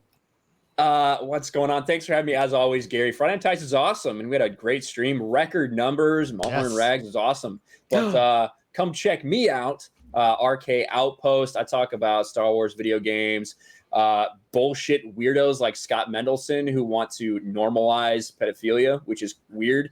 So I put his creepy ass face in my thumbnail today. And catch me over on Sports Wars, where you can call me a racist or something in the chat. We kind of thrive on it and we monetize it. So that's awesome. And whatever one of the million other channels Jeremy makes me appear on contractually. So thanks for having me, Gary. You're always welcome, son. I'm really, really proud of you. What the fuck is this? Oh, God. Oh, my God, is that Gollum? Ask and you shall receive. I love our audience. I do. All you guys out there are amazing. All that shit I said about like the fans being awesome or whatever, go fuck y'all. Fuck all. I gotta retweet this. Rax said, "Is it Gollum?" Jeremy. Go subscribe to Drunk 3PO. That is the channel that I am going to be promoting. He has threatened my life if I don't. So subscribe to Drunk 3PO, the most handsome man on YouTube. Also, if you want to subscribe to my personal channel, DDA Cobra, DDAYCOBRA. And yeah, there's a few other channels out there. But I'll talk about them next week. So thank you for all of the support. It's been a hell of a month so far for Geeks and Gamers. And obviously go to geeksandgamers.com. Support us over there. That is where I need your support more than any place, because a lot of money, time, and effort and energy has been put into that website, and a lot more is being put into it. So sign up free. Get in the forums for free. Have yourself an account for free. For $10 a month, become a premium member. We have a lot of premium content as well. Krista Nova has been doing such a fantastic job of getting everything in order from a premium standpoint, and we got a lot of things in the works. So yeah, thank you, and good job tonight, everybody. It was awesome. Yeah, it was a lot of fun, and thank you again. A co-production with geeksandgamers.com. Congratulations on Sports Wars. It turns out focusing on that was a good move, dude. Mm-hmm. Very good move. It was a good move. And I remember everybody that second guessed my decisions when they're like, oh, he's going to make a sports ball channel. Yeah, goddamn right I did. And it was a fucking good decision. People didn't like when I came on board either. No, they did not. And Ryan is literally the reason that it was brought back from the dead, and now it's a mega success. So awesome. Yep. Hey, Rags, you want to plug your Twitter? Oh, I'm sorry. I do. My Twitter is at Barack Obama. You can check me out there. They'll learn a lot of things about me you never knew. Very, very positive. It's all uphill from here. It's going to be great. You'll love it. Give me a sub, and I'll sub back to you. Follow you back. Catch me there. Barack Obama. I'm looking forward to your Mandalorian video, for real. Oh yeah, can't wait to see that. So yeah, from my main channel stuff, I just need a break. Real life stuff has just been taking up so much time and all that. But I've been doing EFAP. For those of you who don't know, EFAP, Every Frame of Pause, is the podcast I do with MauLer and many of our amazing, very talented guests. We cover all kinds of things, from, of course, Star Wars to The Last of Us to just everything movie and media related. So check that out. We do really long streams. We have great conversations. We cover Batwoman and watch those and do reactions to other things. We watch bad movies, and we're going to have stuff that's coming out in the regular. We just wrapped up our 2-year anniversary in the 100th show. So things have been growing really well. We've got an insanely talented community that does all kinds of crazy stuff. So check me out there for now. But yeah, my main channel is Rags. Gonna be hopefully uploading something soonish within this month or next month, the big Mandalorian review, and then back to content as normal. Feels good. And I guess I'll see all of you guys around if they're gonna have me back. They probably won't. I'm a bit of a ne'er-do-well. Well, as Mark the Cyborg from Geeks and Gamers says, and he does make objectively the best videos for Geeks and Gamers. I don't think anybody can dispute that. But he says Rags is the definitive voice in PC gaming. There you go. So there you go. Nice thing to I say. agree with that. so- That's nice And of you to Rags, say. you're Yeah. always welcome back. The door is always open. You are my you and God. MauLer and are some of the best YouTubers on this platform. So Thank you very much. you are welcome, and thank you again for coming on. Thanks again, MauLer out there. Appreciate you and look forward to the next EFAP. I'm gonna. What am I gonna plug? Oh, I don't know. I just dropped a video. Yeah. How'd it do? Picard review. Oh, I didn't even check. Picard review September 21st. I'm finally gonna finish the Picard review and The Office. Here, I'll give you a little peek. It's coming together. Oh my God! It was an illusion the whole time. Oh, how are you doing that with a wall? It's like the Wizard of Oz. Oh my Are you goodness. Doctor Strange?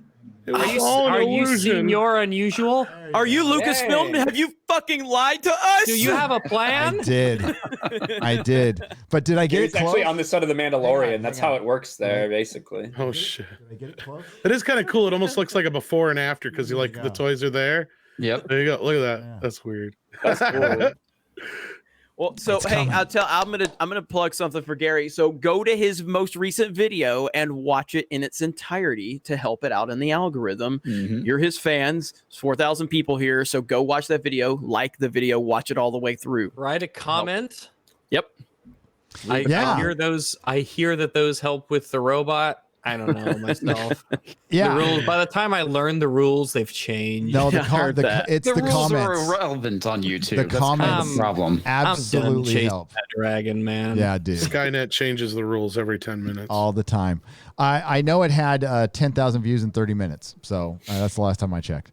By the way, yes, if you, I know about 90% of you out there don't subscribe to my channel. But if I have earned your subscription with this episode of Friday Night Tights, please go check it out because YouTube just scrubbed about 100 subs for me. So, and they also did They're from thieves, Greta. man. They're thieves. They're thieves. Thanks for watching, everyone. We'll be back next Friday with, I have no fucking idea who, wait, do I know who we have a guest? I do know. Yeah, you do. I do. Did he say yes? Yes, he did. Okay, Bulls Trek. So Bulls Trek has taken a big old break from YouTube, and we need to give him a boost. So he's coming back. Bulls Trek is a fucking awesome YouTuber.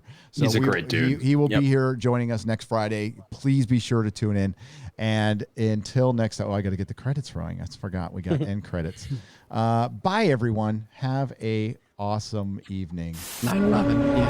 9/11. Bye. 9/11. Long time ago, in a galaxy far, far away, Star Wars wasn't shit. Goodbye, Lady Grace. Gotta ask, how does it feel to react this way to a children's film? You pathetic man-child. Listen to women. Believe all women as long as they don't vote Republican. Believe all women. Except for when they tell you how many men they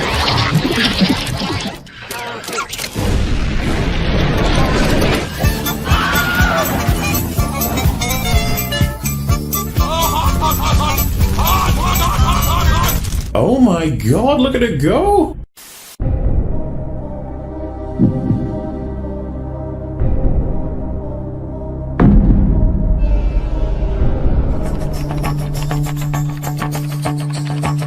Did you have a hard time getting here? Why don't you have a seat there and get comfortable for that? What was your plan here today?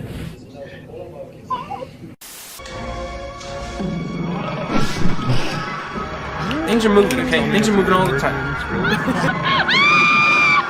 I'll see you next time. Are you sure? Ouch! Yeah. Stop eating my What sesame happens if I actually type that at what is the... Stop eating my sesame cake!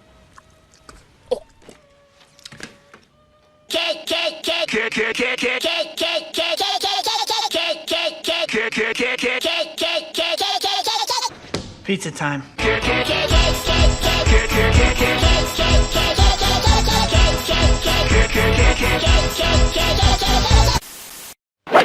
Do it. Nerderotic.com